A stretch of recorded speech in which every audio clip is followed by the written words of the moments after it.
Hey, warmer for Lilo! Welcome to lovely Las Vegas for Coast to Coast Hoops with myself, Greg Hoops Peterson, now part of the VSiN family of podcasts.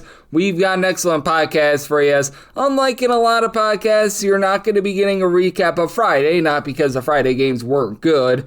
It is because we are just absolutely slammed on this college basketball Saturday. It appears as though we are going to be getting 132 games on the card. Might have miscounted by one or two, but there is a lot on the board for today, and we're going to take this podcast to give you picks and analysis on every single one of these games as we hit some bank shots, no stone left unturned, and it's going to be a good time. No guest interview today. We'll be having guests back on pretty much every day except for Saturdays is how I do it because of just the absolute insanity that we've got with these podcasts. I want to try to be able to flesh out as much as humanly possible with regards to these lines and try to be able to find you guys some winners. If you have a question, comment, segment idea, what have you for this podcast, you have one or two ways to be able to fire those in. First one is my Twitter/X timeline at gunit_81. Keep in mind, letters CM, they mean does not matter. So as per usual, please send these into the timeline. And the other way is find an Apple Podcast review. If you rate this podcast 5 stars, it's very much appreciated. And then from there, you're able to fire in whatever you'd like to hear on this podcast via that 5-star review.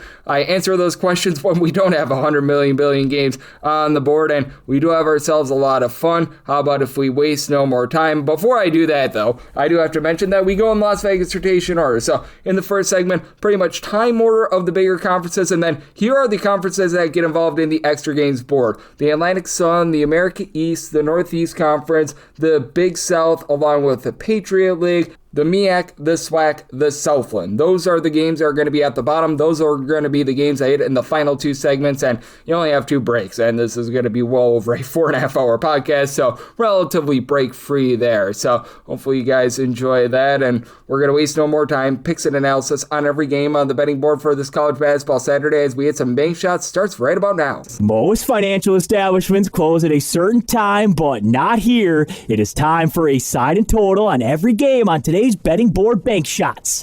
601, 602, TCU is going to be on the road against Oklahoma State, and Oklahoma State does find themselves as a favorite here of 2.5 points on this game. It is 155.5, seeing some 1.5s out there as well, and I did set Oklahoma State as a 2.5 point favorite, so I'm willing to lay up to 2 with them. Oklahoma State is very obviously going to be looking to push tempo in terms of total possessions per game. They are 7th in the country.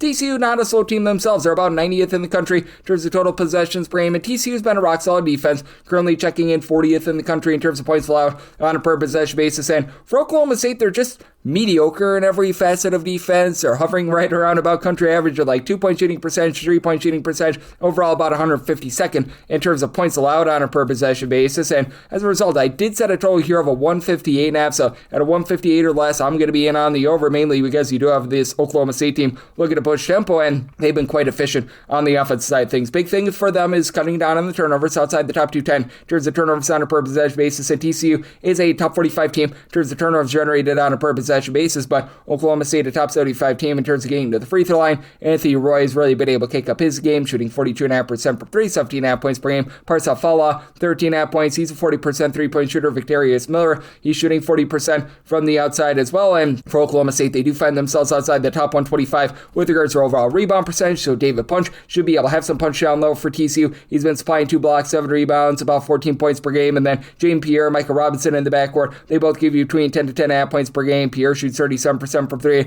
Overall, it is a TCU team that doesn't experience too much of a drop-off with regards to their offense when they're away from home rather than at home, but it's just not necessarily the world's greatest offensive team in terms of points scored on a per possession basis. They do check in 133rd in all of college basketball, while Oklahoma State, they have ascended into the top 110, but that said, for Oklahoma State, they are averaging about 14.7 points more per 100 possessions at home rather than away from home. They're a better three-point shooting team and just a better overall shooting team, and with this TCU bunch, they are one that has been good in terms of not putting you on the free throw line, so a little bit of credit there, but they have been outside the top 120 in terms of opponents' 2-point shooting percentage. They're allowing teams to shoot over 34% from 3, while they themselves only shoot 33% from the outside, and do you think that Oklahoma State gets the job done here as in a pressure spot? Shoot about 73.5% the free throw line, TCU closer to 71, so did set a line 2.5, want to lay up to a deuce here with Oklahoma State, and like the over, semi-total 158.5, 603, 604. Clemson is on the road against Duke. Duke is a favorite here of between 12.5, and I'm seeing as high as a 13.5 out there as well. Total on this game game, it is between 133 to 133.5. I set my line at a 133.5, so 133 or less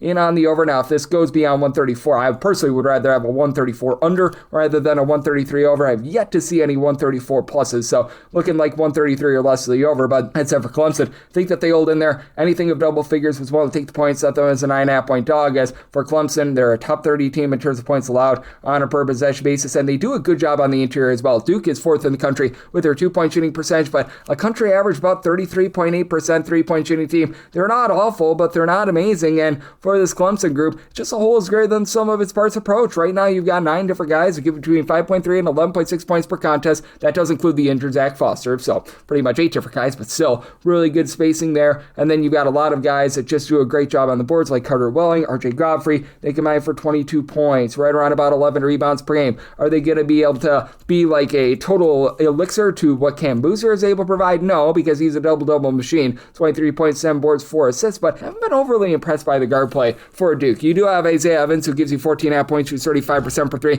Caleb Foster shot 39% from 3, but Boozer's right now that main facilitator, and the other Boozer, Caden Boozer, is actually number 2, so very ironic there for Duke. They're obviously very rock solid down low. They're a top 25 team with their own opponent's 2-point shooting percentage as well, so they've been pretty locked down. It's a Clemson team that's very much going to be looking to slow things down, while Duke is more of a mid-tempo team. Duke right now checks in about 238th in terms of total possessions per game. For Clemson, they're about 325th in the country. Both of these teams very rock solid with their defense, and Duke, while they're still a top 20 team with regards to points scored on a per possession basis, have been a little bit more up and down there. I do think that the defense and the slow play of Clemson keeps them lively here. So set my line at a 133.5 with the total, 133 or less and on the over. Again, hoping for that 134 higher, but I don't think I'm going to get it. And with Clemson, made them a 9.5 point dog, so taking the double figures with Clemson. 605, 606. Cal is going to be on the road against Boston College. Boston College, a home underdog here of 2.5 points. So I'll scheme 137.5 to 138.5. I wish I could put it any other way. Boston College just simply can't shoot, and that's a big reason why I did make this line 6.5. I'm going to be willing to lay with Cal. Cal is a really good team in terms of the little things. Top 35 team in terms of fewest turnovers on a per possession basis, and their 3-point shooting has really traveled. The one thing that Cal really doesn't do a lot of is rebound. They've been outside the top 175 with regards to rebound percentage. Lee Dort is the lone guy on the roster that gives you over 5 rebounds per game, but it's a Cal team that they shoot 39% from 3-point range at a roadside core venue. That is a top 20 mark in all of college basketball. Boston College, not that. Boston College here shooting 29.4% from 3-point range. That is a nice hearty 344th in all of college basketball. Put these guys inside, and they're 280th with regards to their 2-point shooting percentage. And let's say that this comes down to some late game free throws. Boston College 350th, just not great to say the least. You've got Donald Hand, who's been able to give you about 13 to 14 points per contest, and the Payne-Tarian Fred Payne has actually been able to give you a little bit of 3-point shooting. Right now, he's giving the team 15 points, shoots 32.5% from 3, but he and Lukatus are the lone 2 guys on the roster. They're pretty much shooting above 31% from 3-point range. It is a Boston College team that's been actually pretty solid with their defense. Top 75 team in terms of points allowed on a per possession basis.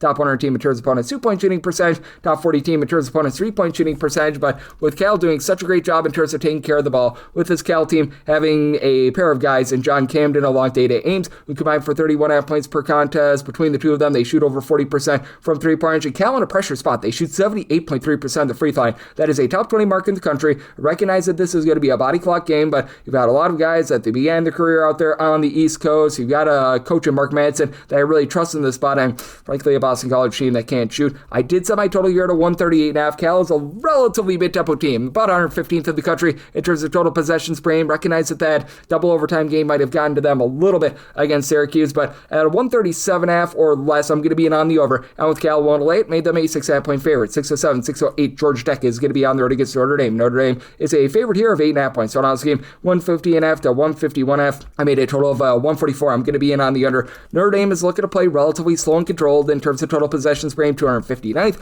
Meanwhile, you've got a Georgia Tech team that they're actually 40th in the country in terms of total possessions per game. I think that they're going to be slowing down a little bit. You still have the Mohamed Siala injury that's been hurting them. He's a guy that gives you 7+ rebounds per game. And for Georgia Tech, you've been able to get quite a bit out of Kawasi Reeves, 15 points, 4 boards. He shoots about 39% from 3-point range, and that's really the lone thing that Georgia Tech has been able to do a solid job of on offense, has been their 3-point shooting, as this team overall is 275th in the country in terms of points scored on a per possession basis, 260th in terms of turnovers on a per possession basis. For Georgia Tech, they shoot overall 36.8% from 3-point range, 36.7% away from home, so no fall off there. Notre Dame, they're shooting about 38.5% from 3-point range at home, but both of these defenses are within the top top 115 in terms of opponents' three-point shooting percentage. Now, Georgia Tech has been taking it on the chin a little bit on defense, but still top 110 team in terms of points allowed on a per possession basis, with Bay and Dongo gave you 12.5 points, 8 rebounds per game. And I do think that that's enough for them to remain lively in this game. I'm willing to take the points. I set my line at an 8, so 8.5 is that bare bones minimum buy point, even though Notre Dame is not going to give up any second and third chances. 11th in the country in terms of defensive rebound percentage. Teams are grabbing only about 22% of their missed shots as an offensive rebound, but still missing Marcus Burton, your main scorer, as Jalen Harrelson has had to take hold of the offense. 15.5 points, 2.5 assists per game. Notre Dame, country average team in terms of taking care of the ball. They don't put you under duress as well. For Notre Dame, they've been vulnerable on the inside, outside the top 190 with their own 2-point shooting percentage, outside the top 225 with regards to opponents' 2-point shooting percentage as well. And I do think that this is going to be a slog of a game. Not a lot of second and third chances for Georgia Tech getting their 3-point shooting taken away. I think that remains under, but I think that Georgia Tech does just enough on the inside to be able to hold in there, even with Brandon Shrewsbury, Kokurda for Notre Dame combining for about 23 points per game. They combine to shoot about 38.5% from 3. And Carson Tout, 9 rebounds, 6.5 points per game. He should help to not allow second and third chances in this game, but both teams also do shoot less than 69% of the free throw line, both outside the top 290 with that regard. So set my line at 8. We'll take 8.5 plus here with Georgia Tech, and I like the under. Set my total at 144, 609, 610 on the card. Rhode Island is going to be playing host to Fordham, and Fordham does find themselves as the underdog here of anywhere between 5.5 to 6 points. 128.5 to 129.5 is the total. Set a total of 127.5. So I'm looking at the under for Fordham. They do such a masterful job in terms of slowing things down. 356th in the country in terms of total possessions per game. Rhode Island, no Blazers, about 308th with regards to total possessions per game, and neither of these teams have been amazing on offense. Rhode Island, 161st in terms of points scored on a per possession basis. Meanwhile, you got a Fordham team that is right now checking in outside the top 230, as a matter of fact, 232nd, but they actually score more points per possession away from home rather than at home. The bugaboo for Fordham has been 3-point shooting. They shoot 28.2% from 3-point range. That is 359th in all of college basketball. Rhode Island, at home, they shoot 28.3% from 3-point range. That's a bottom 30 mark in all of college basketball as well, but both of these teams have been pretty solid on the turnover front. With Rhode Island, they're a top 35 team in terms of turnovers generated on a per possession basis on defense, but they're also outside the top 280 with regards to their own ball security, and you've got Tyler Cochran, Jonah Hinton, who've been hitting it hard with about 28.5 points per contest between the two of them. And then Jamari Tripp does shoot 41.5% from 3-point range, throws in their 12.5 points per game. He is really the lone out of their top 7 scorers that shoots above 33.3% from 3-point range. So, and this is a Rhode Island team that can be had from the outside. They're outside the top 290 with regards to opponents' 3-point shooting percentage, more of a top 150 team in terms of opponents' 2-point shooting percentage. I don't know if they're going to hold up on the glass. So Fordham is currently a top 30 team with regards to their overall rebound percentage. Fordham can also be had more from the outside than the inside. They're the top 60 team in terms of opponents' 2-point shooting percentage, top 150 team with their own 2-point shooting percentage, while they're awful with their 3-point shooting. And Fordham just does not get to the free throw line, but they don't allow you to get to the free throw line either. You've got Digital Reeves, give you 17 points, 4 assists, does not pop well from 3. As a matter of fact, out of your top 4 scorers on this team, if you include Jack Whitborn, who's right now dealing with injury, none of them shoot above 30% from 3-point range. Akira Jacobs, who shoots 33% from 3, gives you 7.5 points per game. He's scorer number 6, essentially, but I do think that with Fordham putting the clamps down on defense, it's a Fordham team that's okay in terms of taking care of the ball. Not amazing, not terrible, but they grab second and third chances. They do a nice job being able to hold it down inside, and Rhode Island just not shooting well from 3. I think the Fordham holds in this game. I set my line at 5.5, so 6 plus, taking the points with Fordham, like the under. Semi-total at a 127.5, 6'11", 6'12". East Tennessee is going to be playing us to Samford, and Samford does find themselves as a underdog here of 5.5 points. So on this game, going to be finding it anywhere between a 146.5 to a 147, and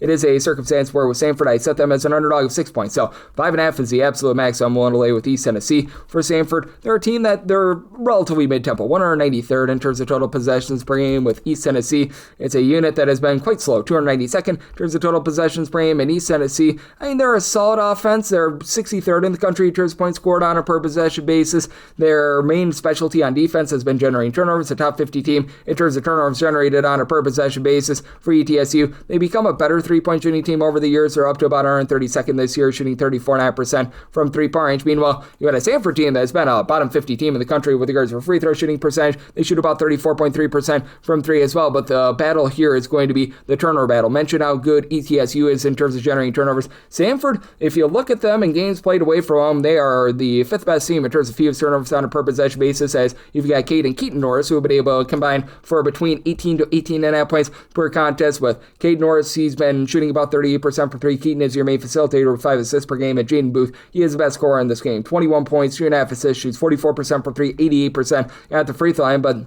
so a unit that's very shaky at the free throw line. It's also a Samford team that they just get blowtorched from three-point range. They're outside the top 270 in terms of opponent's three-point shooting percentage. Top 110 team in terms of opponent's two-point shooting percentage. And for ETSU, you've got a trio of guys, Brian Taylor, Cam Morris, Blake Barkley, who will give you between 13.5 and 14.5 points per game. With Barkley and Morris, they both shoot 36+% from three-point. ETSU, in a pressure spot, they shoot more around 76.5% at the free throw line. That's a top 50 mark in the country. ETSU is taking a fall off with regards to their offensive rebounding. They're outside the top 225 in terms of percent of their missed shots that result in an offensive rebound. Very good in terms of not allowing second and third chances, though. For this ETSU team, 23rd in the country in terms of defensive rebound percentage. It's a Samford team that they are 44th in the country here, so there's going to be a limited amount of second and third chances. Big reason why I did somebody told here at a 140. I'm going to be in on the under, but I do think that ETSU being able to follow through at the free throw line, I think that they generate a few turnovers. And additionally, for this ETSU team, they've been able to do quite a solid job in terms of being able to take care of the ball as well. Top 75 team with regards to fewest turnovers on a per possession basis on offense. That allows them to get the job done. Semi-line at 6, so willing to lay up to 5.5 with ETSU. Like the under, semi-total 140, 613, 614. UCLA is going to be on the road against Michigan. Michigan does find themselves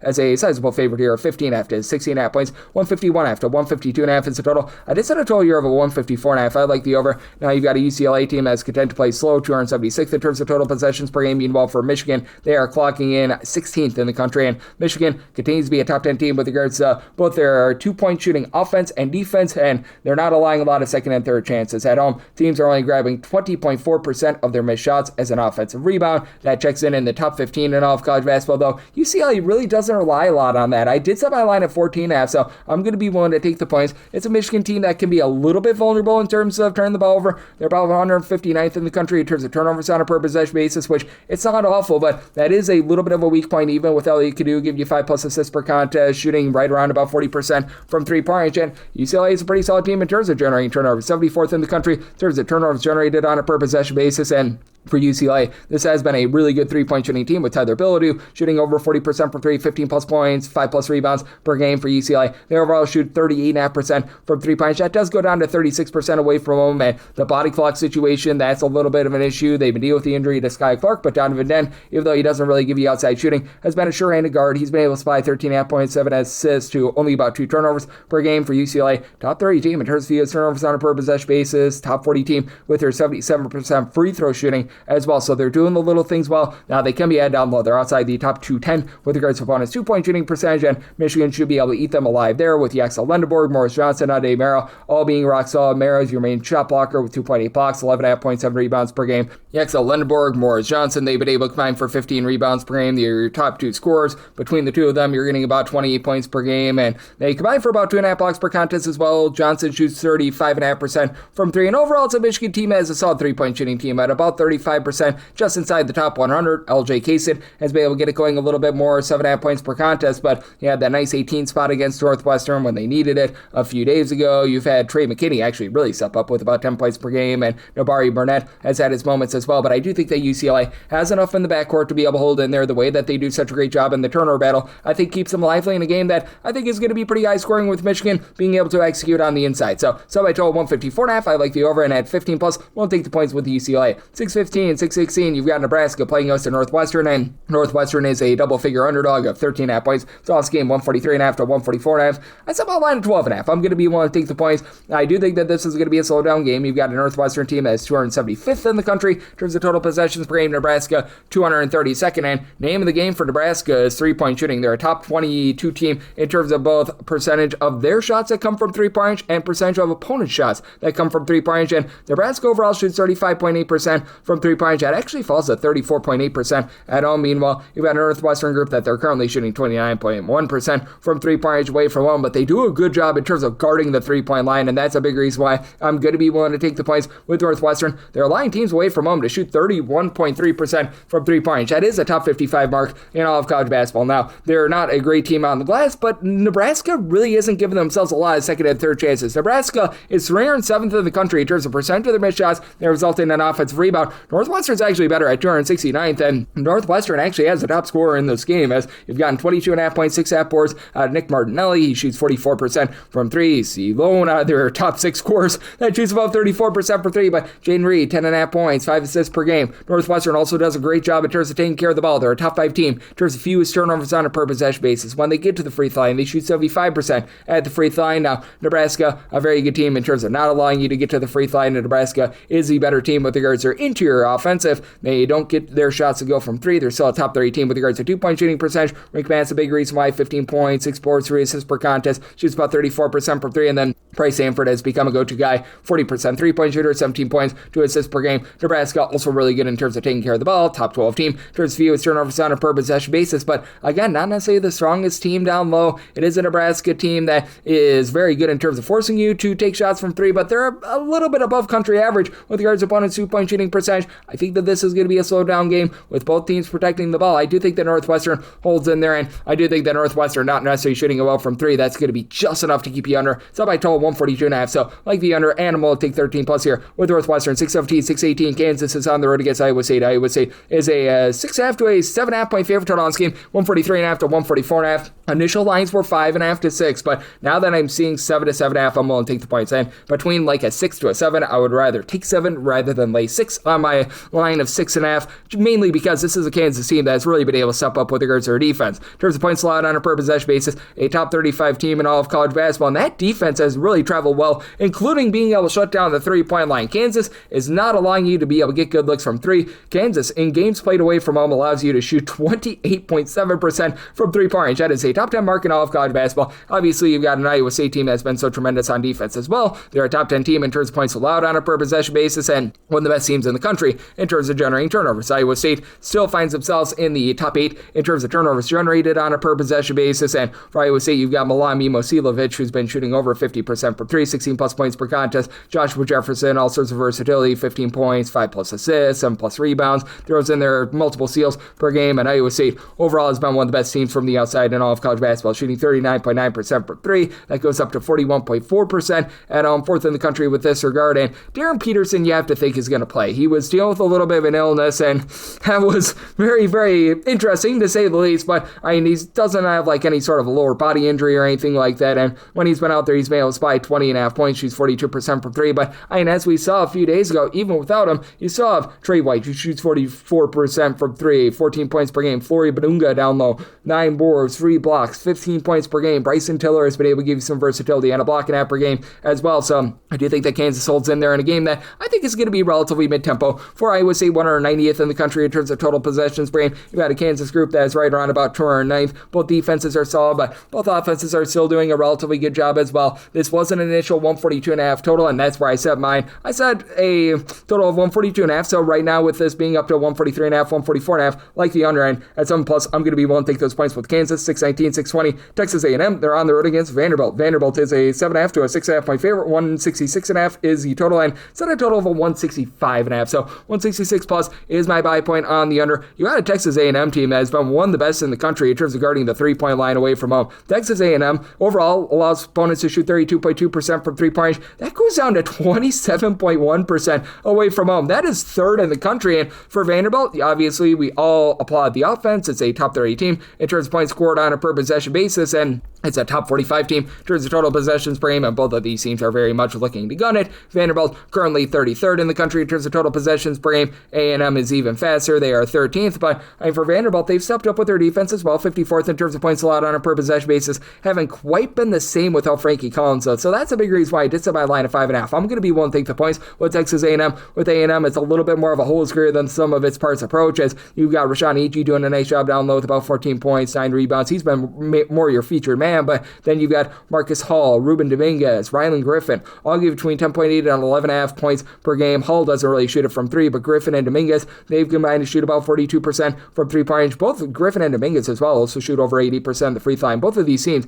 have been top 100 teams with regards to their free throw shooting percentage as well, and Texas A&M is not a team that's shy to put you on the free throw line, and A&M has been a relatively good flamethrower from 3-point range as well. They are shooting about 37.5% from 3-point range. That is a top 30 mark in all of college basketball, and it travels relatively well. 35.5% is what they shoot away from home. Vanderbilt, they only shoot about 35% from 3-point range at home, even though you've got got the Tylers really being able to step up. Tyler Nickel and Tyler Tanner have really been the top two men for this team. With Tanner, he's been able to give you about 5.3 assists, 18.5 points, shoots 38% for three. Nickel, 44% three-point shooter. He's been able to throw in there about 14.5 points per game as well. And then they're still rock solid down low. Devin McLaughlin, Jalen Washington, these two guys have been able to combine for a little bit over 12 rebounds per game. But again, with Frankie Collins, he was generating 2.5 steals per game. He was one of the best in terms of being able to generate turnovers. And Vanderbilt, still a good team in terms of generating turnovers, but they aren't quite on the level of Texas A&M. And Vanderbilt, to their credit, they've been a top 30 team in terms of taking care of the ball. Fewest turnovers on a per possession basis. A&M, meanwhile, in terms of turnovers generated on a per possession basis, right now they find themselves in the top 70 in all of college basketball. Vanderbilt, they have slipped off a little bit. They're now about 97. So I do think that this is going to be a game where A&M does a good job in terms of holding down the three-point line, and they hold in there. Semi-total 165.5, so 166 plus. I'm going to be in on the under, and I'm willing to take the points with A&M. Made them an underdog of 5.5 points, 621, 622. Providence is going to be playing us to St. John's. St. John's does find themselves as a 7.5 point road favorite. Totals between 169.5 to 178.5. Semi-total 167.5. I do like the under. Providence has been one of your best over teams at all of college basketball, and this Providence team is just playing with no regard for human life with regards to our tempo, 9th in the country in terms of total possessions per game, and have a St. John's team that is looking to move it as well. They are 29th in the country in terms of total possessions per game, playing significantly slower when they're away from home. They slip outside the top 70 when they're away from home, and it is a St. John's team that continues to be one of the best offensive teams that you're going to find in all of college basketball. St. John's right now 29th in the country in terms of points allowed on a per possession basis, albeit they are giving up 17 points more per 100 possessions when they're away from home rather than at home, and Providence is ghastly. 298th in the country in terms of total possessions per game, though. I did sell my line at 6.5. I'm going to be willing to take 7 plus here, as you do have a St. John's team that has been a little bit hit or miss from three-point. You're actually shooting 31.6% from three-point at home compared to 39.4% away from home. I think that irons out even against a Providence team that's outside the top 3 with regards to opponent's three-point shooting percentage. Providence, meanwhile, they shoot 38.1% from three at home, 33.1% away from home, and they haven't been the worst interior defense if you're looking for anything nice to say about this Providence defense in terms of opponent's two-point shooting percentage. They do maintain a top 100 mark there, and this St. John's team has been pretty solid down low as well. They're a top 20 team with regards to shot block percentage. Zuby Ejiofor being able to supply 15 points, 7 boards, multiple blocks per game has been big, and then you've got the former Providence standout in Bryce Hopkins, give you about 14 points, 5.5 boards, 2.5 assists. He's been able to do a little bit of everything for the team as well. Ian Jackson has been able to give you 12 points per game, and for the St. John's team, if they need to cover at the free throw line, they're only shooting about 72.5% at the free throw line, and even though it's been shaky for this Providence team to say the least, getting back Jason Edwards helps. He and Jalen Sellers both gave between 17.3 and 17.4 points per contest. For Edwards in his last 2 games, he combined 36 points, so he looks to be back in full force. You've had Corey Floyd be able to shoot 38% from three-point. Osman, can't pronounce the last name, 2.5 blocks, 8.5 rebounds per game. Now he's a lone guy on the roster that gives you over 5 rebounds per game. That's a little bit of an issue, and Providence is not going to put you under duress or outside the top 3 in terms of turnovers generated on a per possession basis on defense, but I do think that with this team clicking on all cylinders on offense, being a top 50 team with regards to their two-point shooting percentage, I do think that they're going to be able to do just enough to hold in there in a game that I think might be a little bit more slowed down than a lot of people anticipate. Semi-total 167.5. I'm willing to take 7 plus here with Providence, and I'm in on the under. Semi-total 167.5, 623, 624. Mercer is going to be on the road against the Citadel. The Citadel, sizable home underdogs here of 9.5 points on scheme, 148.5. Semi-line at 13.5. I'm going to be willing to lay the number. This is a Citadel team that's just absolutely awful, and they're playing at a very slow pace. They're in 21st in terms of total possessions per game for the Citadel. They are 355th in the country in terms of opponent's two-point shooting percentage. You're just getting gashed down low. Solo Ibasi is a lone guy on the roster that gives you over 5 rebounds per game, and Mercer's been a really good offense, albeit they are scoring about 22 points fewer per 100 possessions when they're away from home rather than at home, but still a unit that is 79th in the country in terms of points scored on a per possession basis. Citadel, they're more around about 299th, and for the Citadel, you do have a pair of guys that will be able to give you double figures to help try to uplift the offense if you're looking for anyone, and that's Braxton Williams along Christian Moore. They've been able to combine for about 24 points per game, and for Moore, he's been able to shoot about 40% from three-point range. You just don't get second chances with these guys, though. They're outside the top 2 with regards to their offensive rebound percentage. They're one of the worst teams in terms of getting to the free throw line. They've been only shooting about 32.5 to 33% from 3, and then have also been outside the top 275 with regards to opponent's three-point shooting percentage. What has been ultimately the bugaboo for Mercer thus far this season has been giving up a lot of second and third chances. Now, they're a very good team in terms of grabbing offensive rebounds themselves, and they should be able to have a field day here. They're 82nd in the country, 32% of their missed shots result in an offensive rebound, but on the defensive glass, they've really been giving it up as well, 273rd in the country with this regard, but Citadel, outside of Abassi, really doesn't have anyone that rebounds, so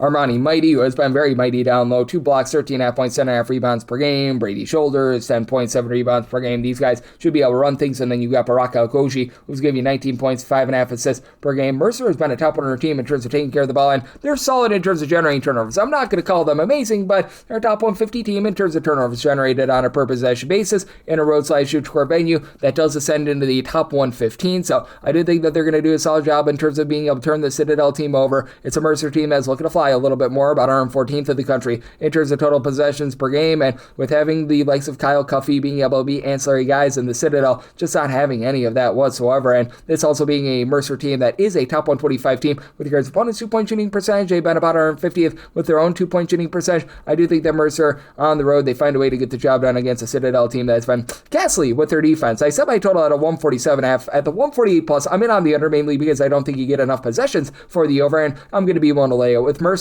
625, 626 Furman is going to be on the road against VMI. VMI does find themselves as a 12.5 point home underdog. Total on this game 145.5, and I set my line at 12.5. We saw this open up at a 13.5. If we can get to 13 plus, I'm willing to take the points with VMI, even though you've got a Furman team that has been able to do a nice job in terms of executing down low. Furman has been a relatively slow and controlled team. Right now, they're 251st in the country in terms of total possessions per game, and Furman's 3-point shooting just is not there this year. Away from home, they're shooting 30.9% per 3-point range. That's well outside the top 275 in all of college basketball, but this team is very good down low. 14th overall in terms of their 2-point shooting percentage in games played away from home. This actually goes to Mambo number 5, and for VMI, this is not a very strong team down low. They're 307th in the country with regards to your 2-point shooting percentage. You're not even a good 3-point shooting team at this point as well. That's supposed to be the forte of this team for VMI. They're also outside the top 345 in terms of points allowed on a per possession basis. They do shoot 33.6% from 3-point range at home, but that's still well outside the top 200 in all of college basketball. But for VMI, they do a better job in terms of taking care of the ball. Furman hovering right around about 280th in terms of turnovers on a per possession basis. This has been a VMI team that's only turned the ball over 10.5 times per game, with TJ Johnson headlining things, 18.5 points, 7 boards. He shoots 36% from 3, and then Linus Holstrom has been a 38% 3-point shooter. You do have a guy in AJ Clark who's able to give you 6 rebounds per game, and the good news for Furman is that now you've got Cooper Bowser back. That's your number 2 rebounder, as right now your top man has been Charles Johnson, 10 points, 9.5 rebounds per game. Bowser, 13.5 points, 6.5 boards, pair assists per contest, but they are dealing with Asa Thomas, really their top 3-point shooter at 39%, still being out of the fold. He was giving the team 13 points per game. Alex Wilkins as a freshman has stepped up with about 18 points per game, and this has been a Furman team that has been a top 175 team in terms of points allowed on a per possession basis. They don't force any turnovers, so outside the top 300 with that regard, but they've been a top 150 team in terms of opponents' 2-point and 3-point shooting percentage. I do think, though, that VMI does just enough to hold in there, even though they're at a significant disadvantage down low. I'm willing to take 13 plus here with VMI, and with this total, I did set my total at a 148.5. You do have a Furman team that's slow, but they've been very efficient, especially away from home. So I'm going to be willing to take the over and 13 plus with VMI. 627, 628. Florida State is on the road against Virginia Tech. Virginia Tech is a 6.5 point favorite total on this game. It is 154.5, and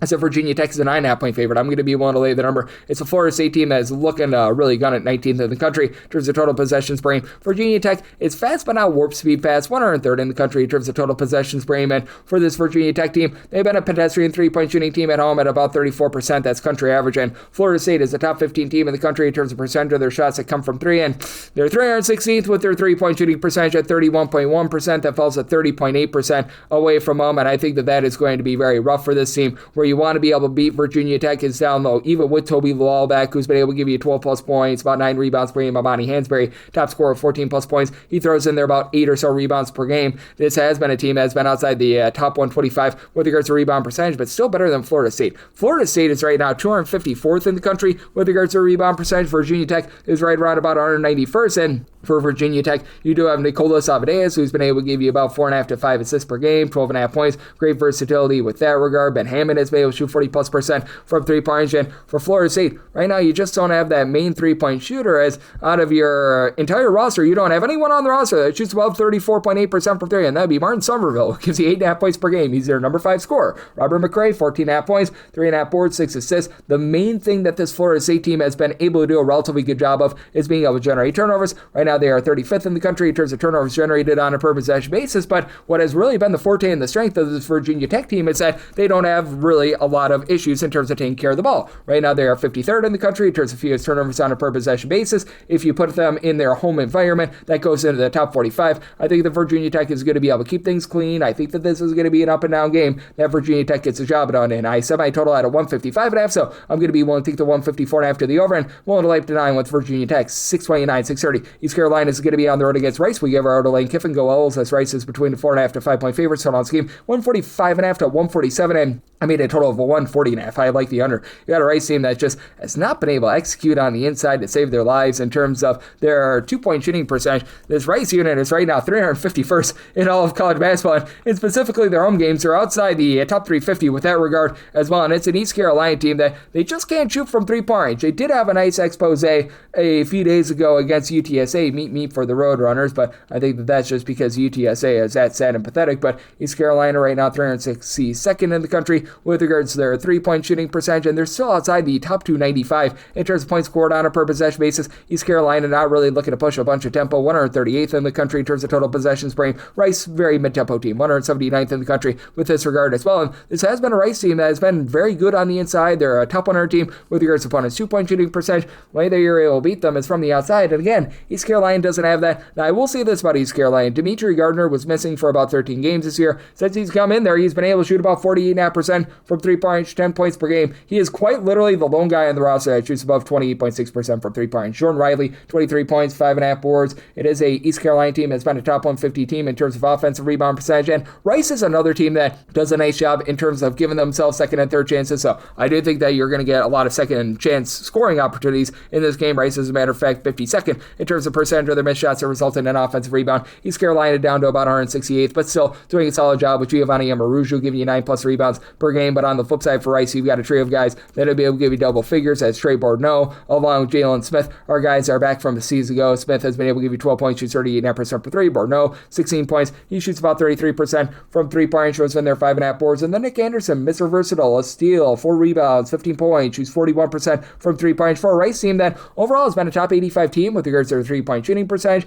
They've been a little bit sloppy with the ball. They're outside the top 220 with regards to turnovers on a per possession basis, and they shoot 68.5% of the free throw line outside the top 295 with that regard. But I do think that Rice, against an East Carolina team that just has no sort of perimeter play whatsoever, gets the job done in a little bit of a lower scoring game. So my line at a 140.5 in on the under, and with Rice go Owls, I'm going to be willing to lay up to 6 with them. 631, 632. Florida International is going to be playing us at Louisiana Tech. Louisiana Tech finds themselves as a underdog of 3.5 to 4.5 points. 143.5 is the total, and I made a total of 140.5. I do like the under for Louisiana Tech. They entered into the day against Missouri State a few days ago outside the top 340 in terms of total possessions per game. They play a double overtime game. The extra 10 minutes has led to them now being 324th in the country. They're still super duper slow, and they're actually now warped to look even faster than what they truly are. So it's very interesting, and you got a Florida national team that is one of the most up-tempo teams that you're going to find in all of college basketball. In terms of total possessions per game, this Florida national team checks in 20th in all of college basketball. So you've got a massive tempo war here, and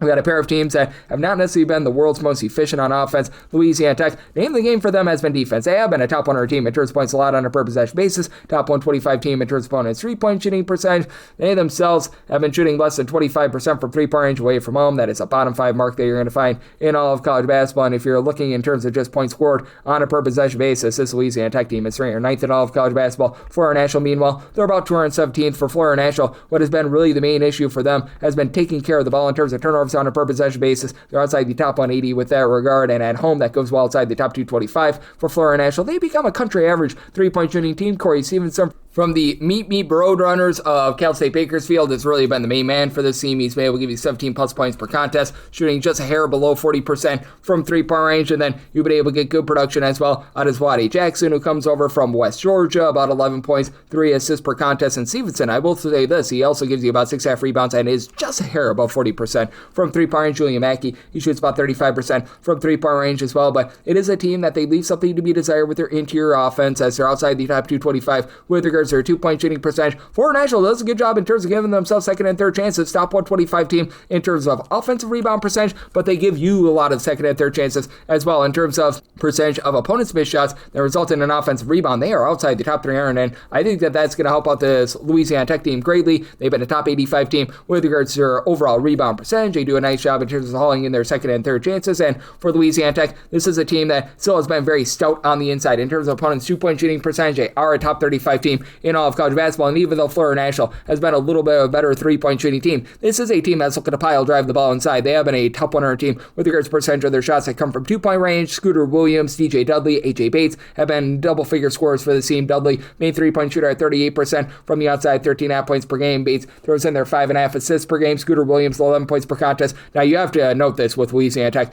Out of 365 Division I teams, are a bottom 10 team at 65.1% of the free throw line. For Florida National, though, they're only 68.2% of the free throw line. Both of these teams are not shy in terms of putting you on the free throw line as well. Louisiana Tech maybe a little bit less, but I do think that free throw shooting for Louisiana Tech just being so bad is going to be a big issue for them. And with Louisiana Tech getting absolutely nothing going from 3-point range, I think that Florida National does just enough in this spot to be able to get the job done. So I did set my line at a 4.5. Florida National, by the way, top 75 team in terms of generating turnovers as well, so that's big. So I'm going to be willing to lay up to 4 with Florida National. I did set a total of a 140.5. I'm in on the under. 633, 634. Elon is going to be on the road against William and Mary. You don't just get William, you don't just get Mary, you get both, and you get the chance to lay 6.5 to 7.5 points with them. Total on scheme 165.5, and set my line at 5.5. I'm going to be willing to take the points here with Elon. Elon has been a little bit of an up and down team, but you know that the offense is going to be there with this Elon team. You know that the defense is not going to be either. 308th in the country in terms of points allowed on a per possession basis. Meanwhile, for William and Mary, this is a top 80 team in terms of opponents' 3-point shooting percentage.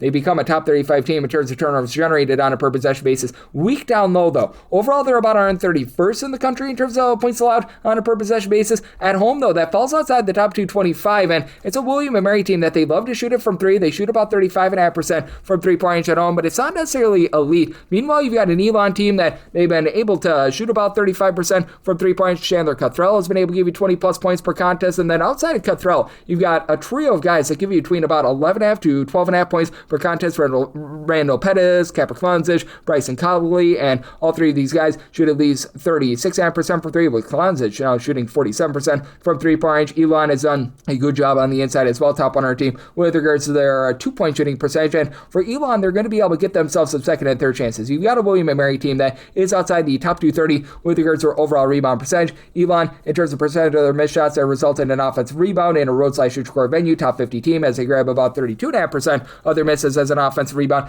William and Mary just 293rd in terms of offensive rebound percentage. For William and Mary, is very much a whole is greater than the sum of its parts sort of outlet for them, as they don't really have anyone on the roster that gives you above 12 or so points per contest. But right now, you've got 7+ guys that will be able to give you at least 7.5 points per game, with Reese Miller being that top guy, 11.5 points. He's been able to give you about 2.5 assists per game. Main point guard is Chase Lowe with about 4 assists and 9 points per game, and pretty much everyone on the roster shooting in the neighborhood of like 32 to 37% from 3. Kate Haskins, he shoots about 38% from 3-point range, but it's a lot of balance. I mean, it's a rock-solid team in terms of being able to generate turnovers, and even though they're looking to fly, this is a William and Mary team that is 18th in the country in terms of total possessions, bringing the amount of clean possessions get cut down because they do a great job in terms of generating turnovers, but they themselves are sloppy with it. They're outside the top 230 with regards to turnovers on a per possession basis, and not giving themselves those second and third chances. I do think that that's going to be just enough for Elon to hold in there. Now, William and Mary also a top 40 team with regards to their 2-point shooting percentage, so this is a total that I set at a 165.5. I'm going to be willing to take the points with Elon, and with regards to this total, right now I'm seeing between 165.5 to 166, made my total 165.5, so 166 plus becomes that buy point on the under. 635, 636, Western Michigan is going to be on the road against Eastern Michigan. In the battle of directional Michigan, it is Eastern, who is a 6.5 to a 7.5 point favorite. Total game 146.5, and I said Eastern Michigan has a 5.5 point favorite. I'm going to be willing to lay the number now.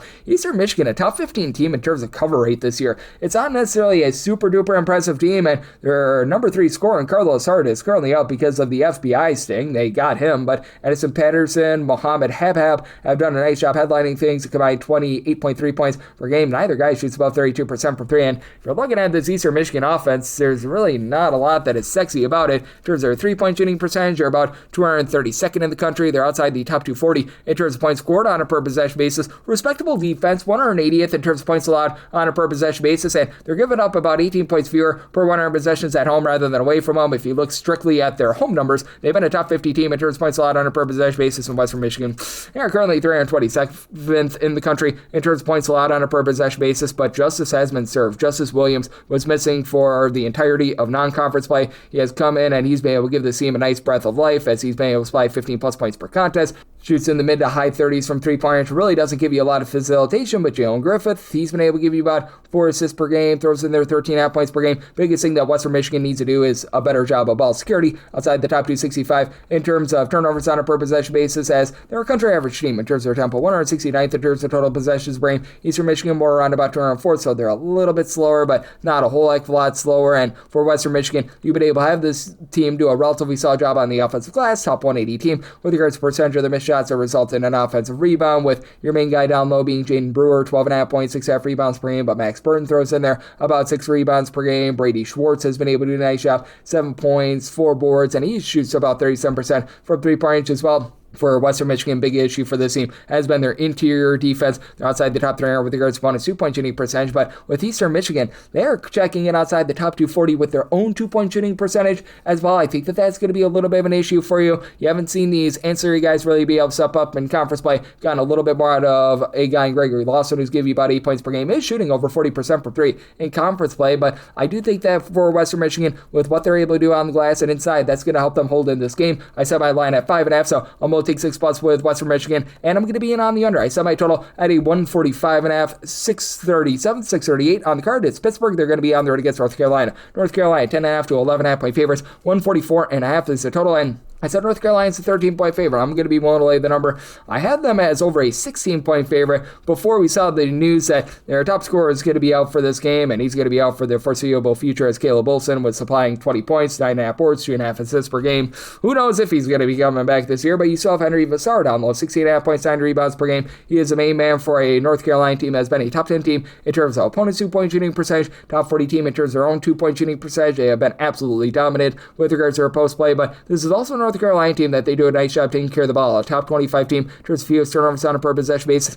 The three-point shooting is getting better here in ACC play. They've been shooting 35.4% from three. They're going to be relying upon it a little bit more. Seth Trimble, it's that big buzzer beater against Duke, 13.5 points. He's been shooting 34% from three. Derek Dixon is a 38% three-point shooter, and I have to think that in the absence of one Mr. Wilson, that Jaron Stevenson, who's been able to give you 7 points, 3.7 rebounds per game. Jonathan Boom Boom Powell hasn't seen a lot of action, 5 points, 2.5 rebounds per game, that these guys are going to be seeing some elevated minutes, and those are very capable big men, especially against a Pittsburgh team that has been not necessarily impressive, to say the least. It is a Pittsburgh group that they've been able to do an okay job in terms of taking care of the ball. Top 175 team in terms of fewest turnovers on a per possession basis, but on defense, they're outside the top 210 in terms of both its 2-point and 3-point shooting percentage, and if you send them to the free throw line, they shoot 66.1% the free throw line. Now, North Carolina outside that top 275 with their own free throw shooting percentage as well. Brandon Cummings, 12.5 points. He's been able to shoot about 32.5% from three. For Pittsburgh, you don't have a single of your top 4 scorers now that has been able to shoot above 33% from three-point range. Cummings has been dealing with a little bit of an injury. He's probably going to be out of the fold in this game as well. Roman Supla has been able to give you 5.5 rebounds per game. And Pittsburgh, not the world's worst rebounding team. They've been a top 75 team in terms of defensive rebound percentage, so that is going to hurt this North Carolina team a little bit, not having Wilson out there, but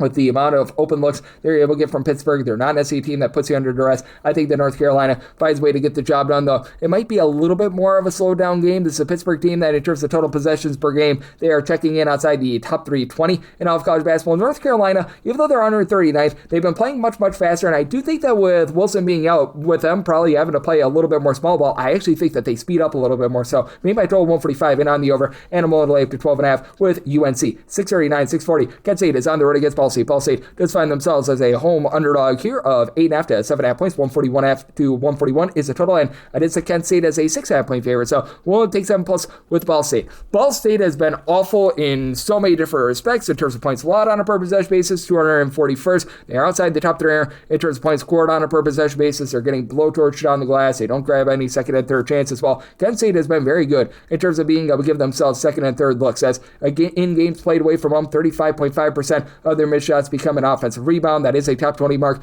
in the country, but What I think keeps Ball State lively in this game is the turnover battle. Kent State used to be a really good team in terms of generating turnovers. Now they are 242nd in the country in terms of turnovers generated on a per possession basis on defense. Meanwhile, you've got a Ball State team that's pretty much all that they do well. Ball State is right now 69th in the country in terms of turnovers generated on a per possession basis on defense. And at home, that elevates into the top 35. And Kent State has just not been able to take care of the ball. Sion Medley has been able to give you a double-figure amount of points, 6.5 assists, but over 3.5 turnovers per game. Kent State 303rd in the country in terms of turnovers on a per possession basis on offense. Now, you've got Delreco Gillespie, who's going to be able to dominate down low, 19 points, about 12 boards per contest, and then you've been able to have Morgan Samford give you 35% three-point shooting, 13.5 points per game. Throw in there Jari Williamson shooting 45% from three, and that's big. And this has been a Kent State team that's really been able to up their three-point shooting. Last year, they were absolutely awful with that regard, but they've got one of the bigger home and road splits that you're going to find in all of college basketball, as they shoot 39.3% from three-point at home, 28.7% away from home. So I do think that Ball State is going to be able to remain in there, even though they are going to be absolutely blowtorch down low once again, because they don't have a single player on the roster. It gives you over 5 rebounds per game. Right now, you've been able to get 12.8 points, 5 boards, 2.5 assists out of Ronnie Ziegler. He's the lone guy in the roster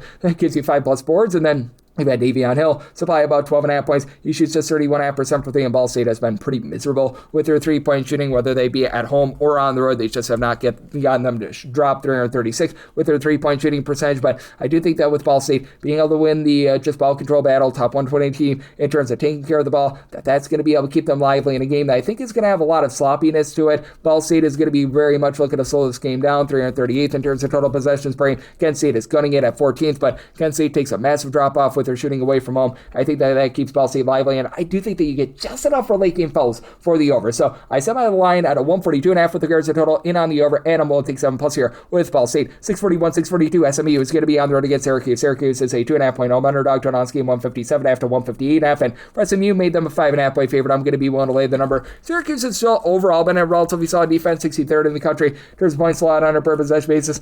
SMU checks in outside the top 125, but this is also an SMU team that has been able to do a nice job in terms of being able to pop it from three-point range. Right now, 21st in the country with their three-point shooting percentage at 37.9%, and I do think that they're going to be able to do a good job against the Syracuse defense that has been very up and down here recently, ever since they got back Donnie Freeman, who's been their top scorer, 17+ points per contest, throws in their 5 boards. He's able to give them a little bit from the outside, as he's been shooting about 33% from three. It has been a unit that has been giving up a little bit more. If you look specifically in conference play, they're allowing teams to shoot over 32% from three-point range, and it is a Syracuse defense that is putting you under a relatively good duress, spot 100th in the country in terms of turnovers generated on a per possession basis, but they're also giving up a lot of second and third chances as well. You look at this team in terms of defensive rebound percentage, and with Samat Yedoglu for SMU being able to give you about 7 or so rebounds per game, having a lot of versatility with BJ Turn It Up Edwards, who's been able to give you 13+ points, shoots 40+% from three. I think that SMU is going to be able to grab a lot of second and third chances, as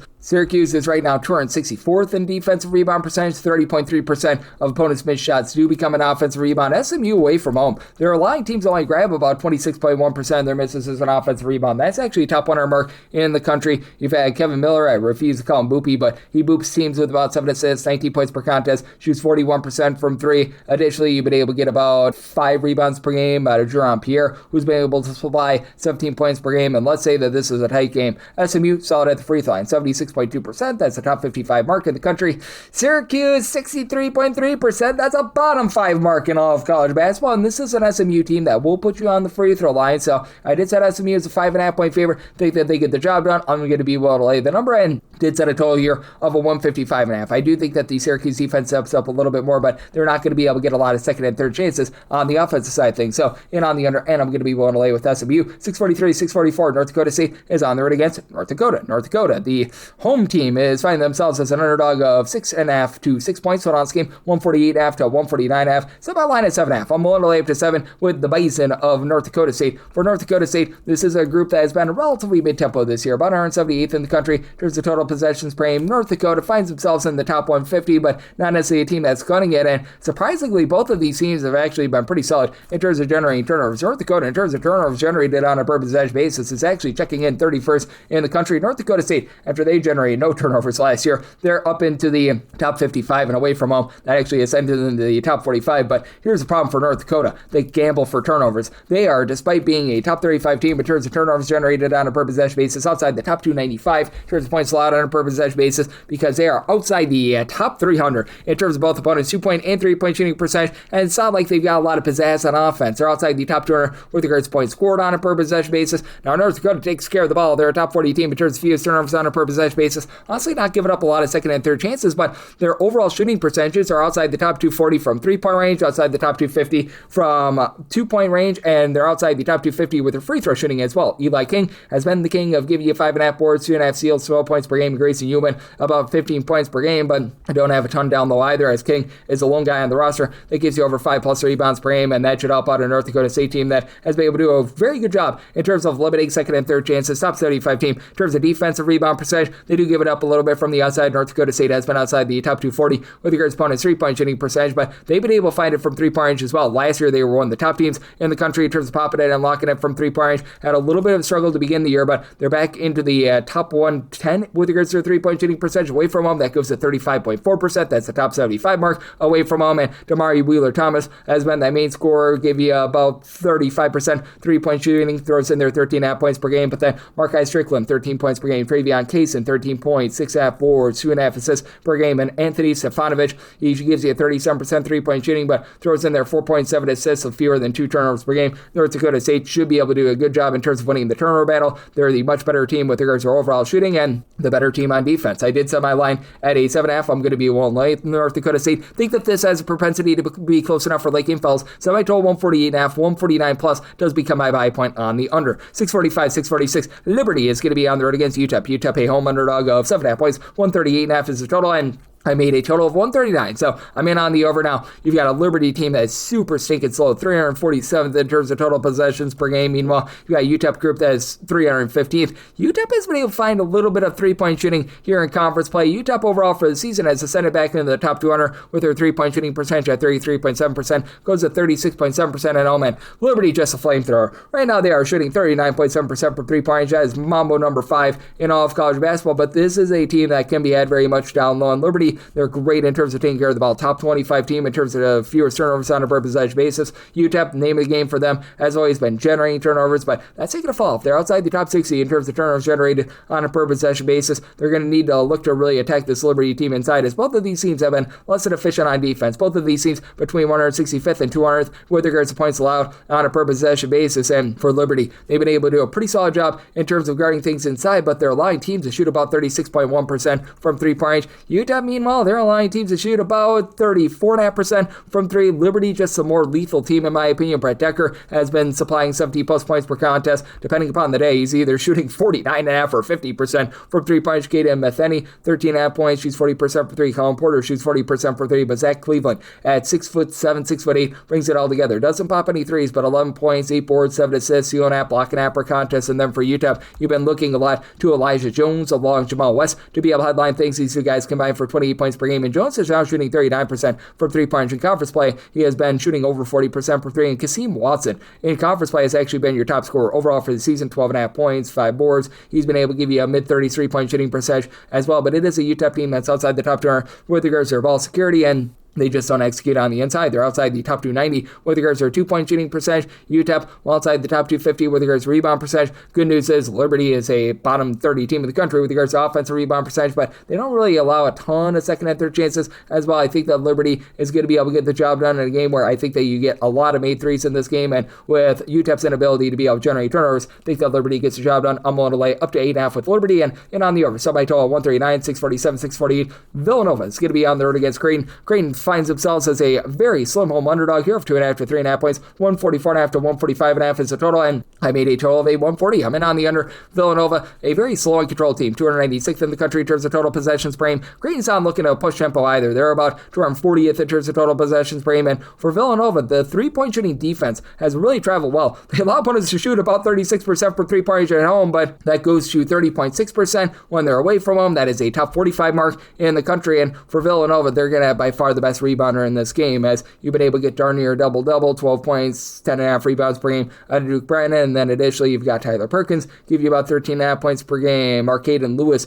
has been able to supply about 5 assists per contest. Villanova has done a solid job in terms of taking care of the ball. Top 75 team with this regard. Now, Creighton is not going to put you under duress. They don't generate any turnovers whatsoever, but they also keep you off the free throw line. Creighton is a top 20 team in terms of fewest free throw attempts allowed on a per possession basis, which is actually not a bad thing for Villanova. They shoot just 69% at the free throw line, so that actually helps them out in this case. And for Creighton, they just have been sort of searching for that top scorer. It looked like they were finding it with Austin Schwartz, but Schwartz has been dealing with a little bit of injury, and over the last few games, he just hasn't been effective. 2 single digits in 2 out of the last 3 games that he's actually played in. He's been a little bit limited with his minutes log. Josh Dix, he's been able to give you about 12 points, but he's only shooting about 31.5% from 3-point range. You just have not been able to get a lot in general out of the low post play on this team, as well as Jason Green as the lone guy in the roster, give you over 4.5 rebounds per game at 5.1 boards per contest. So I think that Villanova is going to be able to control things there. It is a Creighton team that is 99th in the country in terms of points scored on a per possession basis as well. They do shoot about 37% from 3-point range at home, but I do think that for this Creighton group, they're going to be running into some issues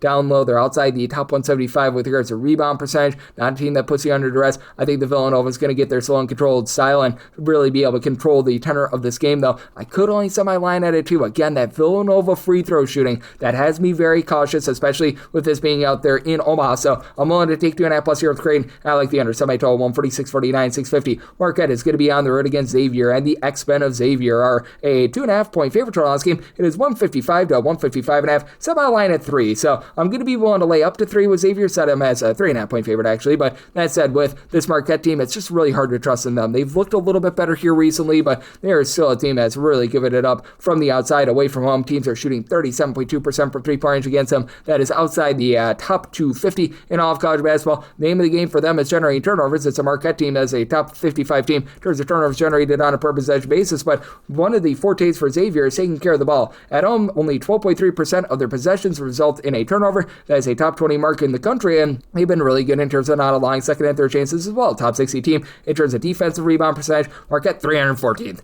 Right now, 31.9% of opponents' missed shots become an offensive rebound. Now, Xavier not necessarily as great on the offensive glass as they are the defensive glass, but for Marquette, you still have to have a lot of question marks with this team, because you've got Chase Ross, who's able to give you 15 points, 4 boards, 3.5 assists per game, and then Nigel James is pretty much the lone out of their top 4 guys that shoots above 30.5% from 3, 39% 3-point shooter, 15 points per contest, and Ross is throwing their 2.5 steals per contest. Adrian Stevens has become a solid 3-point shooter at 39%, but only gives you 7.5 points per game. It's not on high volume, and for Marquette, you just don't have a lot down low. They're outside the top 175 with regards to their 2-point shooting percentage and opponents' 2-point shooting percentage. Meanwhile, you got a Xavier bunch that has Trey caroling all the way to give you 18 points. He's been able to shoot in the mid-30s from 3-point range. Jovan Misevich has been able to be a 40% 3-point shooter, and then All Right and Isaiah Walker. Not necessarily prolific scorers. They combine for about 11.5 points per game. Both do shoot about 42.5% from 3-point range. In a pressure spot, Xavier's only shooting about 70% of the free throw line. That is a little bit of an issue with them. Marquette, they shoot 67.7% of the free throw line. They're even worse, and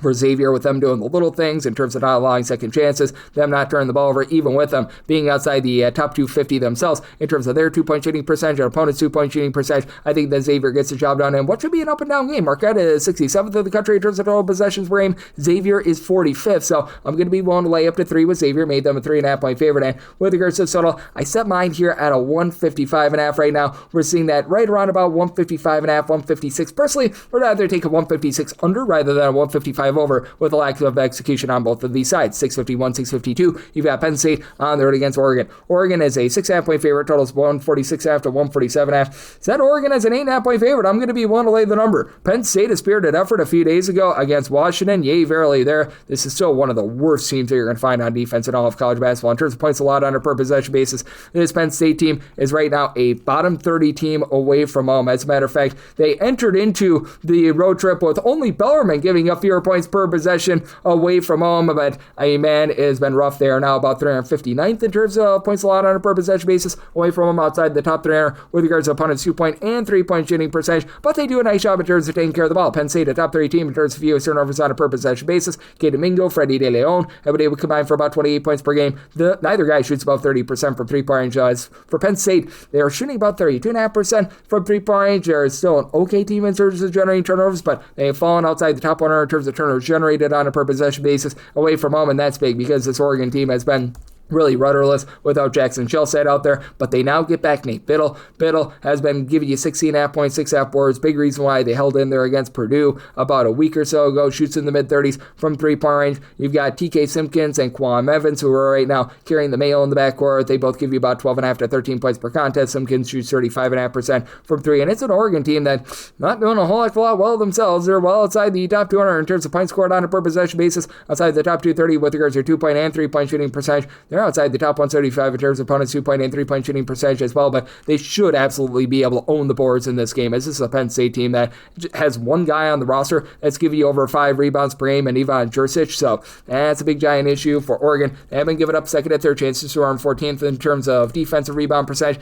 Penn State is 275th, and with Penn State not generating a lot of second and third chances, and Oregon doing a surprisingly okay job here. Oregon, 62nd in the country in terms of percentage of their missed shots that result in an offensive rebound. I think Oregon gets the job done, and with this Penn State defense being as bad as it is, even though Penn State's outside the top 250 in terms of total possessions per game, I like the over. Some may total 148.5, so at a 147.5, I like the over, and I'm going to lay up to 8 with Oregon. 653, 654, UL Monroe is on the road against Texas State. Texas State is doing more than the Texas 2 step. They're doing the 13.5 to 14.5 point step. They're 13.5 to 14.5 point favorites. 148.5 to 149 is the total, and for Monroe, I set them as a 12.5 point underdog. I'm going to be willing to take the points. This is a Monroe team that's not giving themselves second and third chances. They're in 45th in terms of offensive rebound percentage. It is a Monroe team that has been getting ravaged, I think is the best way of being able to put it. They are 341st in terms of points allowed on a per possession basis. This is Texas State team that just does not attempt a lot of threes. They're a bottom 5 team in terms of percentage of their shots that come from three, and Monroe has been allowing teams to shoot 36.2% from 3 points away from them. Not saying that Monroe is necessarily the most mighty team down low themselves, but I think that that's going to be able to keep them relatively lively in this game, and this is a Texas State team that has had their fair share of issues in terms of being able to guard the 3-point line as well. Texas State right now allowing teams to shoot about 34.9% from 3, so I'm going to take the points here with a Monroe team that does have a pair of guys that have really been able to do a nice job in terms of giving you scoring, and Kristen Lewis along with Martavius Russell. These two guys combine for just a hair under 35.5 points per contest, with Lewis shoots about 32.5% from 3 along with Russell, and they combine for about 3 steals per game as well. You've had Lavelle Broneau deal with a little bit of injury, but seems like he should be good to go here. He's played in the last few games and has given the team 10 plus rebounds in 3 out of the last 4 contests, so that keeps them lively against a Texas State team that just has not been able to take care of the ball. Right now for Texas State, they're outside the top 310 in terms of turnovers on a per possession basis. Now I do like what Caden Gums brings to the table. Shoots about 44% from 3. Doesn't take a lot of threes, so he only gives you about 9 points, 3 assists per contest. DJ Hall and Mark Drone have been your top 2 scorers. They combine for about 28 points per game, and Hall has been able to shoot 43% for 3, but he only attempts a half a 3 per game. Texas State should be able to absolutely run things down low. They've been a top 100 team in terms of defensive rebound percentage, and for Texas State, they have been a top 145 team with regards to opponents' 2-point shooting percentage. That said, for Texas State, this is a unit that is outside the top 200 with their own 2-point shooting percentage, even though they take so many 2-point shots, with them having all sorts of issues in terms of taking care of the ball. I think that keeps Louisiana Monroe lively. Now, we'll say Texas State also a top 75 team in terms of generating turnovers, but I think that Monroe is going to be able to find some good looks from 3, and with Monroe absolutely gunning it right now in terms of total possessions per game, this Monroe team is checking in the top 65 in the country at 56. I think they get the over. Semi total 150.5, so in on the over and the points with Monroe. 655, 656. Kentucky is on the road against Florida. Florida is a double-figure favorite of 11.5 points. 152.5 to 153.5 is the total, and for Kentucky, I set them as an 8-point dog. I'm going to be willing to take the points. Now, this is a Florida team that has been absolutely dominant on the glass. Second in the country in terms of percentage of their missed shots that result in an offensive rebound. Florida, though, still having some difficulties in the backcourt. They've been outside the top 330 with their 3-point shooting percentage. They're doing a much better job taking care of the ball. They're now a top 135 team in terms of fewest turnovers on a per possession basis, as it does feel like they're starting to get it figured out. Urban Klopsar has actually been your top 3-point shooter for the team, shooting in the mid-30s from 3, coming off the bench, give you about 10 points per game. It's just been a big disappointment for Boogie Flan. Recognize that he's giving you about 3.5 assists, 11.5 points per game, but he's been awful from 3-point range. Xavier Lee had a nice game a few days ago. It looks like he's starting to round into form, and then you know what you're going to get out of Ruben Chijielu, 11.8 points, 11.8 rebounds per game, and then on the flip side of things, you've got a Kentucky team that is actually doing the little things quite well. They're a top 60 team in terms of fewest turnovers on a per possession basis. Ortega Owe, 17 points, 2.5 assists per contest. You've had Colin Chandler give you some mixing and shaking with 9.5 points per game.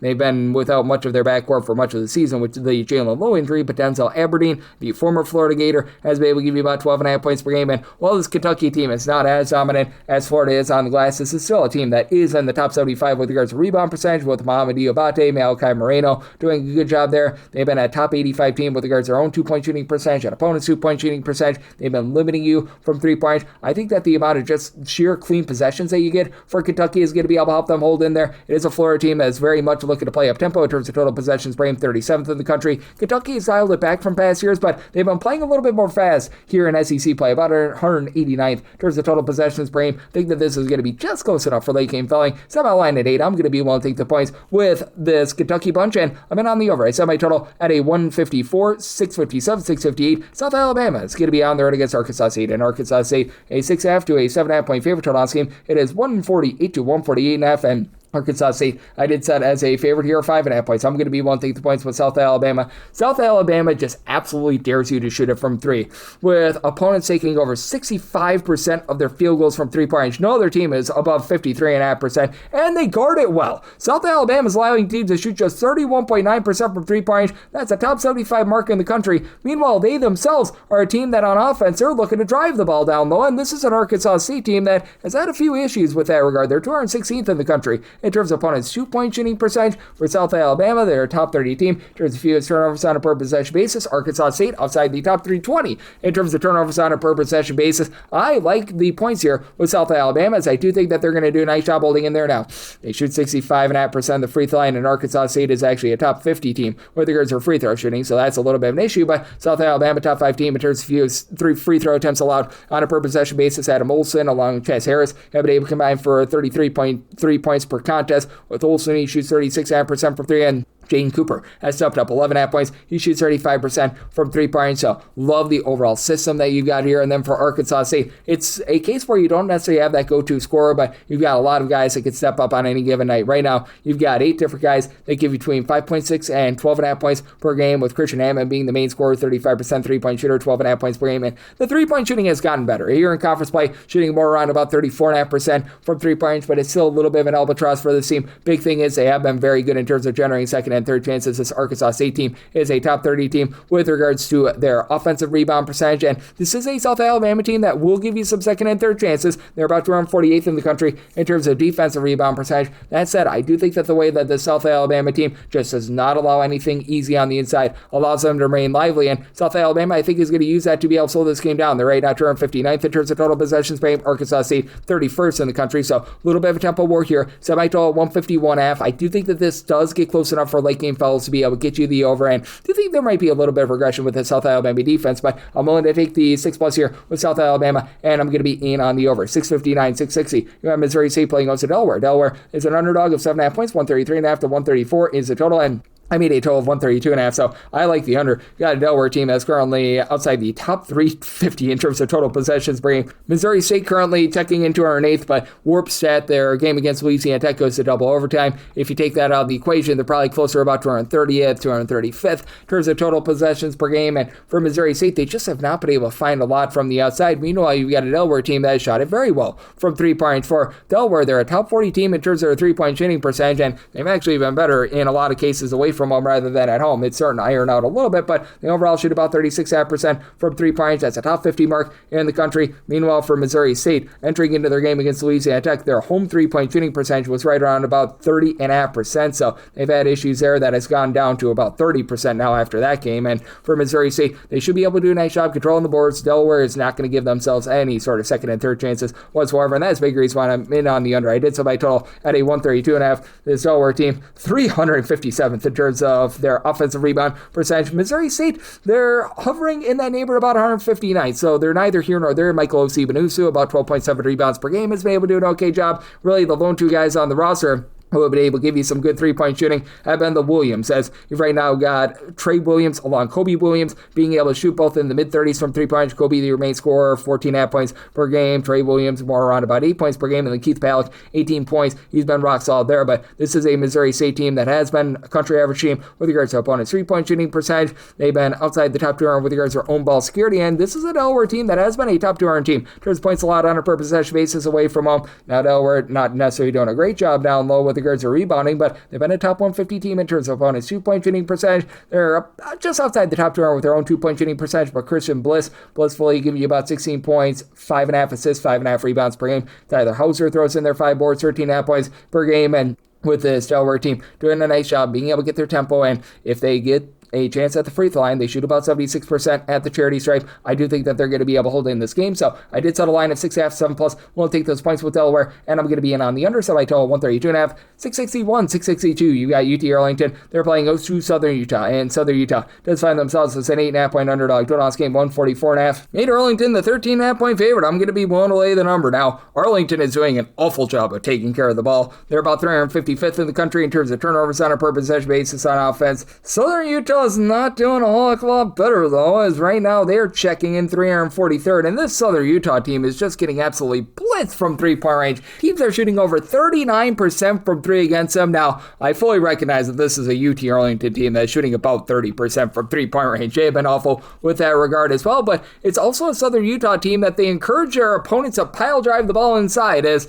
they're a top 40 team in terms of a percentage of opponent shots that come from two-point range, and Arlington has been a top 225 team with regards to their two-point shooting percentage, and Arlington doesn't take a lot of threes to start with, and for Arlington, they are going to be able to control things down low, because with Southern Utah, they are 317th in the country in terms of defensive rebound percentage, and though Arlington is not a great shooting team, again, they're about a country average team with regards to that two-point shooting percentages. They do a nice job in terms of hauling in there those second and third chances. 37.2% of their missed shots become an offensive rebound at home. That is a top 35 mark in the country, as you've got Rayshon Semester leading things with about 13.5 points, 6.5 rebounds per game. Marcel McCreary has been their main three-point shooter at 36%, and the lone guy on the roster that shoots above 34% from three, but Casimir Chavis is able to step up, give you about 10 points per contest, and for this Arlington team, they're a really good team in terms of guarding the arc themselves. They're allowing teams to shoot less than 28% from three-point range. That's a top 10 mark in all of college basketball. They've still been rock solid with regards to their interior play as well. They're a top 100 team in terms of opponents' two-point shooting percentage, and they're also a top 125 team in terms of generating those turnovers as well. And while Southern Utah is a team that is one that has the same turnover issues on offense as Arlington, they're not the same team in terms of generating turnovers outside the top 270 in terms of turnovers generated on a per possession basis as Elijah Duvall, Jaden Faroa. They both give you a combined about 27.3 points per game. And Faroa does shoot about 41% from three. You've got Tanner Hayhurst, who's been able to shoot 46% from three, but still, team as a whole, their country average team shooting about 34% from three outside the top 200 with regards to their two-point shooting percentage, and being outside the top 250 in terms of offensive rebound percentage. I do think that Arlington really dictates the tenor of this game. I set my line at a 13.5, so I'm willing to lay with Arlington, and made my total a 143.5. So here at the 144, that is my buy point on the unders. 663, 664, Georgia State. They're going to be on the road against Old Dominion. Old Dominion is a favorite here of between 3.5 to 4.5 points. 146.5 to 147.5 is the total line. For Georgia State, I made them the 1 point favorite. I'm going to be willing to take a shot on them on the money line. Now, if you look overall for the season, Georgia State is outside the top 315 in terms of points scored on a per possession basis, but neither of these teams are giving themselves any sort of second and third chances whatsoever. Georgia State, 315th in the country in terms of percentage of their missed shots that resulted in an offensive rebound.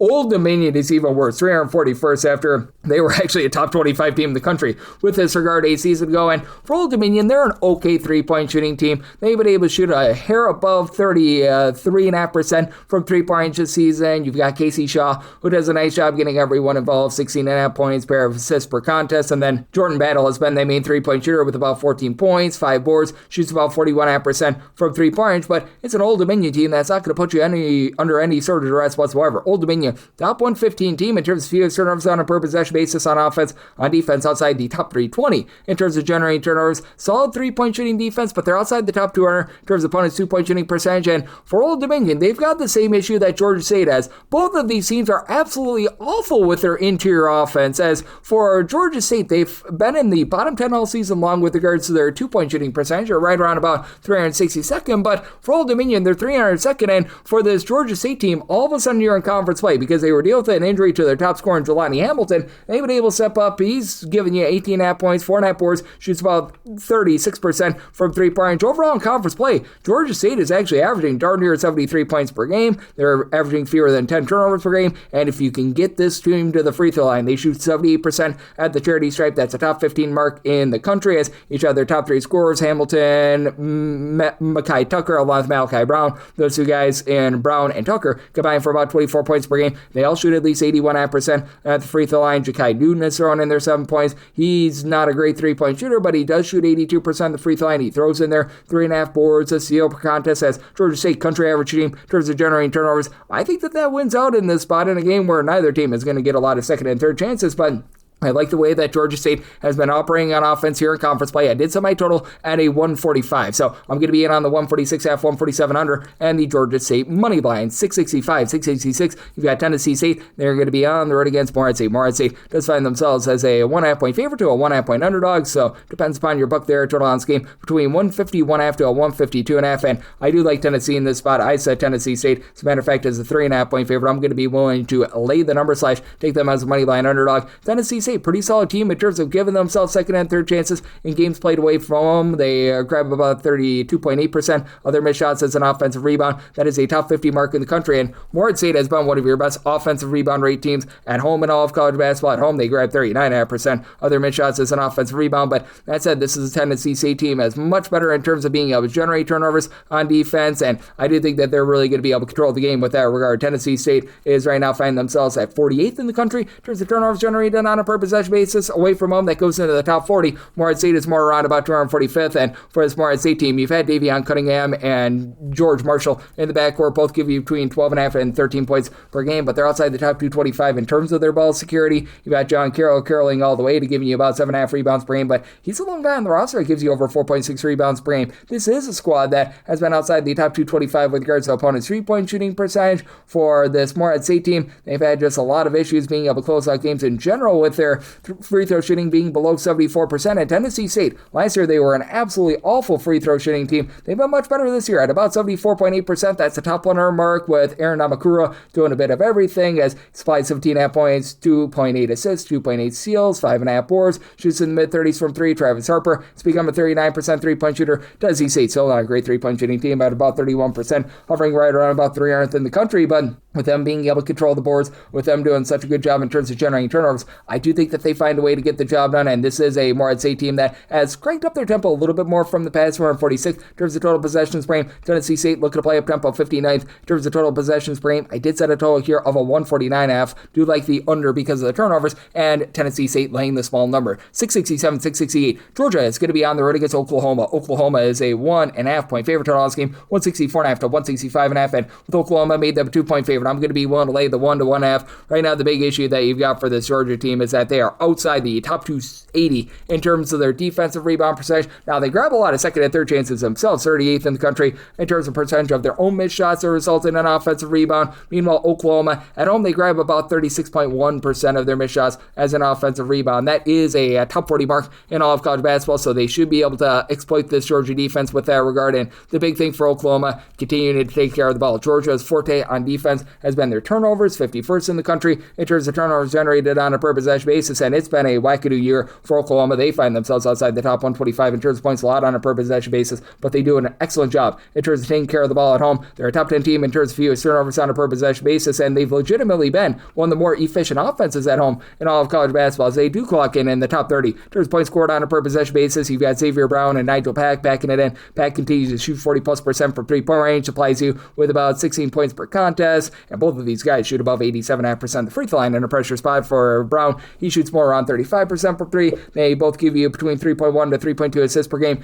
Jay Davis gives you 6 boards, 12.5 points per game, and then Muhammad will give you about 6.5 rebounds per game himself. And for Georgia, it is a team that's looking to play at a rapid pace, top 5 team in terms of total possessions per game. Oklahoma's more mid-tempo, but Jeremiah Wilkerson has been a nice go-to scorer, 17 points, shoots 33.5% from three. Marcus Millender is now shooting 38% from three, 11.5 points per contest, and this Georgia team has been a really good shot blocking team. Actually, they lead the country in block shots per game, with Samatu Surreal being the main guy with about 2.6 blocks per contest. You've got Justin Ebsen give you 2 blocks per game as well, but I do think that with that rapid pace, and this, in my opinion, being close enough for late game felling, that you do get the over. I set my total at 166, and I think Oklahoma's ability to take care of the ball wins out. Set my line at 2, want to lay the 1.5 with Oklahoma, and I like the over. 669, 670. Wyoming is going to be on the road against Colorado State. Colorado State is a favorite here of 4.5 to 5.5 points. 139.5 is the total, and I said Colorado State is a 5.5 point favorite. I'm going to be willing to lay the 4.5. Colorado State has fallen off a little bit with their offense, but they're still a really efficient team in terms of points scored on a per possession basis. They do find themselves in the top 50 in the country. They're currently 44th, and if you look specifically at their home games, they're a top 40 team with this regard. In Wyoming, they just haven't been able to get a ton going away from home. They're overall about 90th in terms of points scored on a per possession basis, and they've really slowed themselves down. Like, this was a pretty up-tempo team in non-conference play. If you look since conference play has began, they have to be a bottom 50 team in terms of total possessions per game. Over overall for the season, 229th in terms of total possessions per game. Colorado State, second slowest team in all of college basketball. Only New Haven averages fewer possessions per game than them, but this is a Colorado State team that they have absolutely been feasting from the outside. Right now for Colorado State, they do find themselves in the top 10 with their three-point shooting percentage at 39.4%, and I do think that that's going to continue in this game against a Wyoming team that has been relatively rock solid on defense. They're a top 125 team in terms of points allowed on a per possession basis, and they've been a top 75 rebound percentage team, despite the fact that you've only got really nobody on the roster that gives you over 5 rebounds per game. Caden Bennett and Nasir Meyer, they are your top rebounders with 4.8 rebounds per game. Also 2 of your top 3 scorers as they combine for about 23 points per game. Meyer has been able to shoot 39% from 3-point between the two of them. You get 5 assists per contest, but for this Wyoming team, they do allow opponents to shoot about 32% from 3. They're very weak on the inside as well. Wyoming outside the top 35 with regards to opponents' 2-point shooting percentage as well. For Colorado State, each out of your top 4 scorers shoot at least 40% from 3. Gary Booth, Brandon Redshiner, Kyle Jorgensen, Josh Passarelli, and they all give you between 10.2 and 12.4 points per game. Booth has been that top rebounder with about 6 boards per contest. Jorgensen, he gives you about 4.5 rebounds per game, and it's a Colorado State team that has certainly been suspect with their defense. I think that that's very fair to say. Wyoming currently giving up far fewer points per possession rather than this Colorado State team, as right now checking in a nice hearty 274th, but still with Colorado State being as efficient as they are on offense, Wyoming not necessarily being a team that forces the issue too much in terms of turnovers, as Colorado State has been outside the top 210 in terms of turnovers on a per possession basis. It's a Wyoming team that's outside the top 200 in terms of generating turnovers. I think that Colorado's offensive efficiency wins out, so with Colorado State, I did set them as a 5.5 point favorite. I'm going to be willing to lay up to 5 with them. Set a total year of a 139.5. Right now, we're seeing this at a 140 plus. I'm going to be in on the 140 plus to the under 671, 672. You've got Appalachian State on the road against James Madison, our nation's 4th president. James Madison, a 1.5 point underdog. So this game, it is 133.5. I said James Madison is a 3-point favorite. I'm going to be one to take a shot on them on the money line. Appalachian State playing really sinking slow, 354th in the country in terms of total possessions per game. James Madison, they're not a blazer either at 250th, and for Appalachian State, to their credit, they do a nice job in terms of taking care of the ball, 60th in the country in terms of fewest turnovers on a per possession basis, and neither of these teams are going to put you under duress. James Madison well outside the top 330 in terms of turnovers generated on a per possession basis. You got an Appalachian State group that is right now well outside the top 320 themselves, but here's why you just can't take Appalachian State. In a pressure spot, they shoot 62.8% at the free throw line. Out of 365 teams, that's 365th. Not great to say the least. Now, Appalachian State pretty solid with their interior offense, top 100 team with regards to their 2-point shooting percentage, and you are not going to get good looks inside against Appalachian State. Top 25 team in terms of opponents' 2-point shooting percentage. They've been a top 75 team in terms of opponents' 3-point shooting percentage as well, with Kassan Jennings, Alonzo Dodd, the Oddfather, combining for 29 points per game between the two of them, 9.5 boards, 6.5 assists per game. But I do think that James Madison, even though it's been a tumultuous season for the team to say the least, they've been one of your worst cover teams in all of college basketball. They're going to be able to get going in the backcourt with Bradley Douglas, Cliff Davis, combining for about 26.5 points per game between the two of them. They shoot about 37% from 3-point range. It's a James Madison team that they're not amazing with their free throw shooting at 70%, but it's not dead last in all of college basketball. They've been a top 125 team with their 3-point shooting percentage. They're a top 100 team as well with regards to opponents' 2-point shooting percentage, and it's an Appalachian State team that is going to be looking to pile drive the ball down low. Eddie Ricks down low, 7.5.6 rebounds per game. Now James Madison has been getting blowtorched on the glass as well. They're outside the top 200 in terms of defensive rebound percentage. They've been not necessarily the world's most amazing in terms of generating second and third chances, but they have been a top 50 team in terms of block shot rate, with Christian Brown being able to give you a block and a half per game, even though he only gives you 3 points per game. Justin McBride, nearly a block, 16.5 points, 5.5 rebounds per game, and ultimately I think that this is going to be a slog of a game, and Appalachian State's inability to knock down free throws I think costs them. I set James Madison as a 3-point favorite. I like JMU on the money line, and I'm going to be in on the under. I set my total at a 131, 673, 674 on the betting board. It is Samford. They hit the road. They're going to be facing off against Wake Forest, and Wake Forest 3.5 to 4.5 point favorites. 150.5 is the total, and I made a total year of a 150.5. Now, this did open up more around a 152, and I'm seeing a 149.5 out there. Personally, between a 149.5 and a 151.5, I'd rather take the 149.5 to the over, because Wake Forest has been really awful with their interior defense. Now, Wake Forest is really good in terms of generating turnovers. They're a top 40 team in terms of turnovers generated on a per possession basis, and they're a team that has been able to guard the 3-point line well, but overall, they are 181st in terms of points allowed on a per possession basis. That falls outside the top 200, wearing their way from home. Meanwhile, basketball, you've got a Samford group that they've been an okay defense, 121st in terms of points allowed on a per possession basis. What I think is going to be able to help out this Stanford team, and it's a big reason why I didn't set my line much more than a 4.5, it's because they have been able to do a nice job hauling in their second and third chances. With the Samford group, they are grabbing 33% of their missed shots as an offensive rebound in games played away from home. That is a top 35 mark in the country. Now, what has been unraveling for Samford, and it's a big reason why I did set this line more at a 4.5, so at the 3.5, that does become pretty much my max lay with Wake Forest, is that this has been a unit that has not been really guarding the three-point line, the world's greatest, and with Drew Karras being able to give you 20 points, 6 boards, shooting in the mid-30s from three-point range, Nate Kalmezi being able to give you 4+ assists. He's been shooting in the high 30s from three-point range. I think that that's going to be an issue with Samford. They're outside the top 170 with regards to both opponents' 2-point and three-point shooting percentage, and for Wake Forest, where you can hurt them is on the inside. They're outside the top 300 with regards to opponents' 2-point shooting percentage. Stanford outside the top 265 with their own 2-point shooting percentage. Now, Stanford top 75 team in terms of defensive rebound percentage. They're not allowing a lot of second and third chances. They themselves top 100 team in terms of generating turnovers, and you've got Chiefs from Opara, give you 14 points per contest. Ibuka Okore has been one of the most underrated freshmen in the country, 22.5 points, 3.5 assists, 2.5 per contest, and then Benny Gieler done shooting 42.5% from three-point range, but with Wake Forest being able to match and exceed what Samford is able to do in terms of generating turnovers. Wake Forest in a pressure spot, they shoot 76% on the free throw line. That's a top 75 mark in the country, and Samford will put you on the free throw line. I do think that this Wake Forest team at home with Stanford dealing with the travel, they find a way to be able to get the job done, especially Trayvon Spillers, give you 5.5 boards, and he's been able to give you a little bit more versatility with that three-point shooting. So, made by line a 150.5, 150 or less in on the over end, one to lay up to 4 here with Wake Forest. 675, 676 Charlton St on the road against Abilene Christian, and Abilene Christian is a slight 1.5 to 2.5 point favorite. 138 to 138.5 is the total. Did set a total here of a 142.5. I like the over mainly because Charlton has just absolutely gunned it this year. 46th in the country in terms of total possessions per game. Now, this is going to be a sloppy game as you got a lot of turnovers to be had. Both of these teams are outside the top 320 in terms of turnovers on a per possession basis on offense. Charleston St numero dos in terms of turnovers generated on a per possession basis on defense. That's actually number 1 in games played away from home. Abilene Christian is 4th in the country in terms of turnovers generated on a per possession basis. That goes to number 3 at home, but still with this Charlton St team, I do think that they were able to get the job done. Recognize that they have been dealing with a whole bunch of injuries as you've been having Freddie Hicks be in and out of the lineup here recently. D.R. Johnson, we haven't seen him over the last few games, and I don't think that he's going to be playing in this game, but in the absence of a lot of these guys, you've had Cameron McDowell be able to step up. He's been able to put in their 12 plus points in the last 5 games. Overall for the season, gives you 14 points, shoots 34% from 3. It is the Charlton St team that's looking to pile drive the ball inside. They are number 1 in the country in terms of percentage of their shots that come from inside the 3-point line, and this is an Abilene Christian team that has been able to do actually a pretty solid job in terms of not allowing second and third chances. If you look at them in terms of defensive rebound percentage, they're now checking in the top 40 in all of college basketball, and for Abilene Christian, they actually dare you to drive the ball inside. They're well outside the top 320 in terms of opponents' 3-point shooting percentage, but it's not like this has been an Abilene Christian team that's been the monsters of the Midway with regards to their interior defense. Right now, they are 293rd in the country in terms of opponents' 2-point shooting percentage in games played at home. That is actually now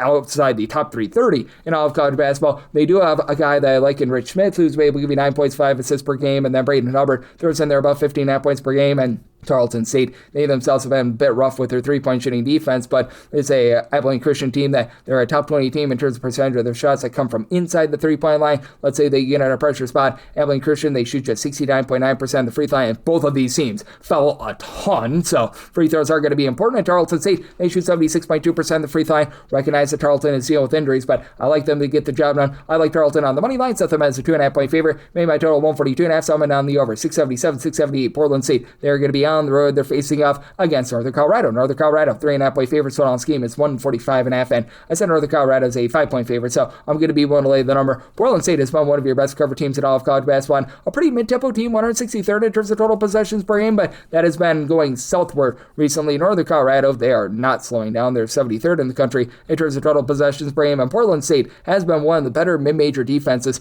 in all of college basketball. You just don't get good looks on these guys. They're 53rd in the country in terms of points allowed on a per possession basis. Northern Colorado is 247th, but one thing that Northern Colorado has been able to do a pretty spectacular job of, not allowing second and third chances. Right now for Northern Colorado, 10th in the country in terms of defensive rebound percentage, specifically at home. Teams grab just 19.1% of their missed shots as an offensive rebound. That is a top 10 mark in all of college basketball. And for this Portland State team, their three-point shooting has left a lot to be desired. Right now they are shooting 33.5% from three. That's about 206th in the country. They've been very much looking to the inside, as they've been a top 150 team with regards to their two-point shooting percentage. In terms of percentage of their missed shots that result in an offensive rebound, this is a team that away from home is in the top 150 with that regard as well. And for Portland State, you've got two main guys that have been able to lead the way, as you've had Jalen Henderson do a solid job in terms of giving you about 17.5.6 assists per game, but shoots 24% for three. Security Terry Miller, he shoots 38.5% for three, 20.6 boards, 4 assists per contest. And to the credit of Portland State, top 125 team in terms of turnovers generated on a per possession basis. But for Northern Colorado, they do a pretty good job in terms of keeping the ball clean, with Quinn Dinker give you 7.5 assists, 18.5 points. He's been shooting in the mid-30s from three, but guys off the ball, Brock Wisney, Zach Block, these two guys combined for 29 points per game. Block, 44% three-point shooter with a steal and half per contest. Wisney throws in their 6.5 boards, shoots 38.5% for three. Northern Colorado, top 75 team with their free throw shooting percentage, shooting 75.5%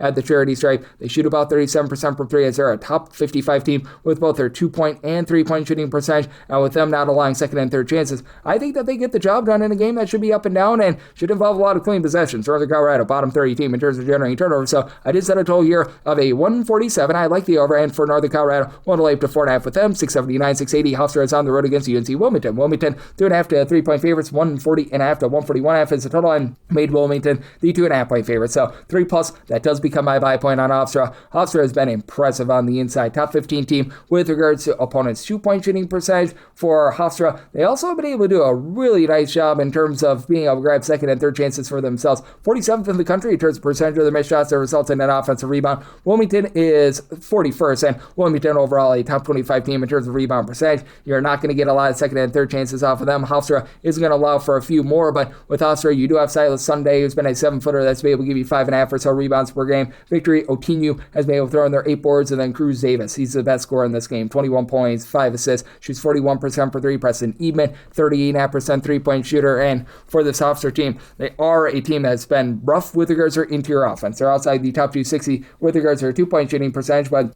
they've been pretty successful in terms of taking care of the ball, top 150 team. There's a few turnovers on a per possession basis. Now, neither of these teams are generating turnovers. Both Wilmington and Hofstra outside the top 275 in terms of turnovers generated on a per possession basis on defense. And for Wilmington, Nolan Hodge has been able to give you 15.5 points per game. And both of these teams are very slow teams as well. For Wilmington, 319th in the country in terms of total possessions per game. Hofstra, a nice hearty 287th, but I do think that Hofstra is going to be able to hold in there, because in a pressure spot, it's a Wilmington team that shoots 69.2% of the free throw line. Love Patrick Welser down low, 13.5 points, 9 boards, comes in for Virginia Tech as a 7-footer, so he's been able to give you a lot down low with the block per contest. And then Christian May, Madison Durer, they both give you 10.2 points per contest, but that's it for this Wilmington team. They've been another team that's been outside the top 225 with their 2-point shooting percentage. They're about a 35.5% 3-point shooting team, so Hofstra a little bit better there. I do think that this is going to be a game where possessions are going to be at a premium. Both of these teams are strong inside, so I set my total 136.5, like the under, and 3+ here with Hofstra, 681, 682. Colorado on the road against BYU. BYU, 14.5-point favorites, 163.5 to 164.5 is the total line for BYU. Set them as an 11.5-point favorite. I'm going to be willing to take the points with Colorado. Now,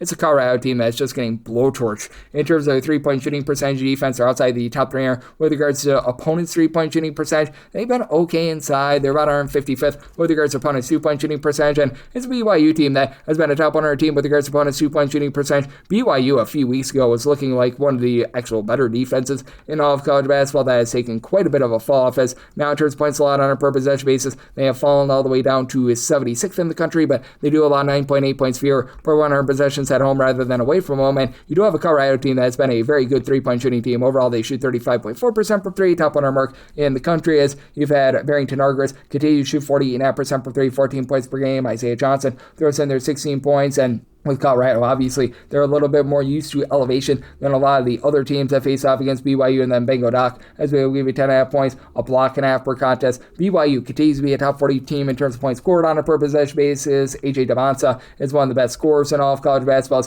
He's been a stat sheet sufferer for this team with 3.5 assists, 6.5 boards, 24.5 points per game, now shooting 37% from three-point range. And for BYU, they've been really good with their interior offense. Top 40 team with regards to their own two-point shooting percentage. For BYU, they've also become a top 50 team in terms of percentage of their best shots to become an offensive rebound, as Kebakita is able to give you about 6.5 points, 7 boards per contest. Richie Saunders and Robert Wright have been really good number 2 and number 3 scorers, as these guys combine for 36.5 points per game. With Wright, he shoots 44% for free throws in their 5 assists per contest. Saunders, about 2 steals, 2 assists, 6 boards. He shoots 37.5% from 3, but I do think that Colorado is going to be able to do just enough to be able to hold in there. While this is a Colorado team that really doesn't give themselves a lot of second and third chances, they keep things clean. Both of these teams are top 55 team in terms of fewest turnovers on a per possession basis, and for Colorado, they've been a relatively okay team with regards to their interior defense. They just really get blowtorched from 3, but I think that that's going to be just enough to be able to keep it under. Semi-total 161.5, so like the under, and 12 plus here with Colorado. 683, 684. Louisville is going to be on the road against Baylor. Baylor finds themselves as a underdog here of 6.5 points, and total on this game, it is 163.5. This is from Dickies Arena, so neutral court game, but out there in the great state of Texas, and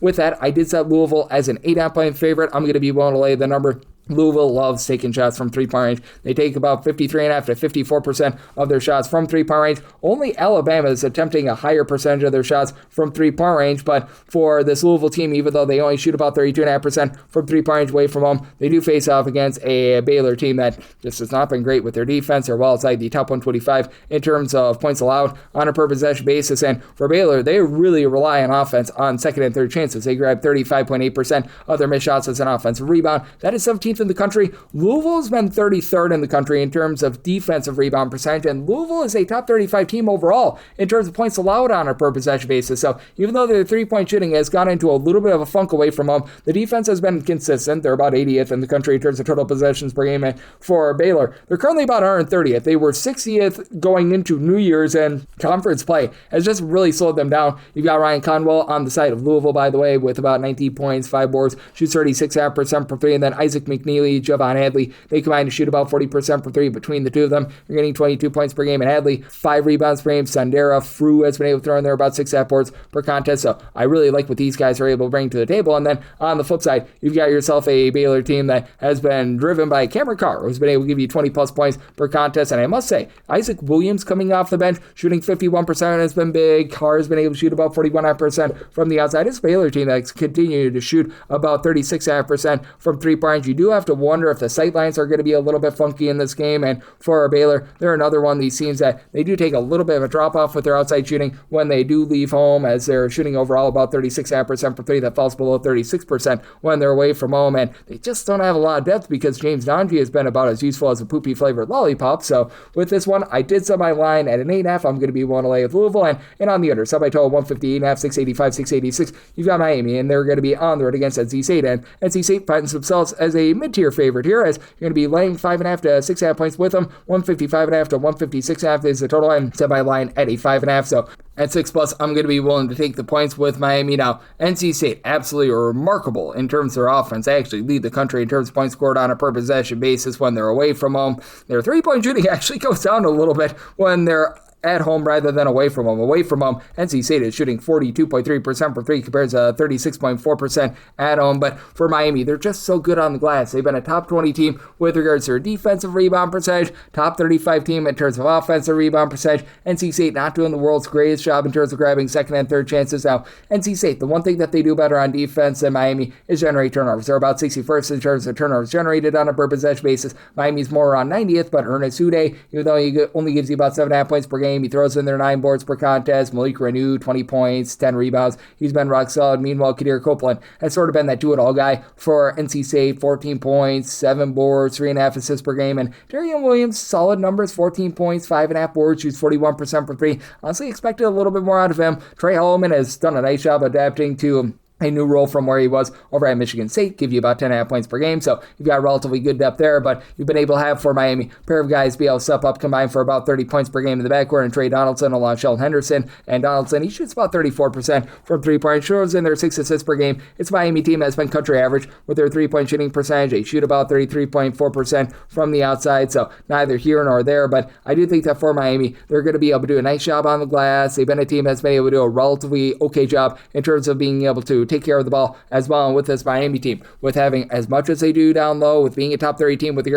own 2-point shooting percentage, I think that keeps them lively. Be mindful, though, that this Miami team shoots just 67.8% at the free throw line. But that said, I did set my line at 5.5. I'm going to take 6+ here with Miami. It's a Miami team that's been looking to play a little bit more up-tempo. Both of these teams, Miami's 100th in terms of total possessions per game, NC State 102nd, so fast but not overly fast. But I think that you get some late game fouls for the over. Set my total 157.5, like the over, and I'm willing to take 6+ here with Miami. 687, 688. Duquesne is going to be on the road against St. Bonaventure. St. Bonaventure, 2 to 2.5 point favorites. So on this game, 152.5 to 154, and I made a total of 155.5. I like the over, mainly because Duquesne has been playing very up-tempo this year. 50th in terms of total possessions per game. We'll say they've been slowed down a little bit more here recently, and the Bonnies are 248th in terms of total possessions per game, which sounds slow, faster than what they have been in the past. But for St. Bonaventure, for some reason, the defense just takes a massive dive when they're at home. That's a big reason why I could only set my line at 1.5. I'm willing to take the points with Duquesne. For St. Bonaventure, they're outside the top 235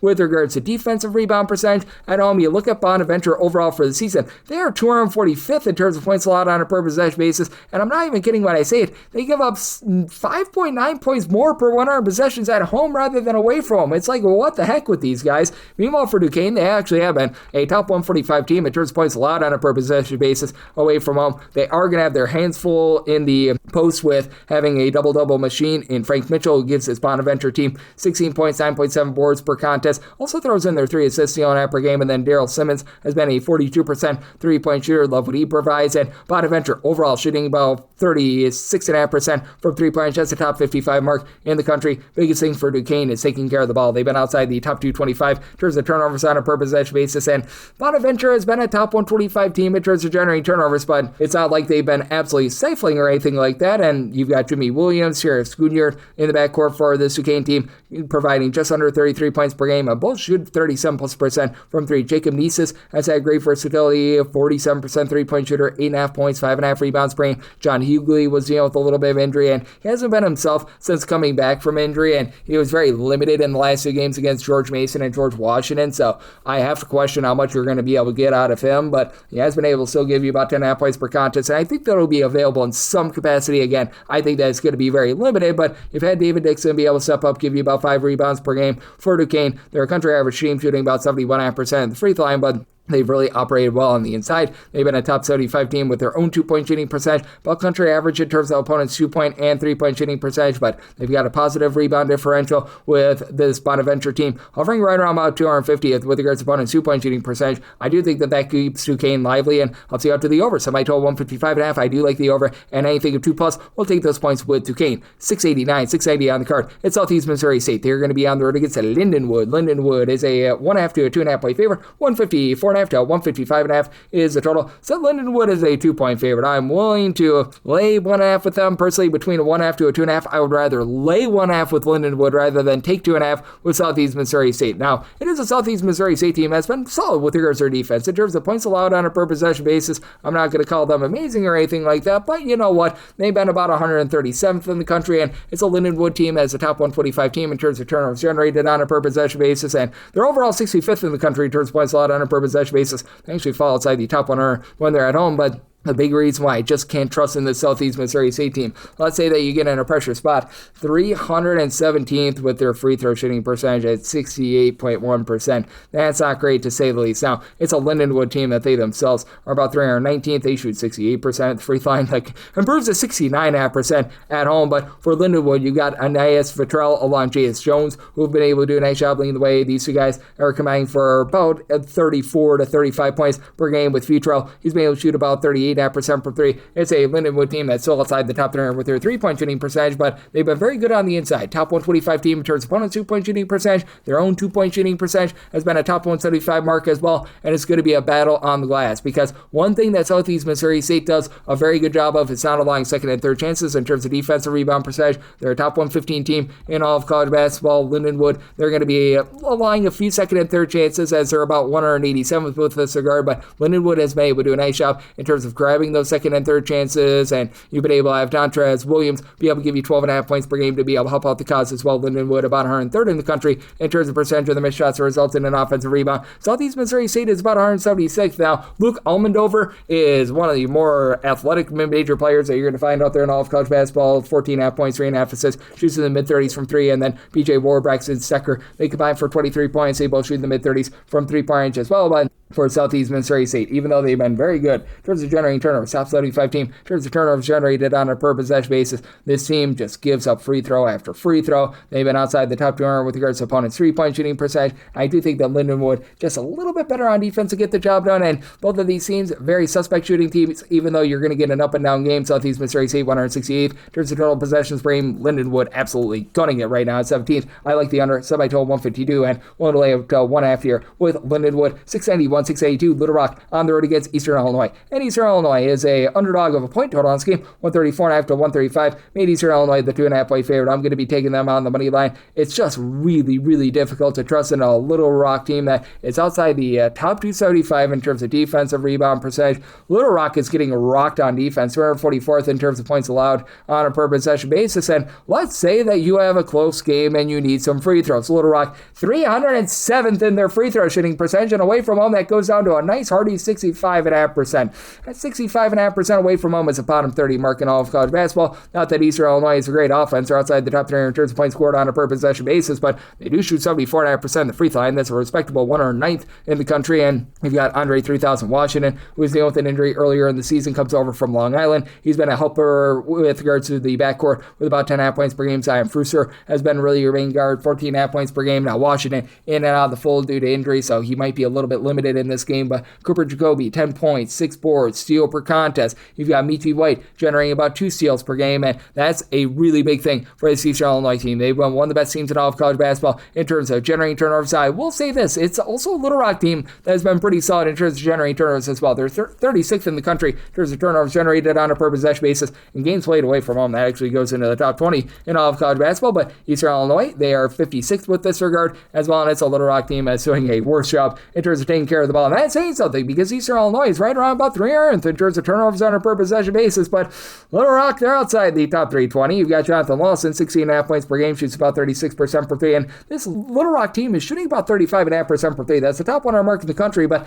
outside the top 300 with regards to the opponent's 3-point shooting percentage, their own 2-point shooting percentage, and opponent's 2-point shooting percentage, both outside the top 280. Kachai Nazai has been able to give you about 11 points, shoots 40% per three. Braxton Bayless at the 38% 3-point shooter, but not a lot of depth with this team. I do think that it's going to be a little bit of a grody game. It's going to be a slow down game with Little Rock in terms of total possessions per game right now clocking in right around about 265th. Eastern Illinois, not a Blazer themselves, at 264th. So I'm in on the under, so I told 132.5, and I like Eastern Illinois here on the money line. 693, 694. UT Martin is going to be on the road against SIU Edwardsville. Edwardsville, 1.5 point favor, 125 to 126 is the total. I said a total here of a 133.5. I do like the over. Now, neither of these teams are really going to be looking to bust it, as you've got an SIU Edwardsville team that is outside the top 275 in terms of total possessions per game. UT Martin is 297th, and the big thing for UT Martin, have to take care of the ball. They're outside the top 340 in terms of turnovers on a per possession basis, but I will say this for UT Martin. They are averaging about 4.9 points more per 100 possessions away from home rather than at home. They do ascend into the top 175 with regards to offensive efficiency. Meanwhile, it's an Edwardsville team that they are outside the top 300 in terms of points scored on a per possession basis at home, but even with that, I did set them as a 1.5 point favorite. You've been dealing with injuries to Ring Malaith along with Miles Thompson. Those have been your top 2 scorers for the team, but being able to pick it up has been Aeneas Sakinas. He's been able to do a nice job with about 8.5 points. He throws in their 2.2 blocks per contest, has been a nice low post presence for this unit. And then you've got Tyler King, who has been the king of shooting in the mid-30s from 3, giving you about 8.5 points per game for this Edwardsville team. There are Fortes on the inside. They're a top 30 team with regards to opponents' 2-point shooting percentage. Just overall are a top 35 team in points allowed on a per possession basis. chances, but UT Martin is right there in the same boat in terms of points allowed on a per possession basis. Their forte has been a little bit more their three-point shooting defense. They've been a top 30 team in terms of opponents' three-point shooting percentage. They've still been a top 50 team on the inside as well, but the one thing that I think that UT Martin is going to be able to do, and this is going to help you out to the over, they do an incredible job in terms of grabbing second and third chances, 10th in the country in terms of percentage of their missed shots that result in an offensive rebound, as they grab 36.7% of their misses as an offensive rebound, but Edwardsville at home, they're grabbing about 31% of their missed shots as an offensive rebound, so I do think that you're going to get a lot of second and third chances in this game for UT Martin. They've dealt with injuries all throughout the season as well. Matthias Denises has been one of the main guys that has been able to be out there night in, night out, 13.5 points, 5.5 boards, and he shoots 36.5% for three. Andrija Abramovich has been able to give you 14 points, 8 boards. He shoots 36% for three as well, but outside of those two guys, you really have no three-point shooting whatsoever, and let's say that you're in a tight spot and you need some free throws. UT Martin, 66.7% at the free throw line. That is well outside the top 335 in all of college basketball. Now, this Edwardsville team isn't much better at 68.4%, but it is a little bit better in a game that I think you're going to get quite a bit of fouling in, and I do think that for Edwardsville, they get the job done in what I think is going to be a very, very gross, grody game, but I do think that you get enough possessions for the over. So I did set my line here at a 133.5 with the total, and on the over end with Edwardsville, made them the 1.5 point favorite. I'm willing to lay 1 and not a half a point more with them. 695, 696.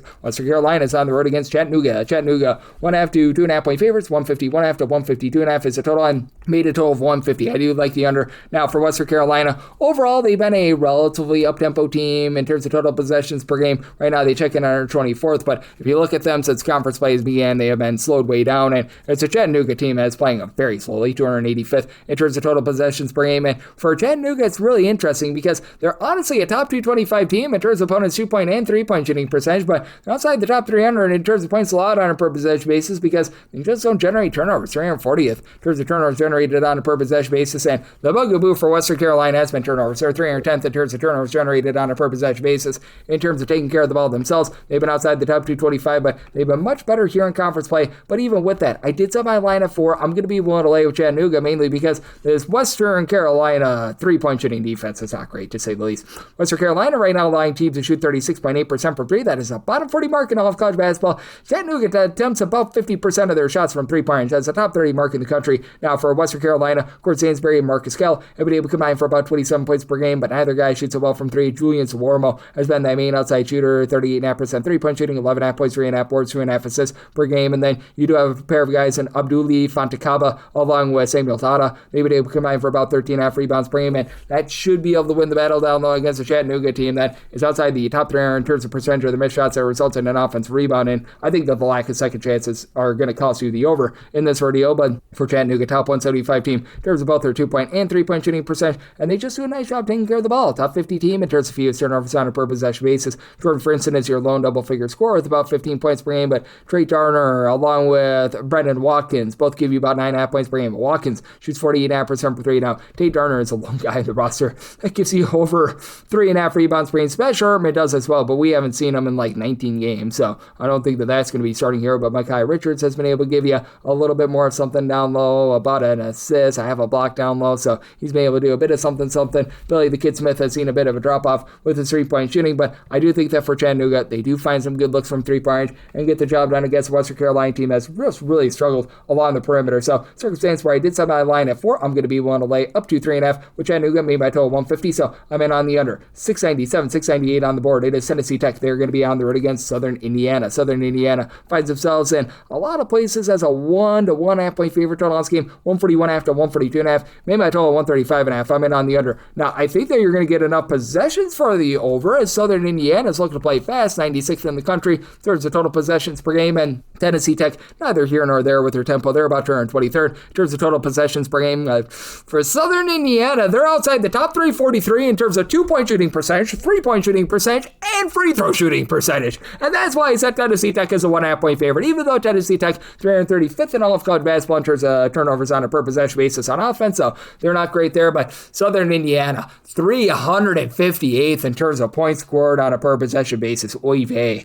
And then you got Makai Cameron along Judge Juwan Nichols, who have been able to combine for about 22 points per game for the Tennessee Tech team. Cameron shoots 35% for 3. Danny Pounds, he pounds it out, shooting 46.5% for 3. He gives you about 10.5 points per game. Let's say that you get into a pressure spot. Tennessee Tech, a respectable 74.3% free throw line. That's a top 125 mark of the country.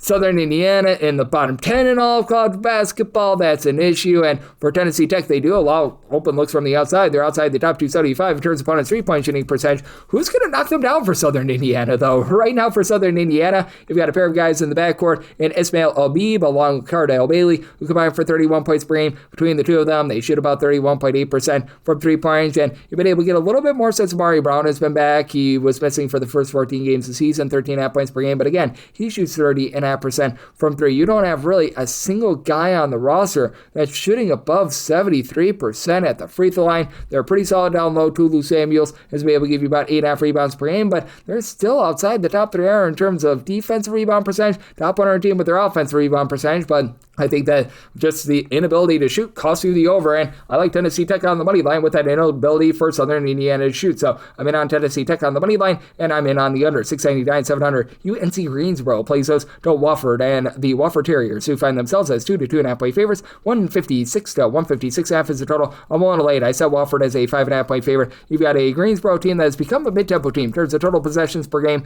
They're checking in right around about 184th in the country, much faster than normal. Wofford about 218th, and Wofford has been solid in terms of grabbing some second and third chances in games played away from home. Top 175 team in terms of offensive rebound percentage, and Greensboro is well outside the top 275 in terms of defensive rebound percentage, and Greensboro just as a whole, they're outside the top 3 in terms of points allowed on a per possession basis. Very sad to see what the Mike Jones defense has become, though. They've been looking a little bit better here recently. A pair of nice wins has got them back online, and Justin Neely might actually be the best player in this game. 17 points, 11.5 rebounds per game, especially with Kamari Holmes, top scorer for Wofford right now, dealing with an injury. You've got Donald Whitehead, who gives you 11 points per game, and right now William Murrayville has been able to give you 9.5 points, so he shoots 55% from three-point range. But that said, this is a Greensboro team that's also been outside the top 225 with their own two-point shooting percentage. Now, they do a nice job taking care of the ball. Top 75 team in terms of fewest turnovers on a per possession basis. They're also a bottom 15 team in terms of generating turnovers, and Wofford to start with has been a top 35 team in terms of fewest turnovers on a per possession basis on offense, and they're shooting about 35.5% from three. And for this Wofford team, they've actually been a much better three-point shooting team when they've been away from home rather than at home. For Wofford, they're shooting in the vicinity of about 32.5% from three-point range at home. Away from home, that goes up to 36.8%, and Niles Malchowski, with Holmes currently being out the fold, needs to step up. 16.5 points, 5.5 boards, 2.5 assists per contest. Caden Bosco,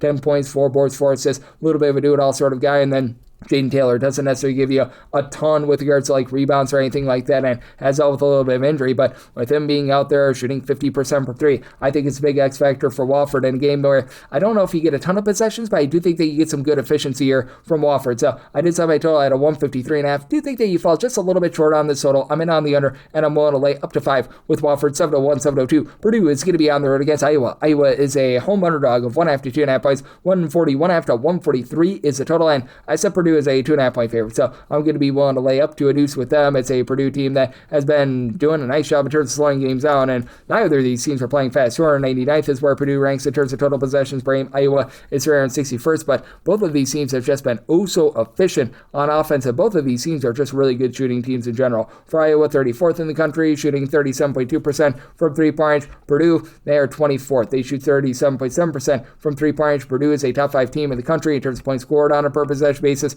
Meanwhile, this Iowa group, not quite in the top 5, but still, you've got them right now checking in 11th, and specifically their home games, they have been even better with regards to that efficiency, with Bennett Sturts giving 19 points, 5 boards, 5 assists, shoots 40+% from three-point range, but we've had the ancillary guys like Davion Banks step up, shoot 48.5% from three. Cooper Koch, 7 points, 38% three-point shooting. And for Iowa, really good in terms of generating turnovers. They're a top 40 team in terms of turnovers generated on a per possession basis, and they don't allow second and third chances. They've been a top 50 team in terms of defensive rebound percentage. What I think is interesting about this Purdue team is that they've actually been a relatively good defense away from home, where they really give it up us on the inside. They've been outside the top 175 with regards to opponents' two-point shooting percentage, but for Purdue, overall, they're 78th in the country in terms of points allowed on a per possession basis. They allow fewer points per possession away from home rather than at home. In games played away from home, they actually ascend into the top 40 in terms of points allowed on a per possession basis, as you have Fletcher Lawyer, Braden Smith as your top 2 scorers, being able to combine for about 29 points per game. Smith shoots 42% for three, 9 assists to only 3 turnovers per game. Lawyer shoots 40% from three-point, and then CJ Cox, mid-30s three-point shooter, 8 points per game, but Trey Kaufman, Wren, Oscar Clough are going to be your best 2 low-post players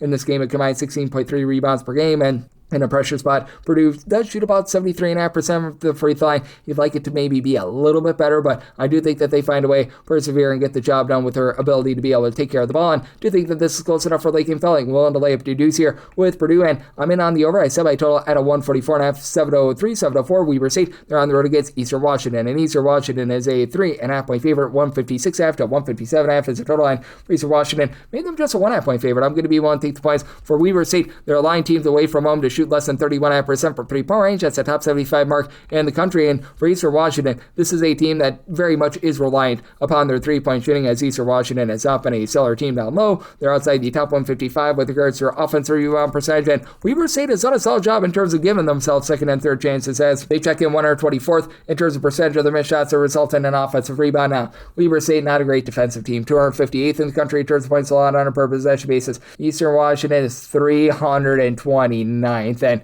these are two teams that they play fast, but not necessarily like absolutely gun it and play with your hair on fire fast. Weber State 88th in terms of total possessions per game. We're around about 160th for this Eastern Washington team, who does have Isaiah Moses doing a nice job in terms of burning things for this team. 17.5 points, shoots 40% from three. Johnny Redford has been able to shoot 37% from the outside. Big thing for this bunch is that they've got to take care of the ball. Eastern Washington outside the top 250 with regards to turnovers on a per possession basis, and they're just really getting bludgeoned with their percentages, as Eastern Washington gambles for turnovers, but they're a country average team in terms of generating turnovers on a per possession basis, and they are outside the top 320 in terms of opponents' 2-point and 3-point shooting percentage. And with Vatani Vartesian back for Weber State, he's been able to give you about 12 points, shoots 40+% from 3-point. It makes this team all the more lethal, as for Weber State, they have been a top 75 team with regards to their defensive rebound percentage, as right now you've got a trio of guys with at least 4.9 rebounds per game. Nigel Burris, 10.5 points, right around about 5 boards, throws in their 36% 3-point shooting. Malik Oma, Edwin Suarez Jr.,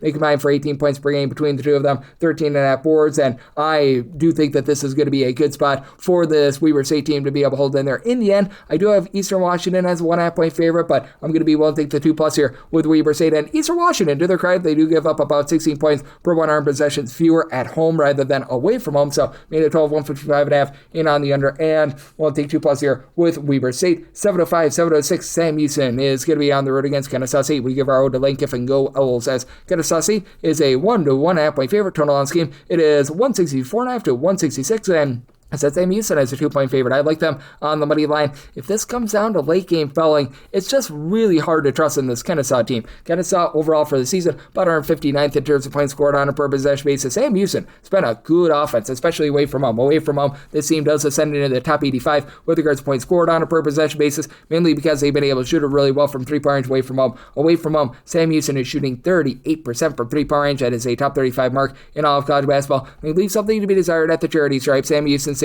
right now shooting about 71.5% at the free throw line, but Kennesaw State, and specifically their home games, 66.4% at the free throw line. That is outside the top 320 in all of college basketball. And for Kennesaw State, they had to replace their main point guard in Simeon Cottle. The FBI sting got him, so that was not great to say the least. Their main point guard since then has been R.J. Johnson. In conference play only, 16 points, 4 assists, shoots about 40% from 3, and it's a Kennesaw team that's been really good on the offensive glass, with having Frank Von Sherman being able to supply 9 points, 8.5 rebounds per game. Ramon Seals has been able to give you about 5.5 rebounds per game, but he's dealing with injury, most likely not going to be able to play, so that means that Trey Simpson, along with Brandon Skip-to-My-Lou, who combine for about 12 rebounds per game, they're going to need to step up in a big way. And Kennesaw State, they are overall about 36th in terms of percentage of their missed shots that result in an offensive rebound. Sam Houston has been solid here as well. In games played away from home, they're a top 40 team in terms of percentage of their own missed shots that result in an offensive rebound, and one of the best teams in all of college basketball. Pool Boy King has been oh so versatile for this team, as right now he's supplying them with about 13.5 points per contest. From 3-point range, he shoots 36.5% from 3, generates just under a steal per game, while Kashai not.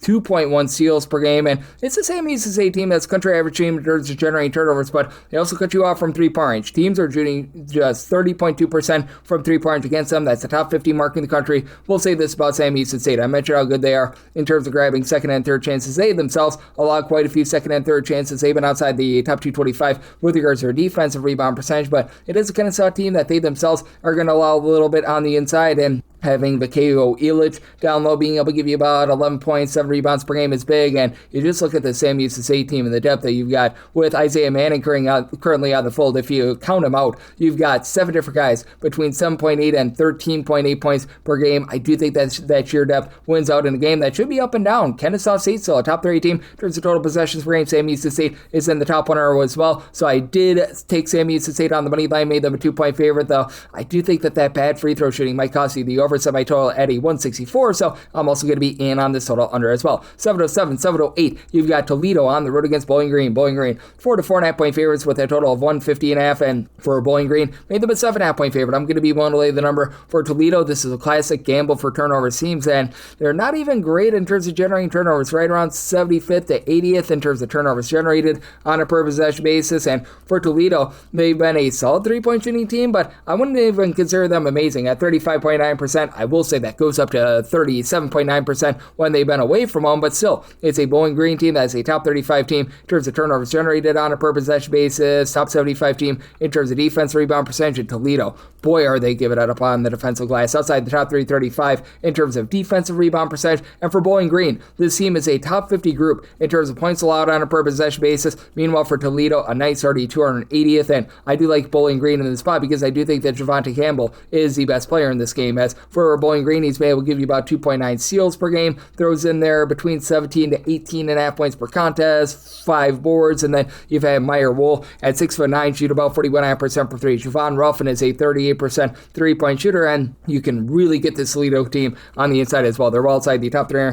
with regards to opponents' 2-point shooting percentage. Somewhat okay in terms of being able to guard the arc, but still not even necessarily the world's greatest there, and it's a Bowling Green team that has been a top 80 team with regards to their own 2-point shooting percentage as well. And on the flip side, for Toledo, you've been able to have quite a bit of production out of Kyler Vanderjagt from the outside, shooting about 38% per 3, supplies you with about 10 points per game, and then your top 2 scorers are Sonny Wilson, Leroy Blyden, who combined for 33 points per game between the two of them, shoot about 38.5% from 3, and for Toledo, if they can get to the free throw line, they do shoot 77% in the charity stripe. That's the top 35 mark in the country, but have to have a lot of question marks with this defense. It's a game where I think it's going to be relatively mid-tempo. Toledo right now checks in terms of total possessions per game at about 140th. It's a Bowling Green team that under Todd Simon, typically they like to play a little bit more up-tempo, about 108th with regards to total possessions per game, maybe a total 152.5. So in on the over, and I'm willing to lay with Bowling Green, made them a 7.5 point favorite. 709, 710 on the card. It's San Jose State, and they're going to be playing us Grand Canyon. Old San Jose State does find themselves as an 11.5 point underdog, seeing a 10.5 out there as well. Totals between 138.5 to 139.5, and I could only make Grand Canyon a 9.5 point favorite. I'm going to be willing to take the points. Grand Canyon has been a really good defensive team, top 35 team in terms of points allowed on a per possession basis away from home. They're not allowing a ton of second and third chances, as 25.5% of opponents' missed shots become an offensive rebound away from home. That's a top 50 mark on the road, while San Jose State, man, they are allowing at home teams to grab 35.8% of their missed shots as an offensive rebound. That is a bottom 25 mark in all of college basketball. Their top rebounder in Yafat Mundi is currently out of the fold, but also for Grand Canyon, they shoot less than 27% from 3-point range away from home, and that's a big reason why I'm willing to take the points with San Jose State. This should be a relatively slow down game. San Jose State, in terms of total possessions per game, they're right now 328th in all of college basketball. Grand Canyon, they are a slow team, not like glacially slow, but 216th in the country, and Grand Canyon is a top 40 team in terms of points allowed on a per possession basis away from home, so they've done a great job there. As a matter of fact, a top 30 team, but still, for this Grand Canyon team, you need to get a little bit more from the outside, because you know that you're going to be able to get good overall scoring out of Jaden Henley, who's been able to give you about 17 points, 5.5 rebounds per game. Makai Williams, 13.5 points per game as well, but neither guy shoots above 31% from 3. You've had Brian Moore step up. He's been able to shoot about 40% from 3-point range, and I like the versatility. Nana Wusu Nane, 9.5 points, 9 rebounds per game, but still, it's a team that just had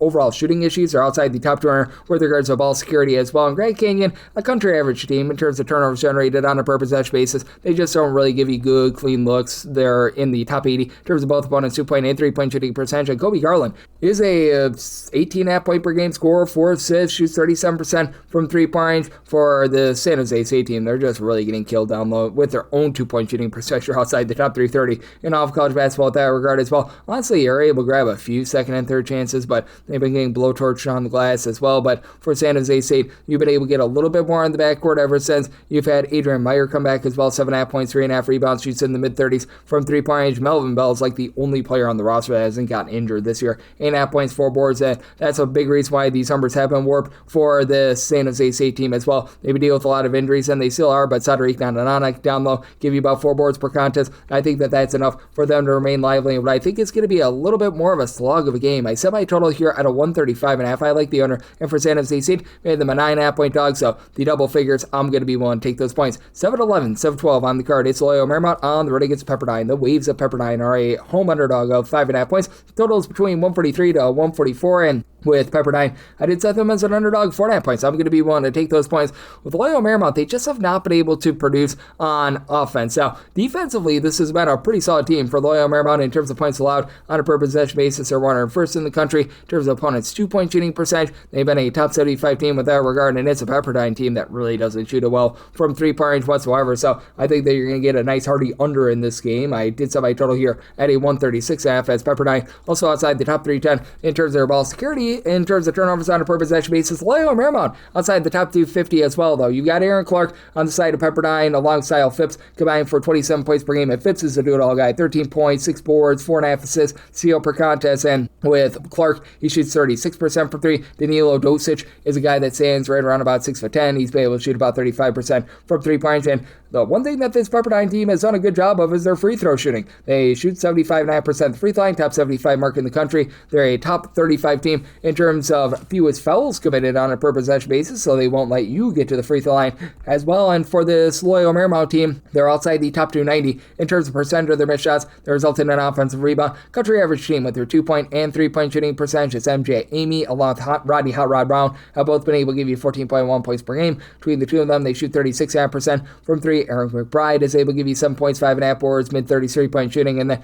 Jan Vide has led the way with about 4 assists per game. And for Loyola Marymount, while they're strong on the inside with regards to that 2-point shooting percentage, they have been well outside the top 225 with regards to overall rebound percentage. They're a country average team in terms of generating turnovers. I think that this is going to be a little bit more of a slowdown slog, even though Loyola Marymount, they're a mid-tempo team. They're about 155th in terms of total possessions per game. Pepperdine is looking to slow down a little bit more. They're more around about 158th, but that's a warped stat because they played a few overtime games. But that said, semi-total 136.5. I like the under, and at 5+, we'll take those points with Pepperdine. 7-13, 7-14, you've got Long Beach State on the road against UC Davis, and UC Davis a pretty good sized favorite here, as you're going to be laying with them anywhere between 5.5 to 6 points. So on this game, it is 149.5, and I set my line more around 9 to 9.5. I'm going to be willing to lay it with UC Davis. It's a UC Davis team that is a top 100 team in terms of turnovers generated on a per possession basis, and to the credit of this Long Beach State team, they've actually been able to step up quite well with that regard. For Long Beach State, in turnovers generated on a per possession basis away from home, they're actually a top 50 team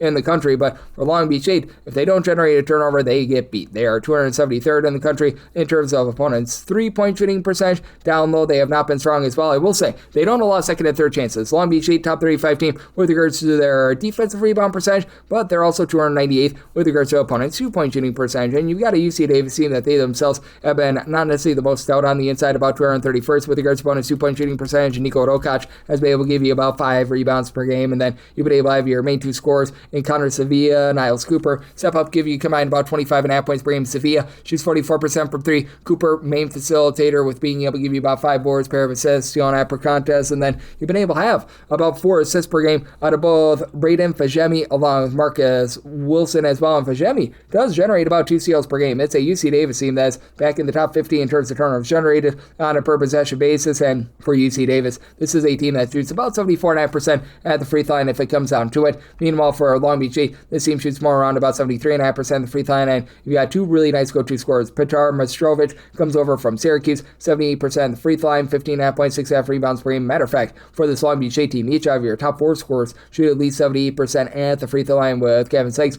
give you about 18 points, shoots 37% from 3-point range, but it is a Long Beach State team that is outside the top 250 with their own 3-point shooting percentage. They just have not been able to give themselves second and third chances right around 300 with regards to offensive rebound percentage. And with Long Beach State unable to take care of the ball, they're outside the top 240 in terms of turnovers on a per possession basis. I think that lets UC Davis be able to dictate the terms of this game. Set my line at 9, so one to lay with UC Davis. Maybe I total 149, so 149.5. That is my minimum buy point here on the under. 7:15, 7:16. New Mexico State is going to be on the road against Jacksonville St. Jacksonville State 1.5 to 2.5 point favorites, and your total on this game 138.5 to 139.5. Made my line 1.5, so 2+1 take the points with New Mexico State. This is going to be a slow down slog of a game. Jacksonville State is one of the slowest teams in all of college basketball in terms of total possessions per game. Right now for Jacksonville State, they are well outside the top 316th to be exact. New Mexico State, we're around about 254th. They've had an overtime game or two to be able to speed that up a little bit, but still a very rock-solid team on the glass. They've been a top 150 team in terms of their defensive rebound percentage, and Jacksonville State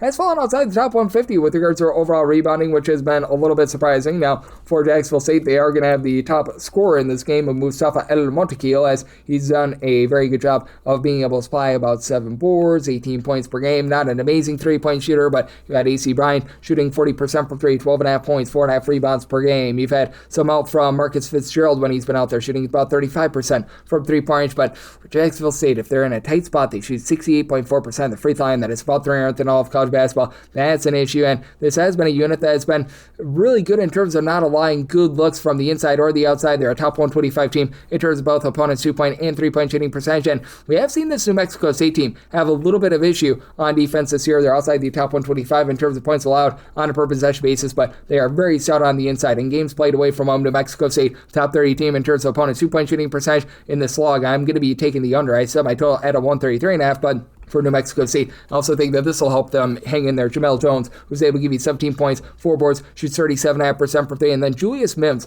versatility is big with him. A block, 11 points, 8.5 rebounds. He shoots 38.5% from 3-point range. It's a little bit of a top-heavy team, but Elijah Elliott is able to throw in there 8 points per game along Jalen Randall, and you've got Elliott shooting about 35% from 3-point range. New Mexico State country average team in terms of their free throw shooting percentage at about 72.5%, but with this New Mexico State team doing a relatively solid job in terms of guarding the arc. They're a nice team in terms of their rebound percentage as well. I think that it helps them hang in there in a slog, and I just don't think that Jacksonville State covers at the line. So my line at 1.5. I'm willing to take 2+ here with New Mexico State, and I'm in on the under. Maybe by total 133.5, 7:17, 7:18. You've got Idaho State on the road against Idaho. In the battle for the Potato State, you've got Idaho, the Vandals, as 5.5 point favorites. So on this game is 147.5, and maybe my total of 144.5. I do like the under.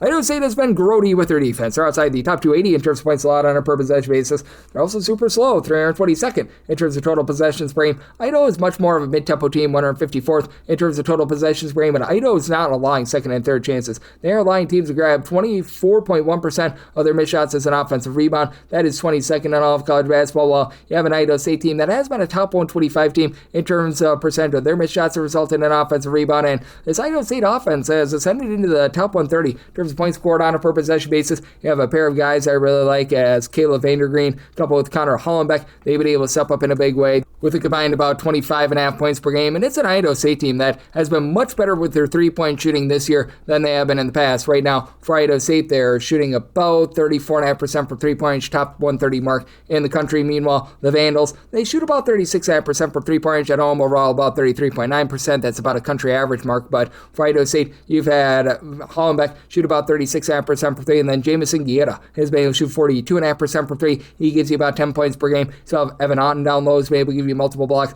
per game, as it's a Idaho State team that's still pretty solid on the inside. They really give it up from the outside, as they're outside the top 250 in terms of opponents' 3-point shooting percentage, about 300 in terms of turnovers generated on a per possession basis, and we'll say they're still a top 150 team in terms of their defensive rebound percentage, so not allowing a lot of second and third chances. Idaho's not necessarily a team that comes up with a lot of offensive rebounds themselves, and for Idaho, they're about 250th with regards to opponents' 3-point shooting percentage. They've been much better with regards to their interior play as well. You've got Colton Mitchell, Jack Rasmussen, who've been able to combine for about 27 points per game, and then Isaiah Brickner has been able to shoot 46% for 3, 11 points per game. Brody Woodbury might be the best post presence in my opinion in this game, 8.5 points, 5.5 boards, comes over from Southeast Louisiana. In a pressure spot, Idaho does shoot about 75% at the free throw line. They do put you on the free throw line quite a bit as well, so an Idaho State team that shoots about 74% of the free throw line, they're going to be able to get some trips there. I do think that both of these teams have some similarities to them, and I do think that in the battle for this state that Idaho State is going to be able to hold in there. Semi line at 4.5, so I'm willing to take the 5+ here with Idaho State and on the under. Semi total 144.5, 719, 720. You've got Northern Illinois. They're going to be on the road against Central Michigan, and Central Michigan does find themselves as a 3.5 point favorite total on this game, 145.5 to 146.5.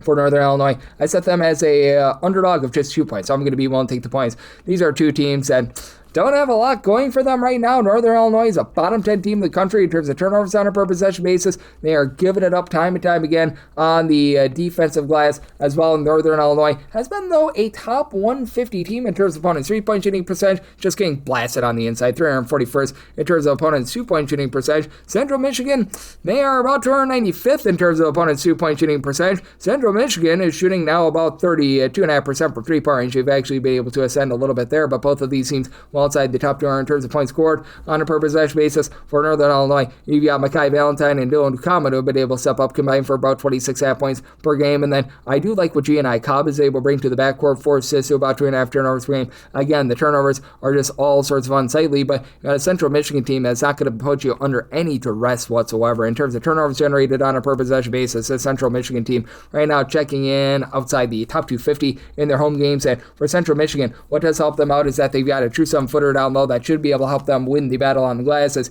you've been able to have about 12.5 points, 6 rebounds per game out of Nathan Clearbot, and then Tamario Adley along with Logan McIntyre, they combine for about 22.5 points per game, and McIntyre does shoot 40% from 3-point range, but also for Central Michigan, outside the top 290 with regards to opponents' 2-point shooting percentage. Central Michigan, they themselves outside the top 275 with their own ball security, outside the top 3 with regards to defensive rebound percentage. So both of these teams should be able to get a lot of second and third chances on the glass. Central Michigan, if they need to cover at the free throw line, they shoot just 70.5% at the free throw line. Fat Brooks, great name, has been able to give you about 10 points, 3.5 assists per game. But I do think that this is going to be a grody sort of battle between two teams that aren't looking to push a lot of tempo. Central Michigan, about 241st in terms of total possessions per game. Northern Illinois, 165th. Did set a total here of a 144, so I'm going to be willing to take anything north of 2 points here with Northern Illinois. And with this total, I'm in on the under. Semi-total at a 144, 721, 722. Air Force is on the road against Fresno State. Fresno State is 16.5 to 17-point favorite. It's all this game between 142.5 to a 144.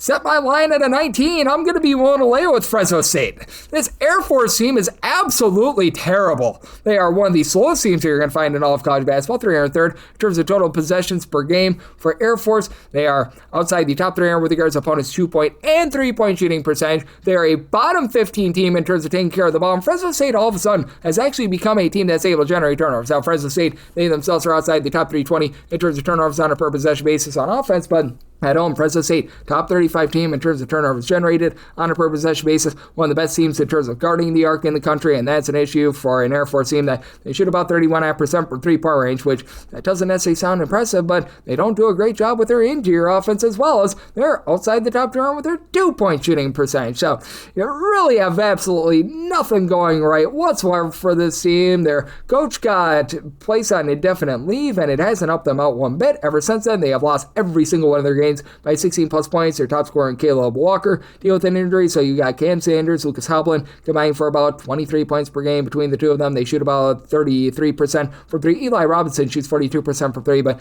very low volume. And he's the one guy on the roster healthy right now that gives you 5.1 rebounds per game. As Wesley Chalkowski at 7 feet tall, he gets starts and he gives you 2.3 rebounds per game. I can talk about being about as useful as a poopy flavored lollipop as a 7-footer. Meanwhile, for Fresno State, they should be able to dictate the tenor of things down low. They don't grab any sort of second and third chances, but pretty good on the defensive glass. You got Wilson Jaquez being able to give you about 8.5 or 7.5 points per game. Jake Heidbreder, 17.5 points. Only shoots about 32.5% for 3. And Fresno State, they're only shooting 31.5% for 3. That's outside the top 275 in all of college basketball, but country average team with their 2-point shooting percentage. They do a nice job generating those turnovers. It's a Fresno State team that's going to be looking to push a little bit of tempo, but they're not necessarily a warp speed team in terms of total possessions per game. They're checking in more around about 127th, so I think that Air Force does not do their part with this total, so I might go 139, and on the under of Fresno State, willing to lay up to 18.5 with them. 723, 724, LSU is on the road against Tennessee. Tennessee is a favorite of between 14 to 14.5 points total on this game. It is 144.5 to 145.5. I did set my line at 12.5. I'm going to be willing to take the points with LSU now. LSU has been dealing with an injury to their main point guard, Deon Thomas, and ever since then, things have been just harebrained and not necessarily great for the team, to say the least. But that said, they've got still some relatively good rebounding, and they've been a top 45 team in terms of points scored on a per possession basis, even while shooting 32% from three, which is outside the top 250 in all of college basketball. You've got good versatility with Max McKinnon being able to supply 2.5 assists, 14.5 points, shoots 39% from three, 92% of the free throw line. Markel Sutton has been able to give you about 8 boards per contest, and the one place where Tennessee is going to be able to win in this game is with the turnover battle. Now, LSU generates no turnovers whatsoever. They're about 300 in terms of turnovers generated on a per possession basis, but Tennessee has been outside the top 330 in terms of taking care of the ball themselves. It's a Tennessee team that has become a very mid-tempo team. In terms of total possessions per game, they check in about 147th in all of college basketball. For LSU, they've been a relatively just similar team at about 157th as well. And for Tennessee, they're number one in the country in terms of percentage of their missed shots that result in an offensive rebound. They rebound over 42.5% of their misses as a board, and you've had Nate Amon really be able to step up and be a big part of that. 17.5 points, 6.5 boards, shoots about 33% from three, but here in conference play, has been able to give you over 20 points per game. Jacoby Gillespie, 5.5 assists, 18.5 points per game, but he and Amon do combine for about 5 turnovers per game. That's been really the main crux of the issue for the team. And also, Tennessee is good at getting to the free throw line. They're a top 30 team in terms of free throw attempts on a per possession basis. They shoot just 69.5% at the free throw line. You've had Jalen Carey be able to give you about 8 points, 6 rebounds per game. Felix Zapara gives you a block and half per contest. JP Estrella, 9.5 points, 5 rebounds. So a lot of guys that support Amon along Gillespie, but I do think that the turnovers are going to be a little bit too much. It is an LSU defense that certainly is not going to generate a lot of turnovers, but they've been pretty stout inside, top 100 team with regards to opponents' 2-point shooting percentage. They give it up from the outside, but Tennessee not necessarily an amazing 3-point shooting team either. Do think, though, that you get just enough here for the over because of the second and third chances that Tennessee generates, and Tennessee now outside the top 30 in terms of points allowed on a per possession basis. So set a total of 146.5, like the over, and the points here with LSU. 725, 726. Brown is going to be on the road against Dartmouth. And Dartmouth and Brown currently has no numbers because these two teams played yesterday. So I'll give you guys my handicap. For Dartmouth, I've made them a 4.5 point favorite. We're going to lay up to 4 with them, 5 or more. Take the points with Brown and set a total here of a 133.5. 133 or less in on the over, 134 or higher the under. You've got a Brown team that just has not been able to generate any offense whatsoever. And both of these teams are relatively similar in terms of their tempo going into the day. On Friday, you had Brown about 243rd in terms of total possessions per game. For Dartmouth, this unit is right in that neighborhood of about 177th, and for Dartmouth, this has been a team that's been able to shoot it quite well from three-point range, or a top 100 team with that regard. Not really executing on the inside, 269th with regards to their 2-point shooting percentage, and Dartmouth is outside the top 300 in terms of ball security as well. You've got a Brown team that they themselves have just had all sorts of issues in terms of taking care of the ball, though they have been a top 110 team in terms of turnovers generated on a per possession basis on defense. Dartmouth is not generating any turnovers at home. They're a bottom 50 team in terms of turnovers generated on a per possession basis, but I do think that they should be the favorite here because they've got a good answer to Landon Lewis and what he's able to provide for Brown with about 15.5 points, 6 rebounds per game, and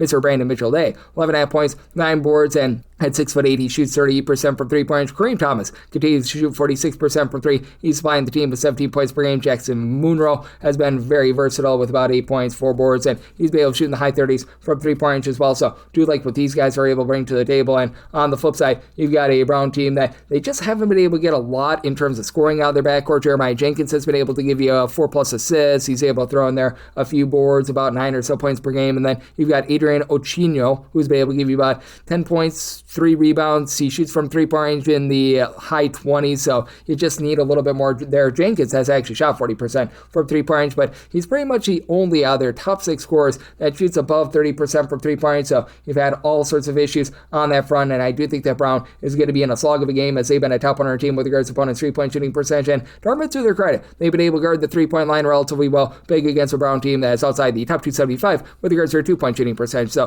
133 or less and on the over, 134 or higher the under, with Dartmouth willing to lay up to 4 with them, 5 or more, taking those points with Brown, 727, 728. You've got VCU on the road against Richmond. The Itsy Bitsy Spiders of Richmond are a home underdog of 7 to 7.5 points, 155.5 is the total, and I said a total of 152.5. I'm in on the under. You've got a Richmond team that has really been slowing down here in conference play. They're down to 199th in terms of total possessions per game. VCU not as fast as I expected this year. Still not a slow team, 113th in the country in terms of total possessions per game. And for VCU, they've been a country average team in terms of generating turnovers, country average team with regards to opponents' three-point shooting percentage. And interestingly for Richmond, they've been one of your better three-point shooting teams in all of college basketball, but they actually shoot better away from home rather than at home. Richmond shoots 41.5% for three-point range away from home, 35.7% when they're at home. And for Richmond, we have seen this offense be a little bit less efficient here in conference play, but it feels like they might be starting to find that swagger once again. I did set my line at 6.5, so I'm going to be willing to take the points, especially with a VCU team that, even though you got Barry Evans, give you versatility, 10 points, 5 boards, 3 assists per contest. You've been able to get some relatively good production out of the ancillary pieces like Jadarian Tracy, give you 13 points per game. But for Richmond, it's just a really good whole is greater than some of its parts sort of team. You've got 8 different guys between 5.5 and 12.5 points per game. AJ Lopez is that top scorer with about 12.8 points per game, shoots 42.5% from 3, but then Jaden Daughtry shoots 47% from 3. You've got Jonathan Beadle,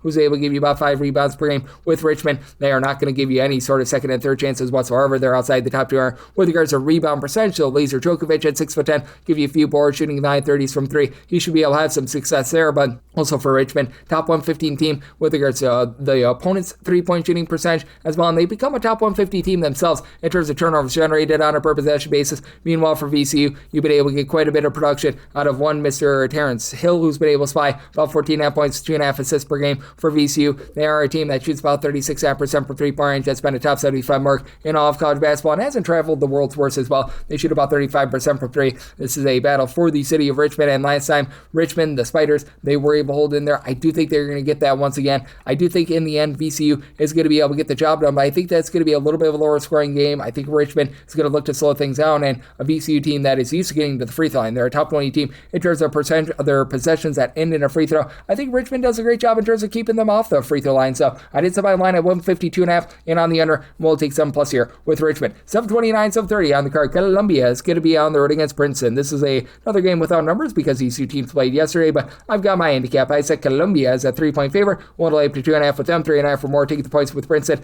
Made a total of 136. So 135.5 or less, and on the over 136.5 or the under. Princeton is going to be looking to get this game slowed down. 329th in the country in terms of total possessions per game. Princeton loves to take threes. Top 55 team in terms of percentage of their shots that come from 3 points, and a defense that's not going to put you under duress. That's big because Columbia has been hovering right around about 300 with regards to turnovers on a per possession basis on offense, but Princeton, a nice hearty 327th with regards to turnovers generated on a per possession basis. Columbia 334. So even though this might be a little bit of a slower game, you should get a little bit more of an efficient game. And for Columbia, this has been a top 50 team with regards to their 3-point shooting percentage, as they're shooting over 36% as a collective. But you do have a Princeton team that the one thing they've done a good job of on defense is being able to guard the 3-point line at home. Teams are shooting 24.1% from 3 against them. Now that is going to be seeing a little bit of regression, and even if Columbia is not able to pop it and lock it for 3, this has been a unit that has been a top 40 team in terms of percentage of missed shots that become an offensive rebound. Blair Thompson, big reason why, 11 points, right around about 5 boards, and he shoots 44% from 3. Jared O'Keefe has been able to shoot 42% from 3, 9.5 points per game. Kenny Nolan throws in there 17 points, shoots 95% in the free throw line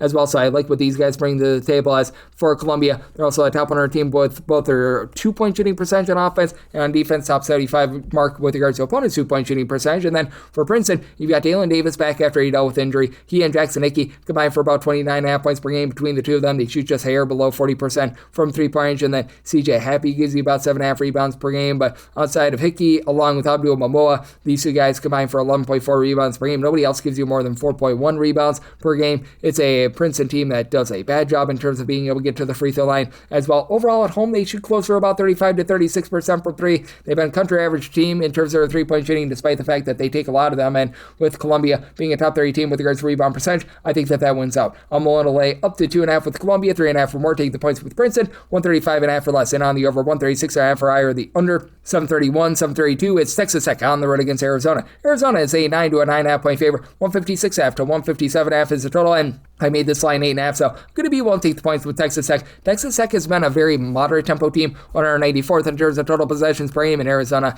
Obviously, they're going to be looking to gun it. They are currently, in terms of total possessions per game, 26th in the country, but they're still a top 15 team in terms of points allowed on a per possession basis. And for Arizona, if you're looking to hurt this team, it's most likely going to be from the outside. They're about 60th in the country in terms of opponents' 3-point shooting percentage, and Texas Tech has actually been a really good perimeter defense. They're a top 55 team in terms of opponents' 3-point shooting percentage. percentage, despite the fact that you've got JT Toppin give you darn near a double-double, 21 plus points, about 10 rebounds per game. It is a Texas Tech team that can be out a little bit on the inside, so Monte Uvas Crivas along with Toby Awaka were able to give you 18 rebounds per game, should be able to find some success there, but for Texas Tech, this is also a flamethrower from three-point range at 39.1%, top 15 mark in the country. Christian Anderson, 19.7 assists, and you've had Lawan Watts be a nice ancillary guy. Donovan Atwell's been able to shoot 40+% from three-point range, and just with this Texas Tech core in general under Grant McCaslin, I do think that the defense is going to continue to get better and better. They did a nice job shutting down Colorado, and as a matter of fact, you take a look at this squad, and they have now given up fewer than 70 points in each of their last 3 games, so I do think that Texas Tech continues to just be able to hone it in a little bit more on defense, recognize that Kobe Pete has been rock solid for Arizona, along Jaden Bradley.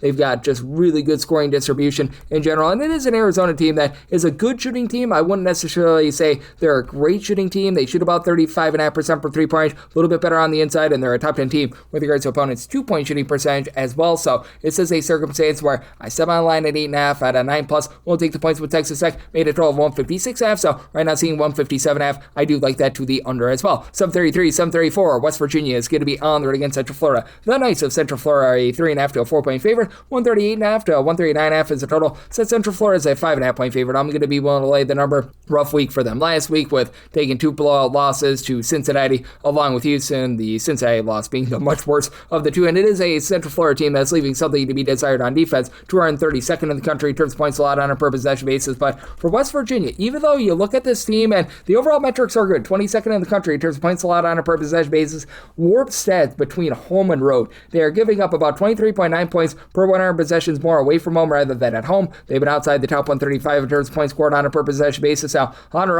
he'll huff, he'll puff, and he'll give you 15.5 points per game and shoot 36% from three-point range. Trayson Eaglestaff has been able to come on strong as well. Had a rough start to the season. He's back to being able to average double figures here in conference play, only about 10.5 points and 5 rebounds per game, and then Brenton Lorient is able to give you about 5 rebounds per game. It's a West Virginia team that's been a top 50 team with regards to defensive rebound percentage. They're really strong on the inside. They're a top 30 team with regards to opponents' two-point shooting percentage, but boy, do they give it up from three-point range. West Virginia allowing teams away from home to shoot 38.9% from three-point range, as well as the top 275 in all of college basketball. And this is a Central Florida team that has been one of the better three-point shooting teams in all of college basketball. Summits, folks, shoots over 45% from three, 6+ assists per contest. Recognize that this is a team that turns the ball over a little bit, but at the same time, West Virginia not necessarily pushing the issue there. Central Florida overall shoots 37.3% from three, top 30 mark in the country. You've gotten some really good production down low out of JaMychal Stillwell, 12.8 rebounds per game for Central Florida. They're a top 50 team with regards to their offensive rebound percentage, and then Riley Kugel shoots 38% for three, 14 points per contest with Chris Johnson. Now I'll give you some contributions as well. I do think that Central Florida goes out there, gets the job done, which would be an interesting tempo war for Central Florida. They're about 95th in the country in terms of total possessions per game. West Virginia, 353rd. I do think that the Central Florida offense wins out against a West Virginia team that sees a big drop-off with their defense away from home. So semi-line at 140.5 like the over, and we'll lay up to 5 here with Central Florida. 735, 736. Cornell is going to be on the road against Penn. This is another game without numbers. These two teams played yesterday, but I've got my handicap. I set Cornell as a 2.5-point underdog. Willing to take 3+ here with Cornell. 2 or less going to be willing to lay with Penn, and I set a nice harebrained total here of a 173.5, 173 or less in on the over, 174 or higher. The under, you've got a Cornell team as a top 25 team in terms of points scored on a per possession basis. Top 25 team in terms of total possessions per game. They shoot as a collective 39% from three. That's a top 10 mark in the country. And oh yeah, by the way, they're outside the top 340 in terms of points allowed on a per possession basis and opponent's three-point shooting percentage. So they are going to be playing a lot of shootouts, as you've got Cooper Nora. I'd give you 19.5 points, shoots 40% from three-point range. Just a Penn group that they have been getting absolutely blasted on the inside. And for Cornell, you talk about the three-point shooting, and they take darn near 50% of their shots from three-point range, but it's also a Penn team that they are outside the top 3 with regards to opponents' two-point shooting percentage. And Penn, they shoot about 39.3% from three. They're a top 10 team in all of college basketball. Penn not necessarily playing super up-tempo in terms of total possessions per game, about 215th in the country, and they're going to need to match up with Adam Hinton along with Jake Feigen. These two guys have been able to combine for 30 points per game between the two of them. They're shooting 39+% from three-point range, but that said, you got a Penn team that you've been able to have TJ Power along with Ethan Roberts combined to shoot about 42% from three between the two of them. You're getting about 32.5 points per contest. You've had Augustus Garrett be able to step up, give you about 5.5 rebounds per game. AJ Levine, when he's been out there, has been able to give you about 8.4 assists per game, and Penn has been a top 150 team in terms of ball security. Now, if this comes down to free throws, they only shoot about 69.5% of the free throw line. That's been rough for them. And for Penn, they're outside the top 3 with regards to 2-point shooting percentage. While Cornell is able to pop it from both 2 and 3-point range, Penn has been a little bit rough there, but Penn is the better rebounding team as well. Cornell does not generate second and third chances. Penn a top 150 team with this regard, and Penn has been a top 175 team in terms of opponents' 3-point shooting percentage, and I think that could be the difference in the game for Penn. I'm going to be willing to lay up to 2 with them, 3 or more, taking the points with Cornell, and then 173 or less, and on the over 174 or higher, the under 737, 738. Ole Miss is going to be playing those to Mississippi State. Mississippi State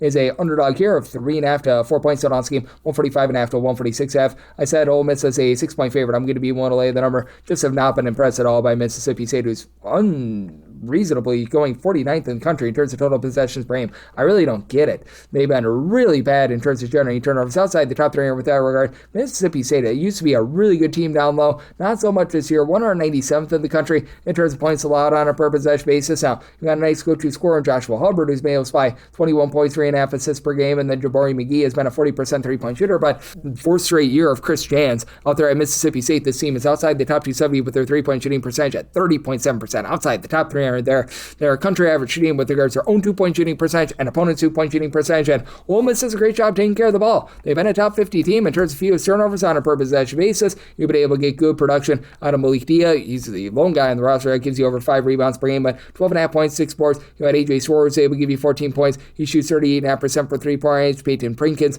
has been able to shoot 45% from the outside. It's been a little bit wobbly for Ole Miss all season long. They're coming off of a few just bad losses, but Kesagifa has been able to give you a little bit in the backcourt as well. And with this Mississippi State team just being much weaker on the glass than what they have been in the past, for Ole Miss are currently outside the top 200 with regards to rebound percentage, but that gets masked by the fact that Quincy Ballard has not stepped up the way that they expected. Do think that Ole Miss goes out there, gets the job done, and takes it to a Mississippi State team that has been very inefficient on defense. Semi-total at a 144 here at the 146, in on the under because Mississippi State just does not shoot from 3 and willing to lay up to 5.5 here with Ole Miss. 739, 740. Harvard is going to be playing us to Yale. Yale does find themselves as 4.5 to 5.5 point favorites. 142.5 is the total, and with Yale, I did set them as a 6.5 point favorite. I'm going to be willing to lay the number. It's a Yale team that's in the top 10 in terms of points scored on a per possession basis, and all the Yale defense is rough. 217th in terms of points allowed on a per possession basis. They're giving up more than 4 points fewer per 100 possessions away from home rather than at home. As a matter of fact, in a road/score venue, they do become a top 85 team in terms of points allowed on a per possession basis, and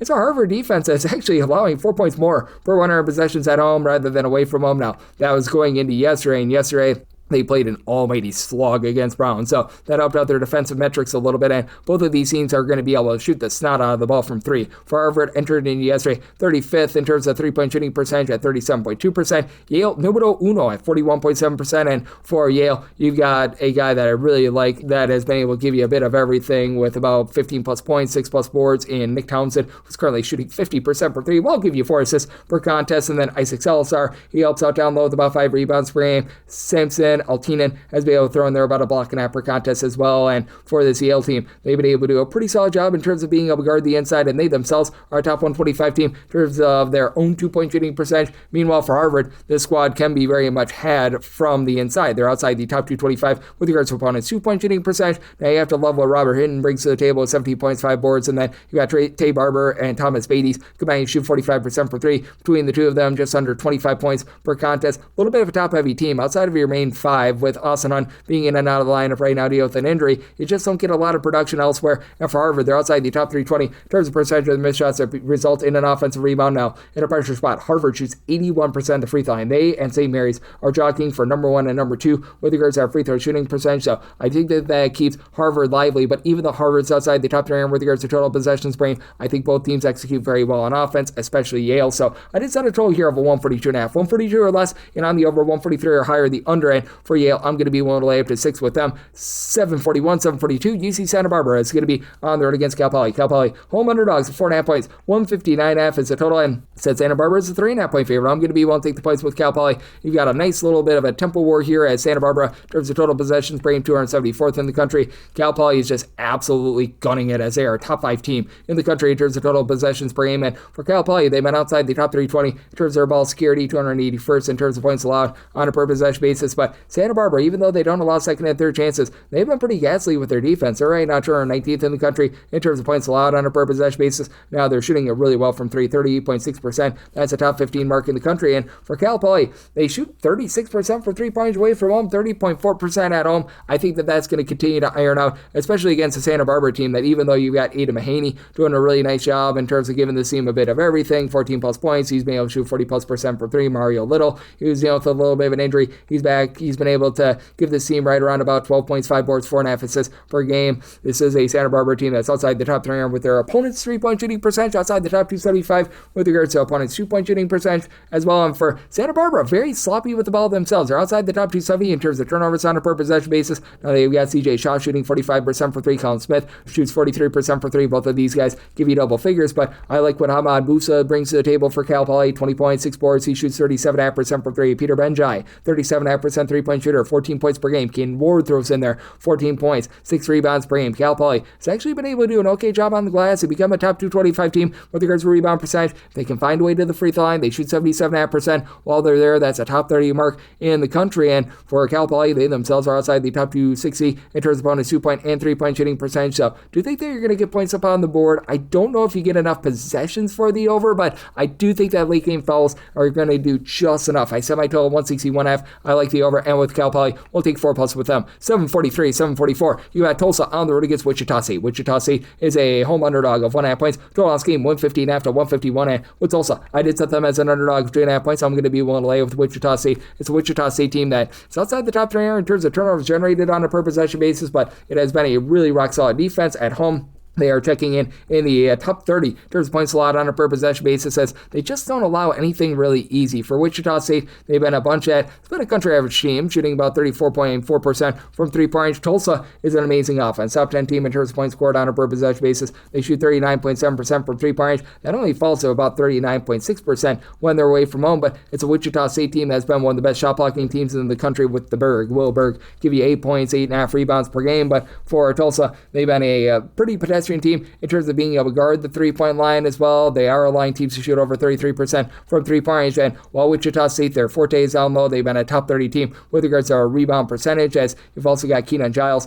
in the backcourt, give you 15 points, and he's been able to shoot about 40% from 3-point range. This is a Wichita State group that is not allowing good looks from 3-point range. Right now for Wichita State, in terms of opponents' 3-point shooting percentage, they check in 35th in the country. Teams at home shoot only 28% from 3 against them. Tulsa, meanwhile, that's about 186th, and for Tulsa, you'll be able to have David Green do a nice job shooting north of 45% from 3-point range here in conference play. He, along with Miles Barnstable and Tylen Riley, all give between 14.5 and 16.6 points per game. Between the three of them, you're able to get about 12 boards per contest. And then the SIU guys have done a nice job in terms of grabbing some boards. Tyler Burr has been able to give you about 4.5 rebounds per game. And then Ian Schmeichel, about 4 boards, 4.5 points per game. So these guys have been rock solid, but with Wichita State just absolutely being able to own the glass, and Tulsa not being a team that puts you under duress. Tulsa only about 300th in the country in terms of turnovers generated on a per possession basis. And then you've got Karan Boyd, who's maybe give you 10 points, shoots in the mid-30s from 3-point range. It is a Wichita State team that in a little bit of a pressure spot. They're much worse than Tulsa at the free throw line. Tulsa,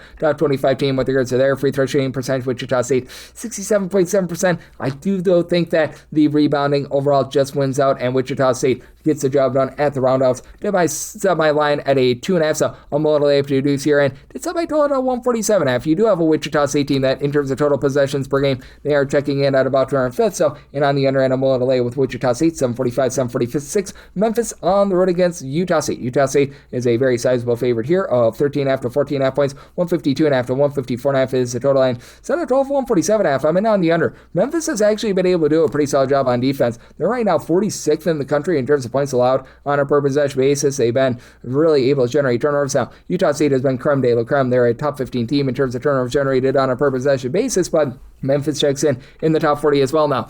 Memphis also outside the top 325 in terms of ball security. They turn the ball over 14.3 times per game, and you've only got 2 double-figure scores. Sincere Parker, he sincerely gives you 11.7 points per game, shoots 37.5% for 3. Doug McDaniel, 2.5 steals, 4.5 assists, 13 points per contest, but now you're getting a little bit more of Aaron Bradshaw's, give you about 4.5 rebounds per game. They dealt with injuries all season long, as the likes of Curtis Givens, Julius Redford, Hassan Abdul-Hakim all missed 3+ games as far this season. Those are 3 of your top 6 scores as well. Getting those guys back, that helps out big time. And for Utah State, they should be able to find some success on the inside. They've been a top 12 team with regards to their 2-point shooting percentage. 3-point shooting is still good at 36.5%. Been a little bit more shaky recently. MJ Collins still gives you 18.5 points, shoots about 39% from 3, and then Mason Fazlov, Sachi suffered 16 points, 2 assists, 5.5 rebounds per game, but I do think that with the way that Memphis is able to hold up on defense, and that's going to be just enough for them to hang in there. I recognize it's a tough spot, it's a lot of traveling, it's a random non-conference game here as well, but that said, I did set my total out of 147.5. Memphis has been a top 75 team in terms of total possessions per game, but contrary to popular belief, this is not a Utah State team that is looking to fly. They've been outside the top 125 in terms of total possessions per game, so circumstance where I'm going to be in on this total under semi-total at 147.5, and I'm going to take 12 plus here with Memphis. 747, 748. This is from Bridgestone Arena, neutral court game between Virginia and Ohio State, the Ohio State University, a 4.5 point underdog. Total on this game, 147.5 to 148.5, and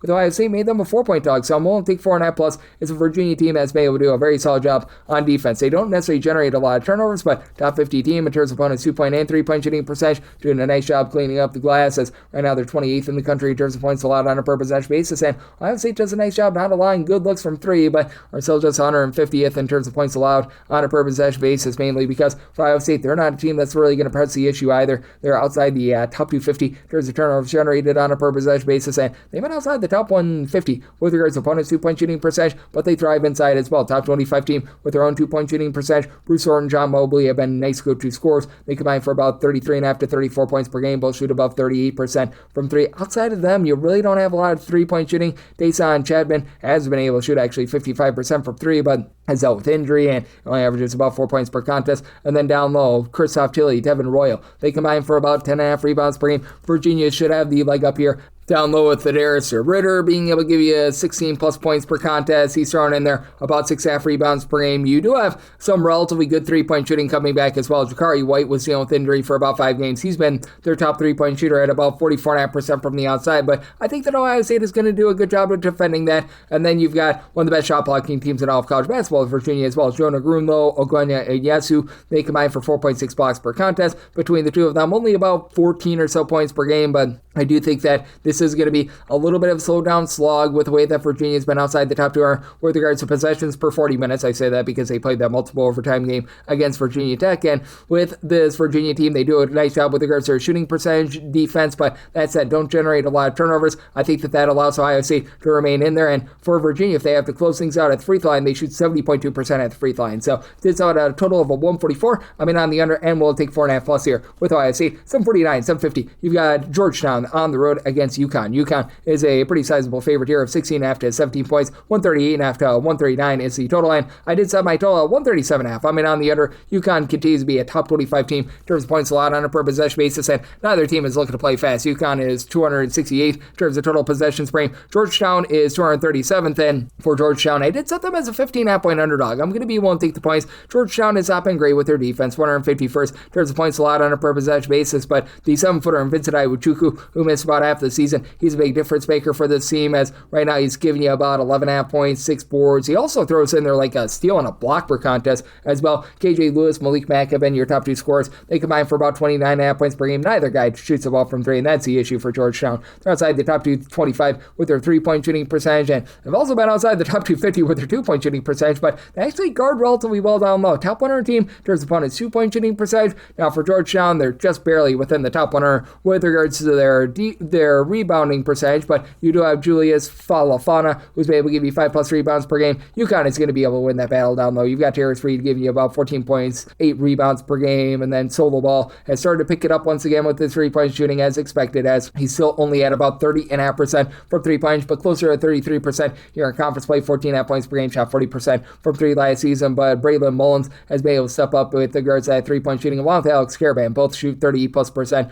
from 3. Combined, these two guys give you about 25 points per game. UConn good in terms of taking care of the ball. They've been a top 150 team with that regard, but it is the UConn team that is going to be just a much better defensive team rather than an offensive team. For UConn, top 20 team with regards to both opponents' 2-point and 3-point shooting percentage, but have left a little bit of something to be desired on the offensive side of things. They don't necessarily pull in there a ton of second and third chances, and I do think that Georgetown with Iwuchukwu a little bit of a different team. So at 16 plus, I'm going to be willing to take the points with Georgetown in on the under semi total at a 137.5. 751, 752. 152. Western Kentucky is going to be playing those two. Middle Tennessee, 3 to 3.5 point underdogs. 143.5 to 145 is the total. And I made Middle Tennessee the 1.5 point favorite. I like them on the money line, mainly because Western Kentucky is just a banged up team. Western Kentucky is still a top 50 team in terms of total possessions per game. Middle Tennessee is a team that's very content to be slowing things out. 233rd in the country in terms of total possessions per game. Middle Tennessee doesn't necessarily do one thing terribly. They don't necessarily do one thing great. Meanwhile, you've got a Western Kentucky team that typically they do a nice job in terms of winning the turnover battle and the battle on glass. They're still a top 100 team in terms of fewest turnovers on a per possession basis, but have fallen outside the top 100 with regards to that rebound percentage. They've had Tegan Moore deal with a little bit of an injury. We haven't seen him since late January. That was their top scorer with about 17 points per game. Grant Newell, Mello Boone have become the top two scorers, both giving about 11.5 points per game, but between the two of them, they shoot less than 30% from three-point. Now, Ryan Myers shoots 40% from three, but Western Kentucky outside the top 220 with regards to their three-point shooting percentage, and they're awful with their interior offense. They're a bottom 5 team if you include non-Division I games with their 2-point shooting percentage, and for Middle Tennessee, this is a squad that has been a top 175 team in terms of opponents' 2-point and 3-point shooting percentage. They're a country average team with all their shooting percentages. One thing they've done an okay job of is being a top 150 team on the defensive glass. They're average with their turnovers. They don't shoot it well at the free throw line. They shoot 68.5% at the free throw line, but one of the most average teams in the country. I wish I could put it any other way, but you've got Jevin Carter, let's give you about 3.5 assists, 10.5 points per game. Kamari Lancer is in there, 14 points, 4 boards, shoots 34% from 3-point. You've had Alec Oglesby be able to give you some 3-point shooting pop, 44%. And I do think that with just so many injuries racking up for Western Kentucky, still deal with the injury to Brian Selbungwe, they've been able to get back Terry Purdue to be able to give you a little bit of facilitation, but I think that this Western Kentucky team just is not the same with all these injuries. They've had to slow down, take away a little bit of their identity, and Middle Tennessee in a lower scoring game gets the job done. Set by a total at a 143.5, like the under in Middle Tennessee here on the money line. 753, 754, St. Thomas on the road against UMKC. The Kangaroos of UMKC, 13.5 to 14-point underdogs. So this game was 152.5, and I was hoping I would actually get a buy point here on UMKC. Nope, I set St. Thomas as a 15.5 point favorite. I'm going to be willing to lay it. Kansas City's right now your worst against the spread team in all of college basketball, and they're just awful metrically everywhere. Outside the top 350 in terms of points scored on a per possession basis, 333rd in terms of points allowed on a per possession basis. Outside the top 3 are with regards to rebound percentage. Bottom 15 team with their 3-point shooting percentage. Like, what are these guys are doing right? You've got Carmelo Branch, who's been able to shoot about 35% from 3. He's been able to give you double figures. Jason Petty has been able to give you about 12 to 13 points per game, and the St. Thomas team does not give themselves second and third chances. Bottom 10 team in the country with regards to offensive rebound percentage, but they're not going to give you second and third chances. St. Thomas, top 25 team in terms of fewest turnovers on a per possession basis. UMKC outside the top 320 there, and St. Thomas, country average team in terms of generating turnovers themselves. And for St. Thomas, while they love to go bombs away from 3, they shoot 36.5% from 3. Top 5 team with their 2-point shooting percentage as well. Isaiah Johnson Ogru has been able to give you about 11 points, 4 boards. He shoots 35% from 3. Nick Jankowski, 17 points on 37% for 3-point shooting. Noah Minsale still shooting less than 30% from 3, and yet they're still explosive on offense. 20 points, 4 boards, 4 assists out of him. Ben Ustaban has been able to give some versatility along with Carter Bijirke. Bijirke at 6'9", shoots 44.5% from 3. The St. Thomas team just too efficient in this spot against a UMKC team that's been a skid mark on the underpants of college basketball this year. I think that they continue to not cover. I did set my total 153.5. UMKC is typically a very slow team. They're up to 71st in the country in terms of total possessions per game, and St. Thomas not afraid to run it either, 126 in terms of total possessions per game. So I like the over, set my total 153.5, and I'm willing to lay up to 15 here with St. Thomas. 755, 756. Hawaii is going to be on the road against Cal State Northridge. CSUN finds themselves as a home underdog here of 3 to 3.5 points. 161.5 to 162.5 is the total. Set a total of 155.5. I like the under. Hawaii is a top 5 team in the country in terms of points allowed on a per possession basis. They do a good job in terms of guarding the inside and the outside. Number 1 in the country in terms of opponents' 3-point shooting percentage. They're a relatively pedestrian team in terms of generating turnovers, but they're also a top 40 team in terms of opponents' 2-point shooting percentage. And for Cal State Northridge, they're outside the top 200 in terms of points scored on a per possession basis, outside the top 235 in terms of turnovers on a per possession basis. Their big forte has been offensive rebounds, top 50 team in terms of percentage of their missed shots that result in an offensive rebound, but for Hawaii, 21st in terms of defensive rebound percentage as well. Josh O'Garo, about 14 points, 9.5 rebounds per game. For CSUN, you've had Josiah Davis step up, give you about 7.5 assists per game. Larry Hughes, great name, 18.5 points, making like his father, shooting 42.5% from 3. But for the CSUN team as well, even though they're 5th in the country in terms terms of total possessions per game. They're not necessarily efficient, and you get them to the free throw line, they shoot 65.5%. That's a bottom 15 mark in the country. And then for the CSUN defense, they're about country average with regards to opponents' 2-point and 3-point shooting percentage. They're pretty good on the glass. They're generating a few turnovers, and this is a Hawaii team that has had a tough time taking care of the ball as well. And Hawaii has shockingly been a pretty up-tempo team as well. In terms of total possessions per game, they are 35th in the country, but they do have a quartet of guys that give you between 10.5 to 13.6 points per contest. Gatis Namishka, Isaac Johnson, Quandre Bullock, and Harry Ruidef. Ruidef is a top 3-point shooter with about 40% 3-point shooting. You've been able to have Johnson and Bullock both give you between 5.5 to 6 rebounds per game, and Johnson is a true 7-footer that shoots 33% from 3-point. Hawaii, if they need to cover at the free throw line, each of your top 4 scorers shoot at least 78% at the free throw line. You've been able to have Isaiah Kirby able to give you about 6 points. He does a little bit around the outside. Isaac Finson has been able to be a 46% 3-point shooter. Really like the way this Hawaii team is built. Even though they're away from the island, I think that they get the job done. 108-5 with Hawaii, made them a 5.5 point favorite, and I'm in on the under. Semi-total 155.5, 757, 758. Sacramento State is going to be on the road against Northern Arizona. The Lumberjacks of Northern Arizona do find themselves as a favorite here of 1 to 1.5 points. 155.5 is the total line.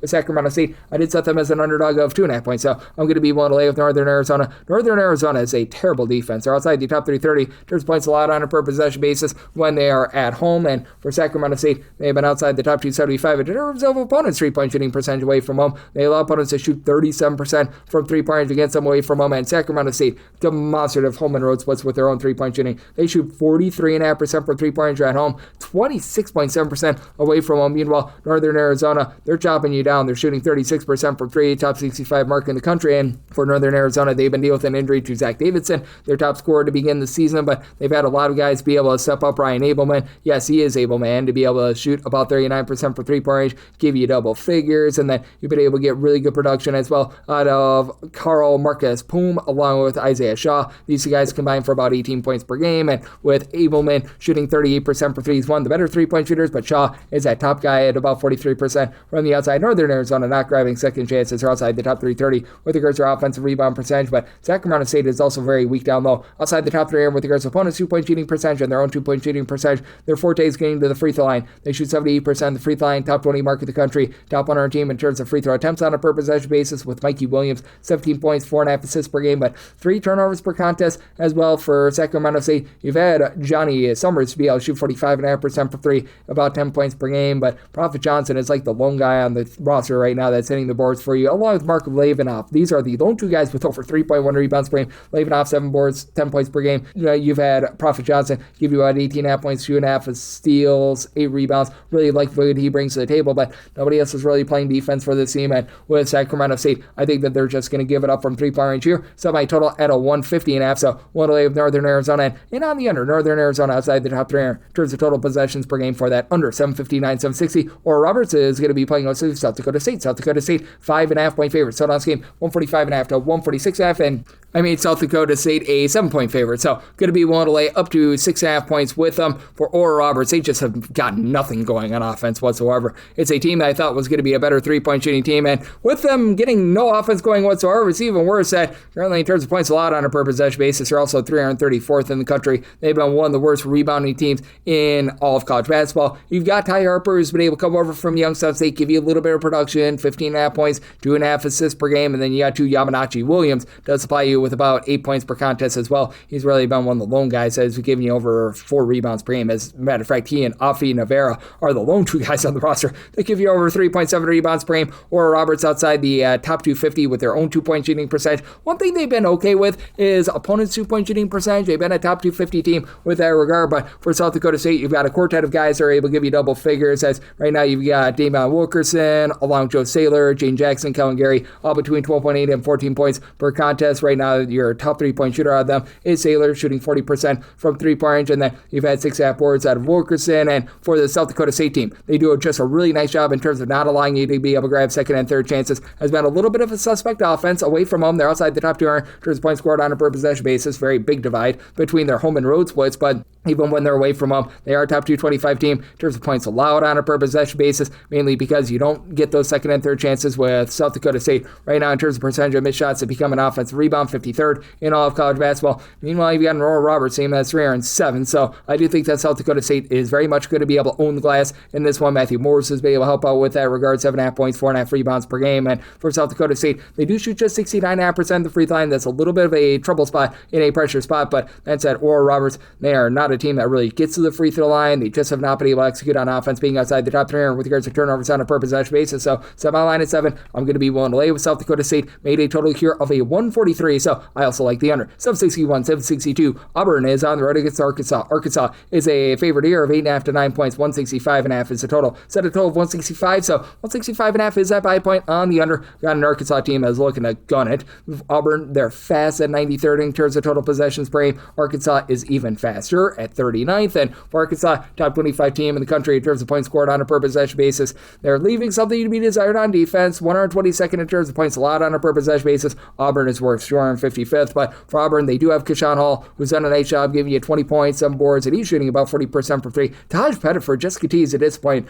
14 points and 3 assists per contest aren't bad raw numbers, but he shoots at 26% from 3-point. Kevin Overton has actually been a solid 3-point shooter, and then you've got Keyshawn Murphy, give you about 7 rebounds per game. Auburn has been a top 30 team in terms of percentage of their missed shots that result in an offensive rebound, and this is an Arkansas team that will give up a few second and third chances on the glass as well. They've been 266th in the country in terms of defensive rebound percentage, but you still have Malik Ewan, who's able to give you a block 5+ rebounds per game. Trevon Brazil has been giving nice versatility as well at about 6'9", about 13 points, 7 boards. He shoots 37.5% from 3, and it's an Arkansas team that they shoot 37+% from 3-point. And even for Auburn being a top 30 team in terms of points per possession, they're only shooting about 33% from 3. That's been outside the top 2 in all of college basketball. And Arkansas is a team that does actually a relatively solid job in terms of guarding the arc. They just don't generate like any turnovers whatsoever. And Auburn, they're not generating a lot of turnovers either. They're outside the top 150 with that regard, but you have to love what Darius Acuff has been able to do, along with Malik Thomas, the 2-star freshman, have been able to combine for about 36 points per game. Between the two of them, they shoot about 40% from 3. It's an Arkansas team that's a top 10 team in terms of fewest turnovers on a per possession basis. They also execute on the inside, being a top 50 team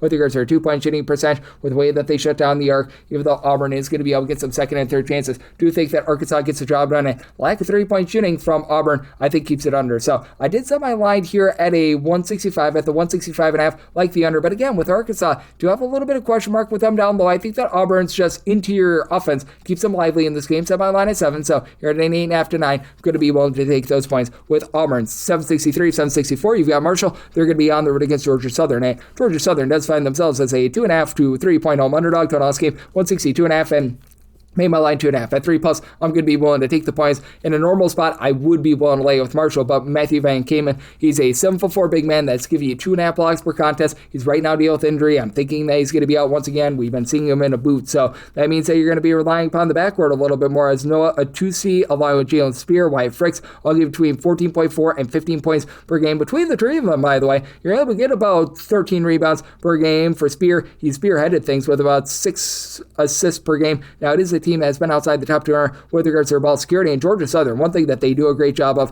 is winning the turnover battle. They're a top 55 team in terms of fewest turnovers on a per possession basis on offense. On defense, I'm not going to call them amazing in terms of generating turnovers, but for the Georgia Southern team, they are checking in about 80th in the country in terms of turnovers forced on a per possession basis. And this is a Marshall team that's really not going to put you under too much duress. They're about 175th in terms of turnovers on a per possession basis, and Marshall's been able to own things inside. They've been a top 50 team with regards to opponents' 2-point shooting percentage away from home, top 150 team with their own 2-point shooting percentage. So that takes a little bit of a step back here. And for Georgia Southern, it's a team that's been getting dominated on the boards. They're outside the top 250 with regards to rebound percentage, one of the worst defensive rebound rate teams in all of college basketball. But that gets helped out with Van Kamen not in there. And then you've got Spud Webb along Tyron Moore, giving you more, combined 30 points per contest between the two of them. They shoot 34% from 3. You've had Kyrie Dunn, get her done, shooting 36% from 3, 8 points per contest. Sakavian White is able to give you about 3 boards, 10 points per contest, throws in there a steal per game. And I do think that Georgia Southern, with the absence of the big man, they're going to be able to hold in there. They've been a country average team with their 2-point shooting percentage. They've been awful with their 3-point shooting percentage. You're right around about 300th in the country there. But that said, with being able to take care of the ball, being able to generate some turnovers, I think that Georgia Southern holds in this game. I do think that's going to be up tempo. Georgia Southern is a top 35 team with regards to total possessions per game, but I do think that in the end, those late game fouls just do just enough to be able to get you the over. Semi total 162.5. So on the 161.5 in on the over end, we'll take 3+ here with Georgia Southern. 765, 766. Texas is on the road against Missouri. Texas is back to being between a pick and roll 1-point favorite. Total on scheme 150 to 151. Maybe by total 152. I like the over. Missouri has some of the more demonstrative home and road splits that you're going to find on offense in all of college basketball. Overall, they're hovering in the neighborhood about 50th in terms of points scored on a per possession basis, and they have not been great on defense. They're currently 142nd in terms of points allowed on a per possession basis, but it's not like this Texas team has been amazing on defense either. 174th in terms of points allowed on a per possession basis. They give up 20.3 points more per 100 possessions away from home rather than at home, and that's a big reason why I'm in on Missouri. I set them as a 2-point favorite. I like them on the money line. Missouri's not going to get a lot of second and third chances. Texas has been a top 40 team with regards to defensive rebound percentage, with Mateus Volquetas being able to give you 15 points, 7 boards per contest. Dalen Swain, who comes over from Xavier with Sean Miller, 17 points, 3.5 assists, 7.5 rebounds. Good versatility there, but 3-point shooting for Texas has been average. You've got Cameron Heide actually shooting 52% from 3 with 7 points per contest, but Draymond Mark continues to shoot 30% from 3. Jordan Pope, 34.5% from 3. Those two guys combined for about 26 points per game. You just expected a little bit more out of them. And then for Missouri, this is a offense that's averaging well over 16 points more per 100 possessions at home rather than away from home. Jacob Cruz, well, he's been cruising to shooting 47% from 3, 10.5 points per game. Jaden Stone was out for a little bit of time with injury. He's back here. Mark Mitchell combined for 32 points, about 10.5 rebounds per game. Missouri, a much better rebound rate team than they have been in the past. Getting just blasted from the outside the top 275 with regards to opponents' 3-point shooting percentage, but good on the inside. Top 40 team with regards to their own 2-point shooting percentage and opponents' 2-point shooting percentage. Issue for Missouri, they've been outside the top 240 in terms of turnovers on a per possession basis. Texas, outside the top 3 area with regards to generating turnovers. I think that leads to a high-scoring expose, and Missouri getting the job done. I said Missouri is a 2-point favorite, like them on the money line,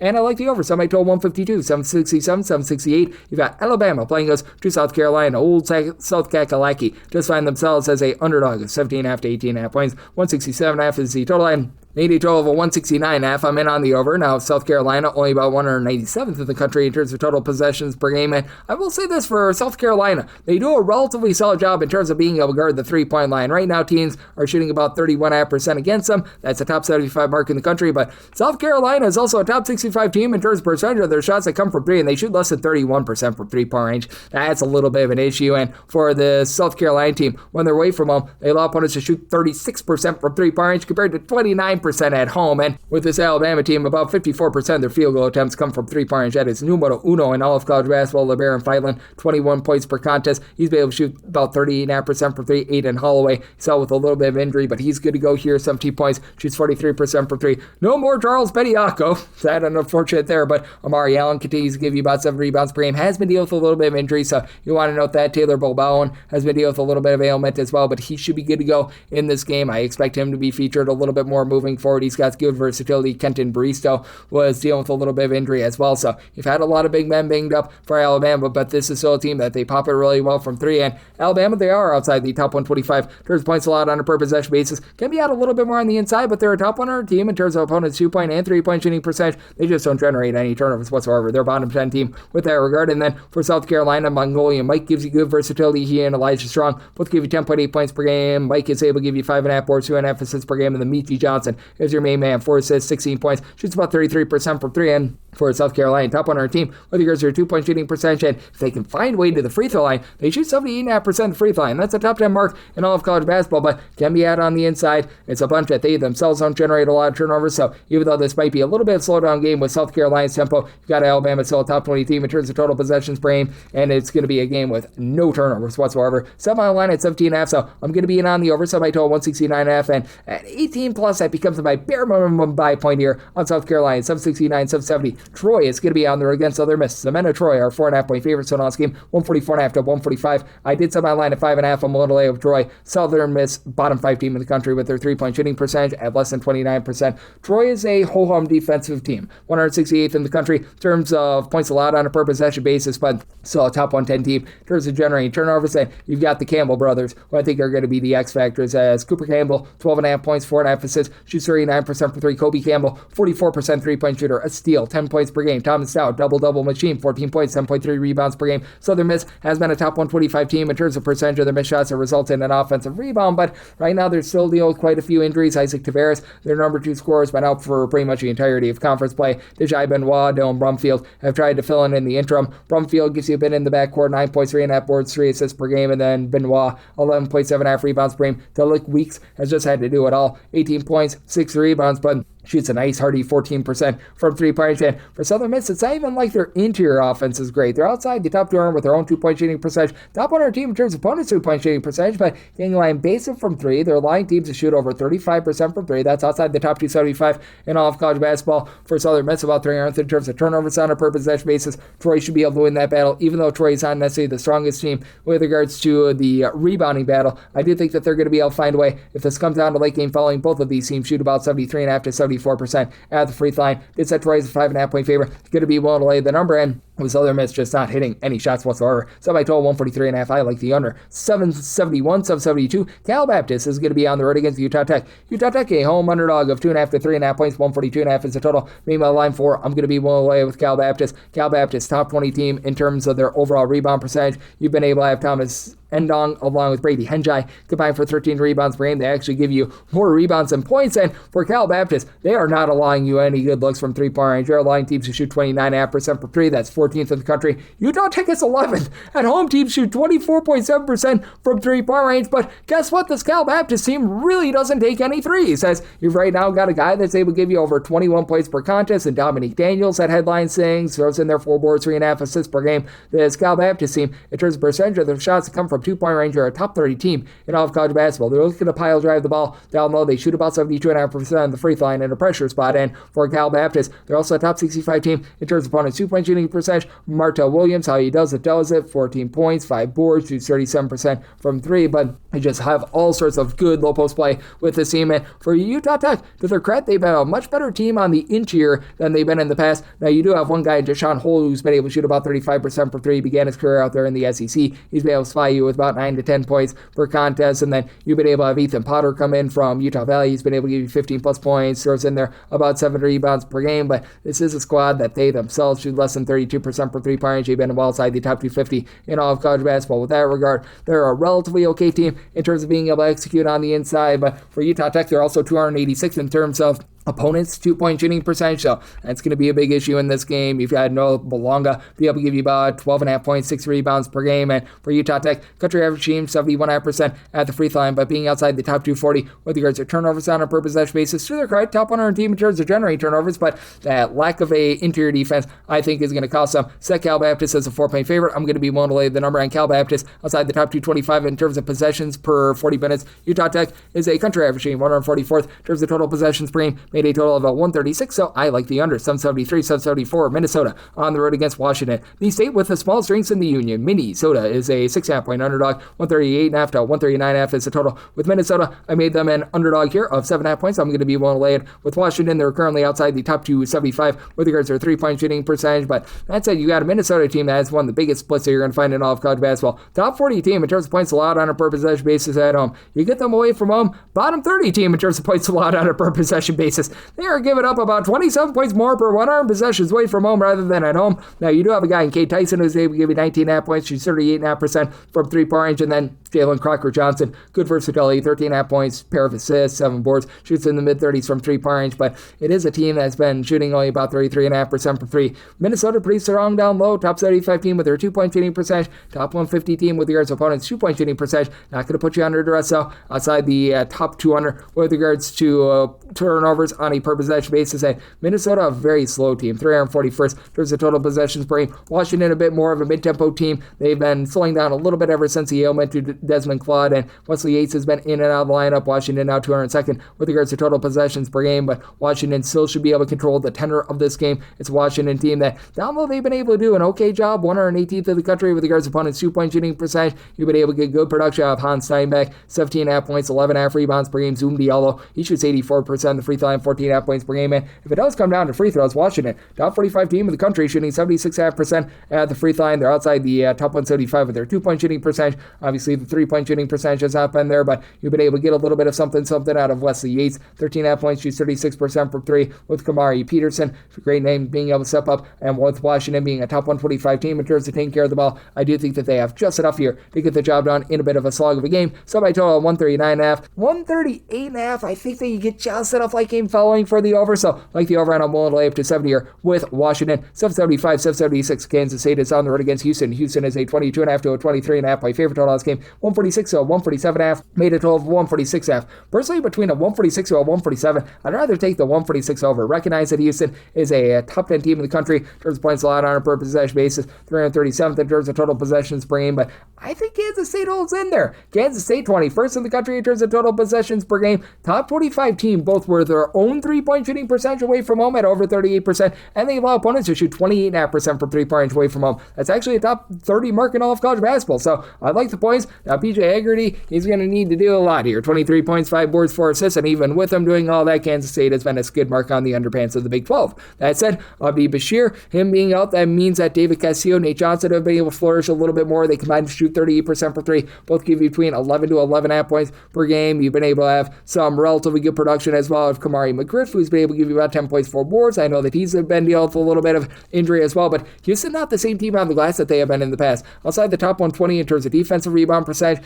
Houston not necessarily the most amazing shooting team in the world. They're outside the top 95 in terms of both their 2-point and 3-point shooting percentage. Now, Kingston Flemings, Emmanuel Sharp, they live up to their name. They combine to give you about 33 points per game between the two of them, shooting 37.5% for 3, and both of them shoot over 82% of the free throw line. Milo Suzanne, after a rough start to the season from a shooting perspective, he's been shooting in the high 30s from 3 here in conference play, and then Chris Hennick, Joe Tugler, they combine for about 13 rebounds per game. Tugler gives you a block and a half per contest, but with Kansas State guarding the arc the way that they do, Kansas State really has nothing down low. They're going to get blasted there, but that said, I do think that Kansas State is going to be able to find some holes in this Houston defense, be able to find a few good looks from 3-point, and that helps them hold in there. So I set my line at a 146.5, 146 or less, and on the over end, maybe my line 20.5, so 21 plus, taking those points with Kansas State, 777, 778. Montana State is on the road against Montana. Battle for the state of Montana sees the Grizzlies at home, a 1.5 to a 2-point favorite. 143.5 to a 144.5 is the total. Maybe my total 144. Personally, between a 143.5 to a 144.5, would rather have the 143.5 to the over, mainly because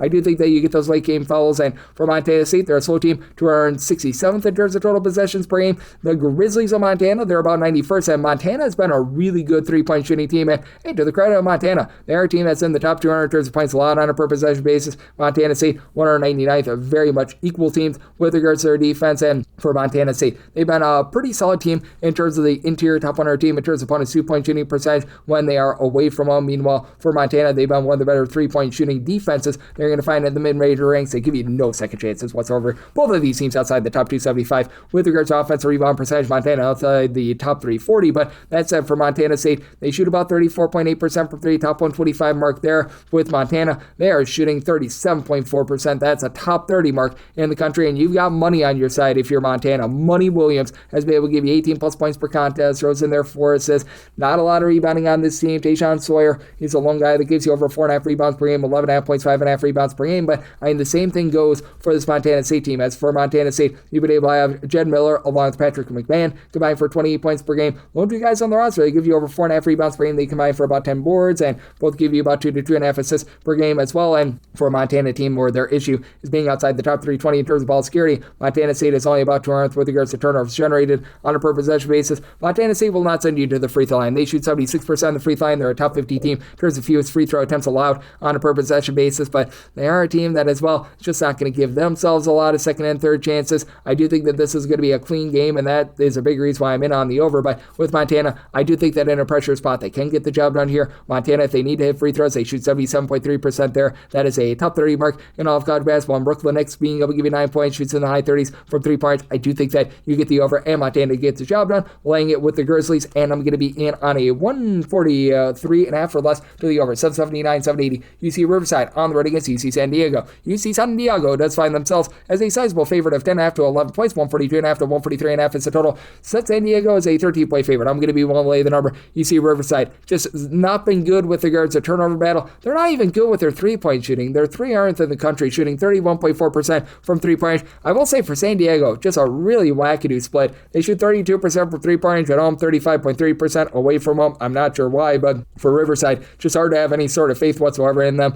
It's a San Diego team that's been a top 75 team in terms of taking care of the ball. Not great, not terrible in terms of generating turnovers, but Riverside outside the top 310 in terms of turnovers on a per possession basis on offense, outside the top 250 in terms of generating them on defense, and they're getting blowtorched down low. For this Riverside team, they're outside the top 225 with regards to rebound percentage, outside the top 225 with their own two-point shooting percentage, and outside the top 275 in terms of opponents' two-point shooting percentage. Markel Worthy, Andrew Henderson, they combine for about 32 points per game. They combine to shoot about 32.5% from three-point range, but I just don't have a lot outside of Andre Petrie, shooting 49% for three from the outside. And then on the flip side of things for UC San Diego, Alex Shulkin has been able to shoot about 42% from three-point range. Shows in there about 10.5 points per game. Leo Beth has been that main guy, 13 points, 5 boards. It's a San Diego team that has been outside the top 225 themselves in terms of offensive rebound percentage, but they don't really give up a lot on the defensive side of things, and they've dominated things on the inside. Top 125 team with their own two-point shooting percentage, top 85 team with regards to opponents' two-point shooting percentage, and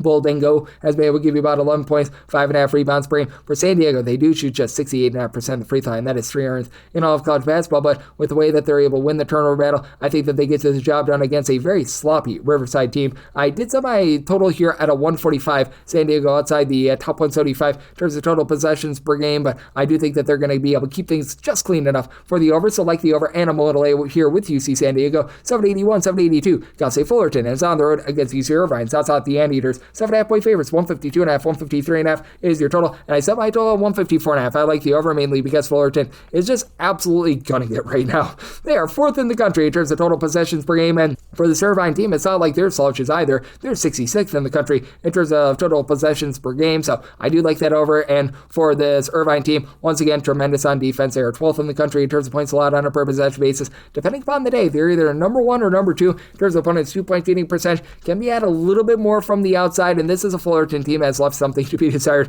with their interior offense. But for this Fullerton team, they have been a top 75 team in terms of turnovers generated on a per possession basis, and Irvine is outside the top 225 in terms of their ball security. Now for Irvine, I did set them as a 10.5 point favorite, mainly because that interior defense is just so strong. And then you've got a guy that's able to give you 3.5 blocks, 8.5 boards, 12 points per game in Kyle Evans, and then Jurian Dixon, 15.5 points per game. He shoots about 39% for three-point range, and for Fullerton, this team does check in well outside the top 175 in terms of points allowed on a per possession basis. Currently, they're outside the top 225 with regards to opponents' three-point shooting percentage, and they get dump trucked on the inside. Outside the top 300 with regards to opponents' two-point shooting percentage, their country average team with their three-point shooting, Josh Ward, Jefferson, De La Cruz, Monegro lead the way with combined 27.7 points per game, but they combine to shoot about 30% from three-point range. For Fullerton, you've had Landon Seaman step up to shoot 36.5% for three, 11 points per game. You've had Jalen Henderson be able to shoot about 40% from three-point range as well, but this team does very much gamble for turnovers. If they don't get those turnovers, have a little bit of a tough time being able to guard, and with this Fullerton team, they've been outside the top 250 with regards to their offensive rebound percentage. Irvine, surprisingly, has allowed a lot of second and third chances on glass.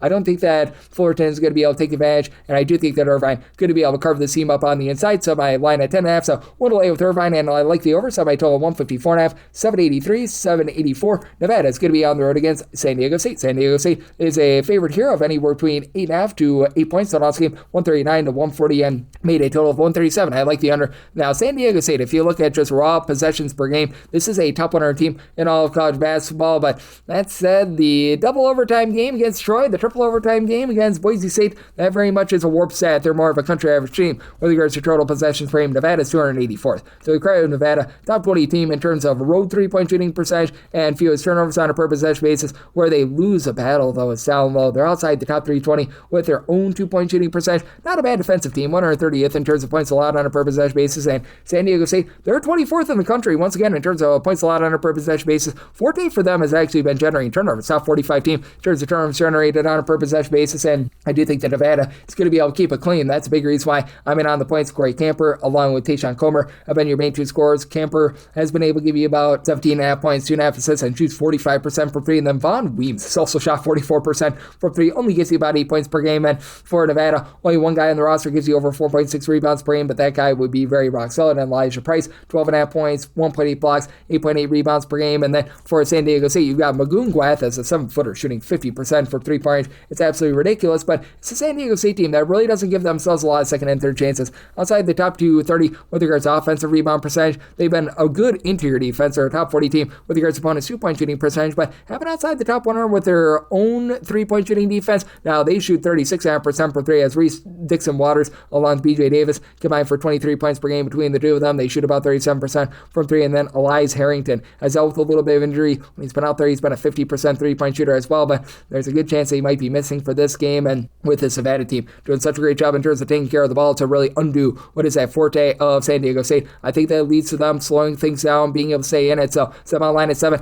I'm going to be willing to take the points with Nevada, and I'm going to be in on the total under as well. Semi total at a 137, 785, 786. Santa Clara, they're going to be playing against Gonzaga. Gonzaga, a pretty small road favorite here, of 4.5 to 3.5 points. 158.5 is the total. I did set a total of 155. I'm in on the under. Recognize that Gonzaga is playing at a very fast pace, 58th in terms of total possessions per game. Santa Clara, they're about 128th, but this has been a Santa Clara defense that has stepped up to the plate defensively. 59th in terms of points allowed on a per possession basis, top 50 when they're at home. And for Santa Clara, they're one of the few teams that can match up with Gonzaga on the boards. Gonzaga's actually been a top 2 team in terms of points allowed on a per possession basis themselves. And for Santa Clara, I think that they hold in this game. I set my line at 3. Now, Graham Ike, 18 plus points, 8 plus rebounds throughout the season, but since he's come back off of injury, he's been averaging well above 23 points per contest. But Christian Ammon is starting to give Santa Clara that 3-point shooting that they're used to. They've been way down this year, shooting just 33.9% for 3, country average mark, but 16.5 points, shoots 40% from 3. Santa Clara, top 25 team in terms of percentage of their missed shots to become an offensive rebound. And for Santa Clara, they actually do not get to the free throw line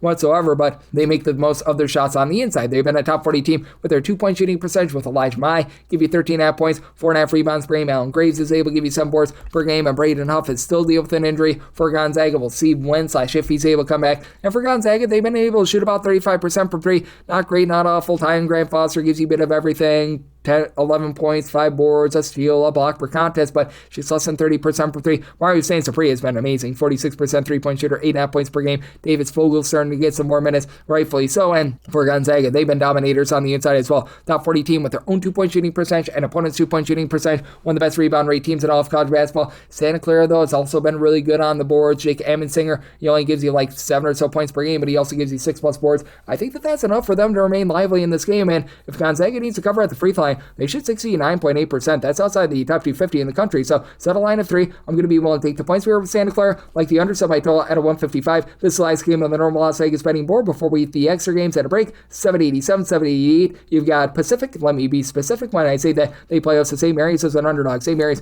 right now is an 8.5 to an 8-point favorite. 135.5 to 136.5 is the total. Name my total 135. I'm going to be in on the under. St. Mary's is still playing very slow and controlled outside the top 275 in terms of total possessions per game. As a matter of fact, they're in 7th, and they're a bottom 100 team in terms of turnovers generated on a per possession basis, and that's big because Pacific's undoing has been turnovers. They're outside the top 330 in terms of ball security, just 291st in terms of total possessions per game, but Pacific top 65 team with regards to their 3-point shooting percentage. Elias Rolfe has been the main scorer for the team, as right now he at 6'7" has been able to shoot in the high 30s from 3-point range. He throws in their 16.5 points, 6.5 rebounds per game, and then we've got a nice facilitator in Mr. Jane Clayton, about 6 assists, 7.5 points per game, and both of these teams do not allow second and third chances. Pacific is right now a top 5 team in the country in terms of defensive rebound percentage, right there with St. Mary's. Both of these teams only allow about 8.2 to 8.3 offensive rebounds per game for their foes, but for Pacific, they're able to not necessarily match what St. Mary's does at the free throw line. St. Mary's is second in the country there, but they don't really put you on the free throw line a ton, and they shoot 76% at the free throw line as well. For Pacific, you've had TJ Wainwright be able to give you 14 points per game. Now, I do think that St. Mary's still has a nice edge on the glass with Paulius Marsoukas,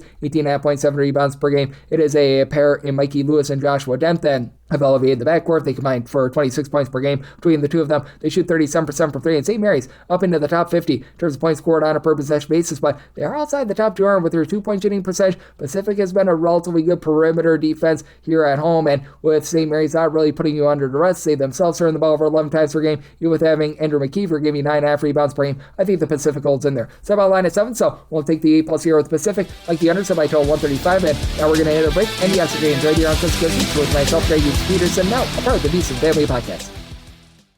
Side edge this college basketball season? Well, VSiN experts use CBB Analytics, the most comprehensive college basketball analytics platform in the world. See injury impact, on and off data, clutch time performance metrics, first versus second half splits, and so much more. Utilize the promo code of VSiN, that is VSIN, to get $30 off and find your betting edge over at cbbanalytics.com. That is cbbanalytics, all one word.com. For anyone that is new to VSiN, well, I wish you a friendly hello. This is an attention to anyone that is new to VSiN because you're able to get some free stuff with our daily newsletter. It's a great way to catch up on everything that's happening in the sports betting world. It's delivered straight to your inbox every single morning. VSiN's newsletter offers picks, data, strategies for the day's betting menu, and so much more. Sign up for free today over at VSiN.com/newsletter. That's VSIN.com/newsletter, and start receiving your free newsletter tomorrow morning. That is VSIN.com/newsletter. Stay ahead of the game and bet smarter with VSiN. And we're back here in lovely Las Vegas for Coast to Coast Seats with myself, Greg Hoops Peterson, now part of the VSiN Family Podcast. We have gotten through the normal Las Vegas betting board. Let's waste no time and let's get into these extra games in the bonus. The normal betting board picks are complete, but there are some extra games today, so we go into the bonus. 306-599, 306-600. UMBC is going to be on the road against New Hampshire. New Hampshire does find themselves as a 2 to a 2.5 point underdog. 141.5 to 142.5 is the total. Set my line at 2, so I'm going to be willing to take 2.5 with New Hampshire. Recognize that it's been a very shaky offense. They're well outside the top 175, as a matter of fact, top 275 in terms of points scored on a per possession basis. Defense has not been bad. They've been a top 200 defense in specifically their home games, and UMBC, they're a top 125 team in terms of points allowed on a per possession basis. Neither of these teams are looking to push an aggressive pace, with UMBC 280th in terms of total possessions per game. New Hampshire has become more of a mid-tempo team. They're about 185th in the country, and for New Hampshire, you've really got a trio of guys who have been able to step up for this team, as right now your top rebounder and Bilal El-Shakiri has been able to give you about 7 or so rebounds per game. I like what he's been able to bring to the table. You've been able to get relatively good production as well. Jack Graham, who's been able to give you 13 points per contest as well. And then for this New Hampshire team, it has been a team that has been a top 175 team in terms of opponents' three-point shooting percentage. Meanwhile, for UMBC, you've been able to get really good production out of Mr. DJ Turn It Up Armstrong. He's already hit multiple buzzer beaters this year. He and Ace Valentine have been able to do a nice job teaming up in the backcourt, and it is Valentine's Day, so happy Valentine's Day to Mr. Ace Valentine. 11 points, 4 boards, 4 assists. He's been able to shoot 38% for 3. Armstrong shoots 41.5% for 3, and for UMBC, to their credit, they've been pretty strong on the inside. They're a top 175 team with regards to their own 2-point shooting percentage and opponents' 2-point shooting percentage, but they are just not great in terms of giving themselves second and third chances. They're outside the top 330 with regards to offensive rebound percentage. I think that that's going to do a lot in terms of keeping this total under it. For UBC, while they're a top 75 team in terms of taking care of the ball, only about 300th in terms of turnovers generated on a per possession basis. So I think that those clean possessions help New Hampshire be able to stay lively in this game. Set by line at 2, so at 2.5 plus, taking the points with New Hampshire. And I like the under. Semi total 136, 306-601, 306-602. You've got Bucknell. They're going to be on the road facing off against Boston U, and Boston U does find themselves as a favorite of 6.5 to 7.5 points.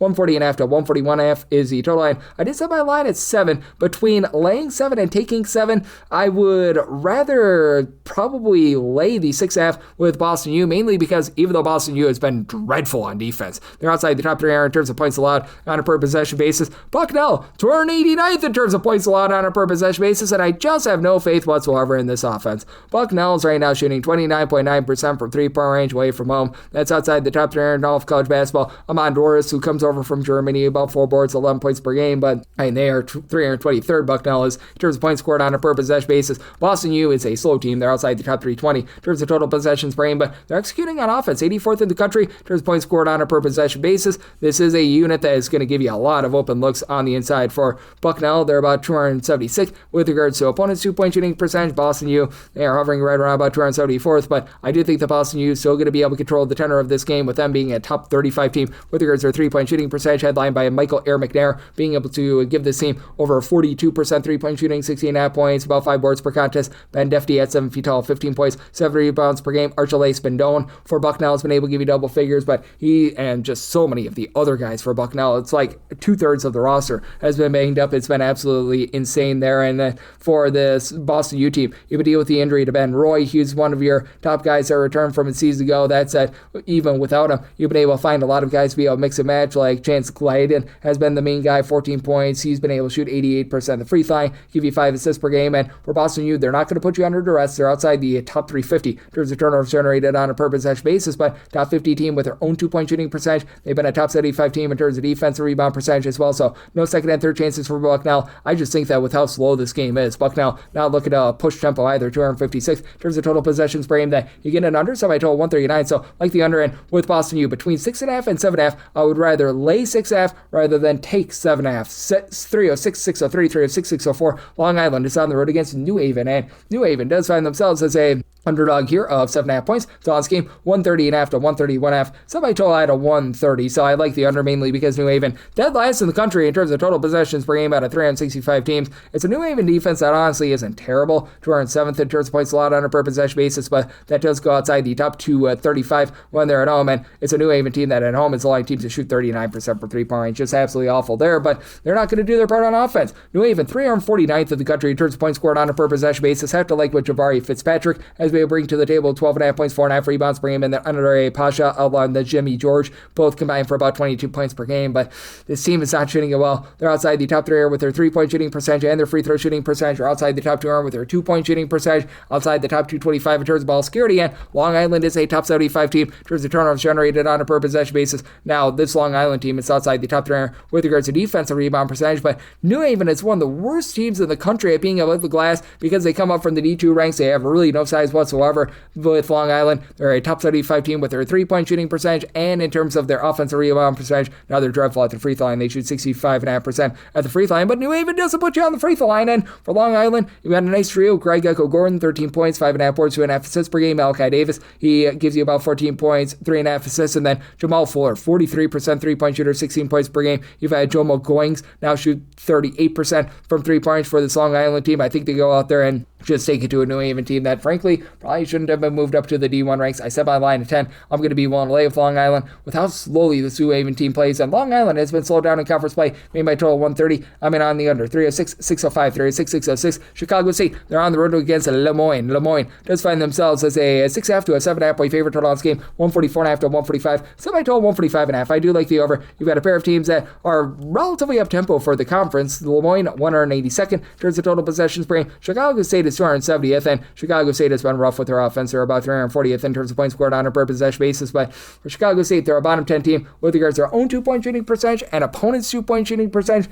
Le Moyne has actually been good on the inside. They're a top 50 team with regards to opponents' 2-point shooting percentage, which is a big reason why I did set them as a 9.5 point favorite. I'm going to be willing to lay the number. Chicago State has seen their rise in conference play. They've been able to shoot in that neighborhood of about 35% from 3-point in conference play. That's been big, but that said, I do still think that Le Moyne is going to be able to get the job done because this has been a team that they themselves have been a really good team from the outside. Chicago State is a top 75 team in terms of turnovers generated on a per possession basis, and Le Moyne has been rough in terms of taking care of the ball, but Shiloh Jackson with his 12.5 points, 8.5 rebounds per game should be able to control things down low. Le Moyne, a top 150 team with their 3-point shooting percentage at about 34.5%. You've been able to let Trent Mascara be very scary with about 15 plus points per contest, and then on the flip side for Chicago State, you've had a lot of injuries out there in the backcourt, but now they're starting to get healthy. CJ Ray has done a nice job coming in there, giving you 13.5 points, 4.5 rebounds per game. You're getting about 30% 3-point shooting out of Doyle Cockrell, who missed 4 games earlier in the season. Stephen Byer, Braylon Bush. These are your top 5 scorers. These two guys have combined for 17 points per game, and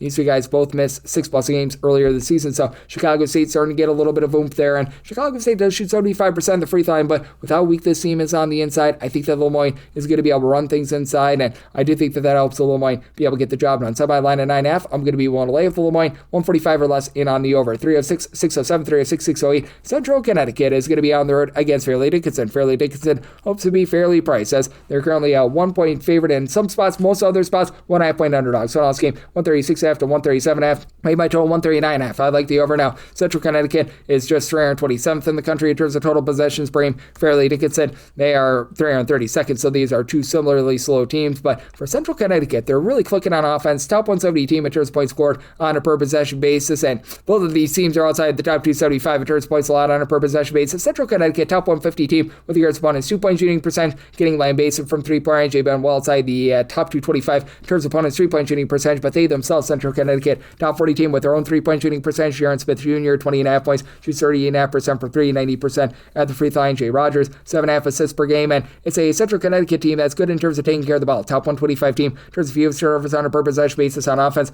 On defense, they generate no turnovers whatsoever. That helps out a Fairleigh Dickinson team that has been just so sloppy with the ball, but they shoot, Fairleigh Dickinson does, less than 30% from 3-point range at home. Not too bad on the inside. They've been a top 175 team with regards to rebound percentage. The 7-footer Surreal Martinoff, 7.5 points, 5.5 rebounds per game. Tashad Jackson has been able to give you 10.5 points, 8.5 rebounds per game as well. And then Joey Neesman, along with Eric Parnell, top 2 backcourt scores. They give you about a combined 23.7 points per game, but with Fairleigh Dickinson just really struggling from the outside. They only shoot about 70% at the free throw line if it's a pressure spot. This is a Central Connecticut team that I have a lot more faith in. They've been able to shoot about 76% at the free throw line. I think that Central Connecticut gets the job done. I do think that late fouls push it over. So set my line at a 3.5 willing to lay with Central Connecticut. And like the over, set my total 139.5, 306, 609, 306, 610. Wagner is going to be on the road against O'Neill. So O'Neill is a 3.5 point favorite total in this game, 128.5. And with Wagner, I did set them as a 1.5 point favorite. I like them on the money line. So O'Neill is just getting absolutely land-based in the turnover battle outside the top 3 with regards to own ball security. They are a bottom 10 team in terms of turnovers generated on a per possession basis, and that helps out a Wagner team that they themselves have been a little bit sloppy with the ball, but a really good 3-point shooting team. Wagner right now shoots 39.6% from 3-point range away from home. That is a top 15 mark in all of college basketball. Even with their top scorer, Nick Jones,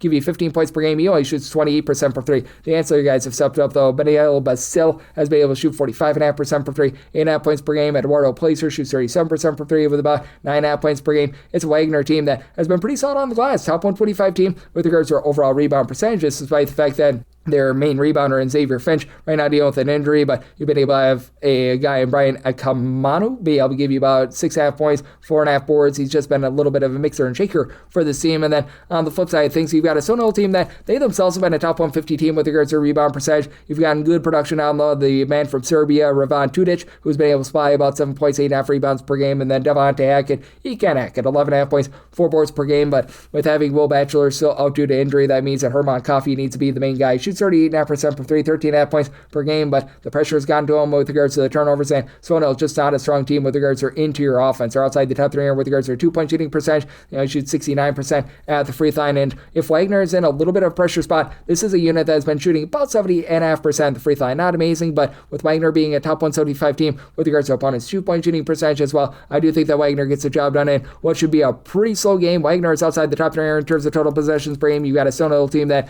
they're not looking to push the tempo either at 290th in the country, so circumstance where I am going to be just willing to bank on the late game fouls to be able to get you just enough for the over. So my total 131.5, like Wagner on the money line, along with that 3-point shooting, and I do like the over. 306-611, 306-612. Navy is going to be on the road against Colgate. Colgate is a favorite of 1.5 points in some spots, most spots actually. Total on this game 138.5 to 139.5, and I set Navy as the 1-point favorite. I like them on the money line. Most places have Navy as the underdog. Even if it was 1, I'd be willing to lay the 1 with Navy, mainly because this is a defense that is one of the best mid-major defenses in the country. You've got a Navy team that as well has been a pretty solid 3-point shooting team. They're shooting 34.7% from the outside. Big reason why Austin Benjini, he's been able to shoot over 45% per 3, 14 plus points per contest, but Aiden Koyoye is giving you a double-double, 14 points, 10 rebounds per game. Don Draper, 7 points, 6 boards, a block, a steal per contest. Jinwoo Kim has been able to give you double figures. He shoots it relatively well from 3-point range as well. And then for Colgate, you have to absolutely love what you've been able to get in terms of versatility of Jalen Cox, 16.5 points, 5 boards, 5.5 assists, shoots 38.5% per 3, and then Ben Tweedy along Kyle Carlosimo as ancillary scorers continue to give you a combined about 16.5 points per contest. Between the two of them, they shoot about 35.5% from 3-point range. And Colgate, top 125 team in terms of their 2-point and 3-point shooting percentages, but they're also outside the top 140 with regards to opponents' 2-point shooting percentage, and they're just not good on the glass. Navy is going to be able to dominate there. Colgate is outside the top 3 in terms of percentage of their missed shots that result in an offensive rebound. This is not a Colgate team that's really going to put you under duress on defense either, as they are outside the top 240 with regards to turnovers generated on a per possession basis as well. And with this being a Navy team that does such a great job in terms of guarding the arc, away from home, they allow opponents to shoot 26.6% from 3-point range. That is numero dos in all of college basketball. Both of these teams being outside the top 225 in terms of total possessions per game. I think that you get an under, and Navy gets the job job done. I like Navy as the money line underdog, set them as 1-point favorite, and I'm in on the under. Semi-total at a 137, 3 of 6, 613, 3 of 6, 614. UNC Asheville is going to be playing as a Presbyterian. Blue House and Presbyterian 3.5 to 4.5 point underdogs. 135.5 to 136.5 is the total. Presbyterian I set as a 7-point underdog, so I'm going to be willing to lay it for Presbyterian outside the top 330 in terms of ball security. Asheville, they've been outside the top 250 themselves, but it's not a Presbyterian team that's going to put you under too much duress, and Presbyterian just not great on offense, who are on 58th in the country in terms of points scored on a per possession basis.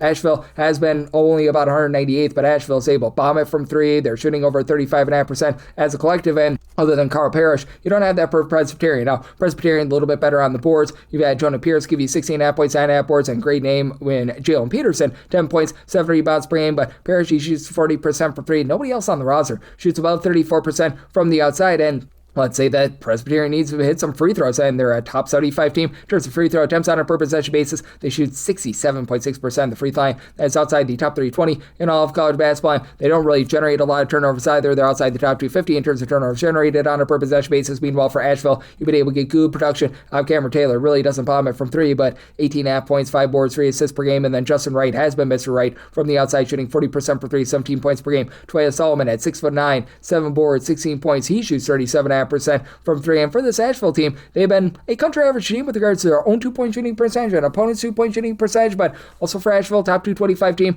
with regards to rebound percentage. Might take it on the chin a little bit from Presbyterian, but they're also the better free throw shooting team at about 70% at the charity stripe, and with Presbyterian just unable to execute on offense. Do think that this is going to be a lower scoring game, especially with Asheville also being outside the top 240 in terms of total possessions per game, so it is an interesting circumstance with the total. I think that the late fouls do just enough to get you over semi-total 137, so 136.5, 135.5 like the over, but with Asheville 1 late, made them a 7-point favorite. 3 of 6, 615, 3 of 6, 616. You've got Mercer on the road against St. Francis, Pennsylvania. St. Francis is a home underdog of 2.5 to 3.5 points. Total on this game is 136.5, and with this St. Francis, Pennsylvania team, made them 4.5 point underdog. I'm going to be willing to lay it. Mercer has been a top 75 team in terms of turnovers generated on a per possession basis, and St. Francis has ascended into the top 85 as well, but Mercer is the far more disciplined team. It's a St. Francis bunch that has been outside the top 3 with regards to their own 2-point shooting percentage and opponents' 2-point shooting percentage. With the St. Francis group, they have been a little bit better with their 3-point shooting recently. They shoot about 36.3% from 3 at home, but Mercer is the top 125 team with regards to opponents' 3-point shooting percentage. St. Francis outside the top 3 are now. Mercer only shoots 28.1% from 3 points away from home, but they have no interest in playing a fast game. They're 355th in the country in terms of total possessions per game, but away from home, that's a bottom 5 mark in all of college basketball. Meanwhile, you've got a St. Francis team that they are going to have probably the most complete player out there on the floor, as you get about 17 points, 7.5 rebounds per game out of Sky Wicks, and then Zion Russell and Ahmad Henderson have really been able to combine for some good 3-point shooting, with Russell 12.5 points. He from 3 points shoots about 35% from 3. Ahmad Harrison shoots about 35.5% from 3 points, but you've had Russell be a little bit in and out of the lineup due to injury, so that's a bit of a concern. And then on the flip side for Mercyhurst, you've been able to get some relatively good low post play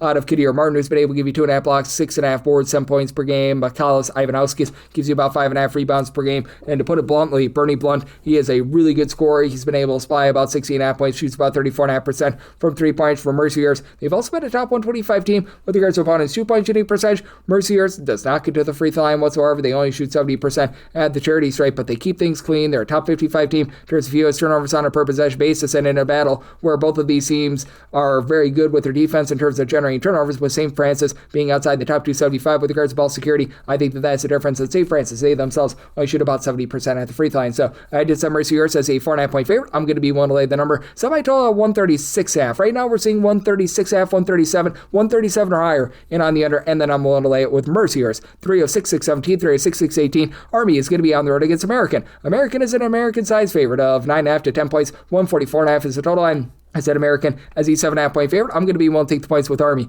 This is an Army team that's looking to go bombs away from 3. Over 50% of their field goal attempts come from 3 now. Army away from them, they only shoot about 31.5% from 3-point range. And it is an American team that's been very good in terms of generating turnovers. Top 75 team in terms of turnovers generated on a per possession basis. It is an American team that's looking to play slowly, about 300th in the country in terms of total possessions per game. Army much more of a mid-tempo team at right around about 220th. But Army, I think, is going to be able to do a solid job down low. You've got an American team that just does not give themselves second and third chances outside outside the top 270 with regards to percentage of their missed shots that result in an offensive rebound. And for American, they've been outside the top 240 with regards to opponents' 2-point shooting percentage, country average 3-point shooting defense. And for American, you've got Maiden Collins, Greg Jones combined for about 25.5 points per game. Neither of them shoot above 27.5% from three. Jalen Iturribe will give you 10.5 points, 5 boards. He shoots 35.5% from three. And Jeff Spruce, along with Wyatt and Desis, they combine to shoot about 39% from three. American has actually been able to shoot about 33.5% from three-pointers. They've not been bad there, but I do think that having Mr. Ryan Curry is going to help this Army team remain lively. Very versatile player, 14.5 points, 4.5 boards, about 5 assists, shoots 37% from three. And then the Jacksons in Jackson Furman and Jackson Bell, they combine to shoot about 37% for three. Between the two of them, you get about 21.5 points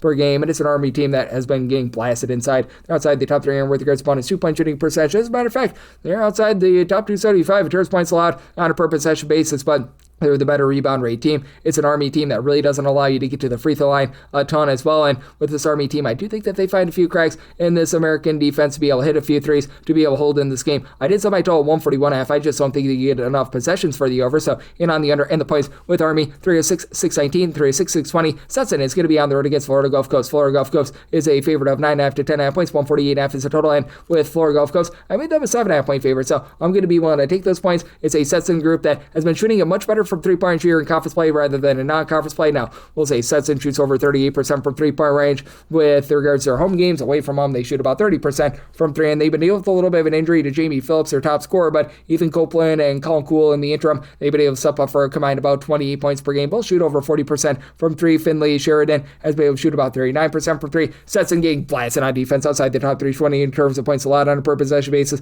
Bottom 10 team with regards to opponents' 2-point shooting percentage. Stetson outside the top 225 in terms of rebound percentage, and they have their turnover issues. They're outside the top 275, both in terms of turnovers generated on a per possession basis and turnovers on a per possession basis on offense. Meanwhile, we've got a Florida Gulf Coast team that they've been outside the top 250 in terms of points allowed on a per possession basis. Dunk City was playing very fast to begin the season, and they're still playing fast in terms of total possessions per game. Right now, they're checking in 80th, but I've been slowing down a little bit more as J.R. Konzinski, their top scorer, has been dealing with a little bit of injury. He's been supplying about 15.5 points per game. Now, it's looking like he's going to be good to go in this game, and you've been able to get some good production as well of Ramir Barno, shooting 34% per three, 11.5 points, 5 assists per game. It's a Dunk City team that has been country average in terms of both generating turnovers and taking care of the ball, and they are a top 175 team in terms of offensive rebound percentage, but they're giving it up very much from three-point range. They're allowing teams to shoot over 35% per three outside the top 270 with that regard. Country average team with their overall 2-point and 3-point shooting percentage, with Isaiah Malone chipping in there about 10 points per game. Does shoot 56% per three, but on very, very low volume. I do think that Stetson going to be able to hit just enough threes to be able to hold in there. I think that there's going to be a lack of defensive efficiency here, but Stetson is a team that's outside the top 225 in terms of total possessions per game. Dunk City is slowing things down. Even with that, I do think they get the over. So my total 151.5, like the over, and like the double figures with Stetson, made them a 7.5 point dog. 3 of 6, 621, 3 of 6, 622. Bryant is on the road against Vermont. Vermont is a 12.5 point favorite total on this game, 134.5 with Vermont. I set them as a 15.5 point favorite. I'm going to be willing to lay the number. Bryant,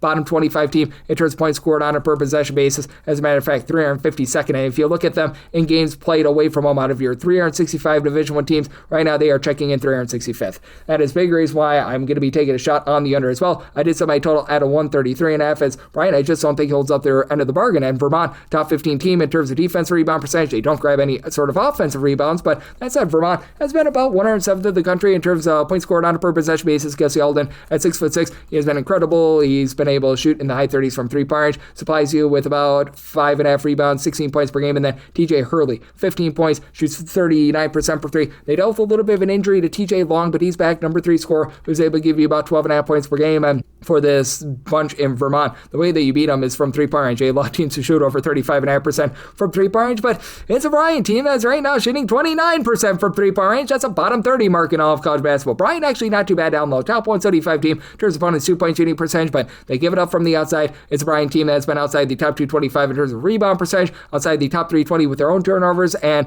generating turnovers on a per possession basis on defense. You've had Quincy Allen deal with injury, so Timothy Rodolski does not have much help. He's been your main scorer, 13.5 points, 4.5 boards, shoots 36% for three, and hey, Aaron Davis does shoot 39% for three with about 9.5 points per game. One, two guys on the roster that shoot above 32% for three, and currently Ashley Sims gives you 5 rebounds per game. Lone guy at the roster that gives you over 5 boards per contest, and both of these teams playing super slow. Vermont 340th in the country in terms of total possessions per game. Bryant 331st, so made a total of 133.5. Like the under for Vermont, I'm going to be willing to lay up to 15 with them. 306, 620, 623, 306, 624. You got West Georgia. They're going to be on the road against Central Arkansas. Central Arkansas, 11.5 point favorites, 152.5 to 153.5 is the total line. With Central Arkansas, I made them an 8.5 point favorite. I'm going to be willing to take the points. West Georgia has been a team that's been looking to play a little bit more tempo recently in terms of total possessions per game, 98th in the country. Central Arkansas is a pretty similar team. Central Arkansas, about 121st. Central Arkansas has been giving it up on the inside, outside the top 330 with regards to opponents' 2-point shooting percentage, but they also shoot about 39% from three-point range at home, and they're a team that takes over 50% of their shots from three-point range. And for Central Arkansas, in terms of their home games and their home games only, they are a top 50 team in terms of points scored on a per possession basis. West Georgia has been turning the ball over about 13 times per game, and it is a Central Arkansas team that is pretty solid in terms of generating turnovers at home. They've been a top 125 team there, but I do think that Sheldon Williams-Dryden keeps them lively, 20 points, 8 rebounds per game, and then you've had a few guys deal with a little bit of injury in the backcourt, but you've been able to get relatively good production out of Josh Smith, who's been able to give you 16 points, shoots 34% from three-point. West Georgia as a whole, they shoot 35% from three, and they've been a top 150 team with regards to offensive rebound percentage. For Central Arkansas, you had this man just really be able to come back and make an impact in Cameron Hunter, 19 points, about 4 boards per contest. In conference play only 22 points per contest while shooting about 38% from three-point. Cole McCormick has been able to give you 9.5 points. A little bit of versatility there. Not necessarily the strongest team on the glass. For Central Arkansas, they have been a team that has been outside the top 150 with regards to offensive rebound percentage. Not allowing second and third chances, though. They are a team that can be had inside, but with regards to their own 2-point shooting percentage, top 75 team here. So I do think that you're going to get a relatively nice up and down game, but I do think that with West Georgia having all the just guys shooting it from three the way that they do and them being outside the top 3 in terms of points allowed on a per possession basis, you're getting over on West Georgia to hold in their semi-line at 8.5. Taking the points with West Georgia, and I'm in on the over semi-total 154.5, 306, 625, 306, 626. You've got high point open to not be a low point is they're going to be on the road against Gardner-Webb. Gardner-Webb, they are a low point. They're a 25.5 point underdog. Total on this game is 160.5, and I'm willing to lay it. I said high point as a 26 point favor. Gardner-Webb outside the top 350 in terms of points scored on a per possession basis, points allowed on a per possession basis, rebound percentage. They are one of the worst teams in terms of taking care of the ball in all of college basketball. Now, you do have a pair of double-figure scores in Spence Sims along Jacob Hogarth. They combine for about 21.5 points per game. And hey, Sims actually shoots 46% from three, but team as a whole, they're still shooting just 31% from three-point, even with an outburst that they had a few nights ago against Winthrop where they scored 80-plus points, but they've already given up 90-plus points on their own floor to North stinking Greenville. And now you've got a High Point team that has been oh so efficient on offense. This team is currently 18th in the country in terms of points scored on a per possession basis. It travels relatively well as well in a road/core venue. They're still within the top 25 there because they don't turn the ball over. Top 15 team in terms of U.S. turnovers on a per possession basis.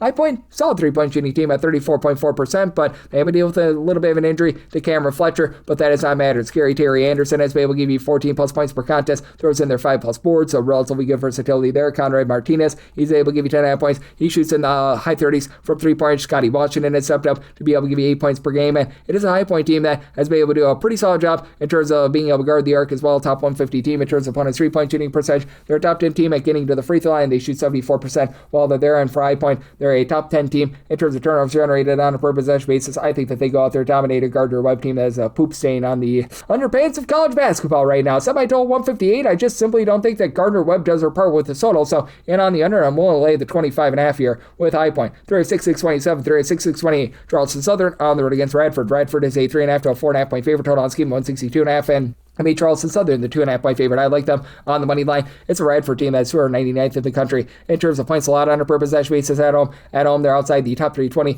in terms of opponents' 3-point shooting percentage as well. Meanwhile, you've got a Charleston Southern team that has been able to do a very nice job in terms of being able to pop it from 3-point range. I really like what Charleston Southern has with regards to their top guys. If you got Bryson Blaine along with Alan Sumler combining to be able to give you over 32 points per game. Both of these guys shoot relatively well from 3-point range as well. And then additionally for Charleston Southern, this has been one of the better shot blocking teams out there at the mid-major ranks, with Reese Jones being able to give you multiple blocks per game. It's a Charleston Southern team that does shoot just 65% of the free throw line in a pressure spot. That's a little bit of an issue, but also for Charleston Southern, top 125 team in terms of percentage of their missed shots that result in an offensive rebound. And Charleston Southern is the line teams that only shoot less than 32% from 3-point range. That's a top 100 mark in all of college basketball, and that's big considering Radford is a top 45 team in terms of percentage of their shots that come from 3-point range. And Charleston Southern, they're a top 30 team in terms of percentage of their shots that come from 3. Both of these teams are looking to bomb it line from 3-point, and both of these teams are looking to play up-tempo. Charleston Southern is a top 15 team in the country in terms of total possessions per game. Radford not quite that fast, but still 15th in the country in terms of total possessions per game compared to Charleston Southern's 11th. And for Radford, you've got a pair of guys that come over from the ACC, and Dennis Parker Jr. began his career at NC State, 19 points, 6 boards, shoots 39% for 3. Del Jones, 17 points per game on 32% 3-point shooting. And for Radford, they are a unit that has very much been giving it up on the inside as well, outside the top 225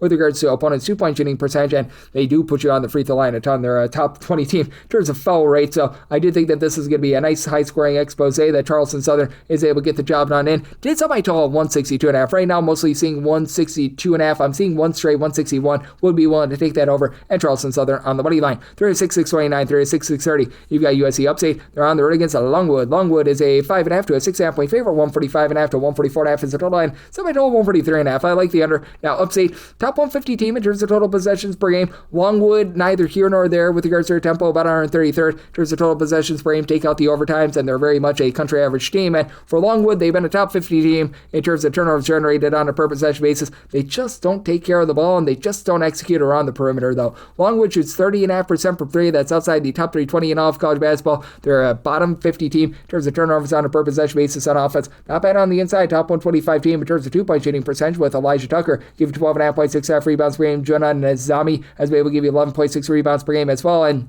the George Washington transfer in Jaquay Hutchinson has been your main facilitator, 3.3 assists, about 11.5 points per game. But I do think that Upstate is going to be a hold in there. It's a whole greater than some of its parts collective with regards to rebounding, as they've been a top 225 team with regards to overall rebound percentage. They do give up a couple too many second and third chances, but top 175 team in terms of opponents' 2-point and 3-point shooting percentage. Now, they're off at the free throw line at 68%, but they do shoot about 34.5% from 3, with having a pair of guys, Kamani Gregory, Mason Benninger, combining for 30.5 points per game. They combine to shoot about 33.5% for 3. Carmelo Atkins shoots 36% from the outside, and Isaiah Skinner, only about 4 points per game, but he shoots 36% from 3-point. You've got relatively good spread out, shall we say, facilitation, as you've been able to have Tyler Smith give you about 3 boards, 3 assists, 5 points per contest, and then Kamari Gregory, he's been really that main guy in terms of ball handling, 3 assists per game. It's an Upstate team that has been outside the top 225 with regards to ball security, but country average team in terms of generating turnovers. I think that Longwood and their sloppiness going to cost them a cover here, so I'm going to be willing to take the points with Upstate. Set my line at 3.5, and I'm in on the under. Semi total 143.5, 306-631, 306-632, and GIT is going to be out on the road. They're going to be facing off against Maine. Maine hopes to not get Maine as a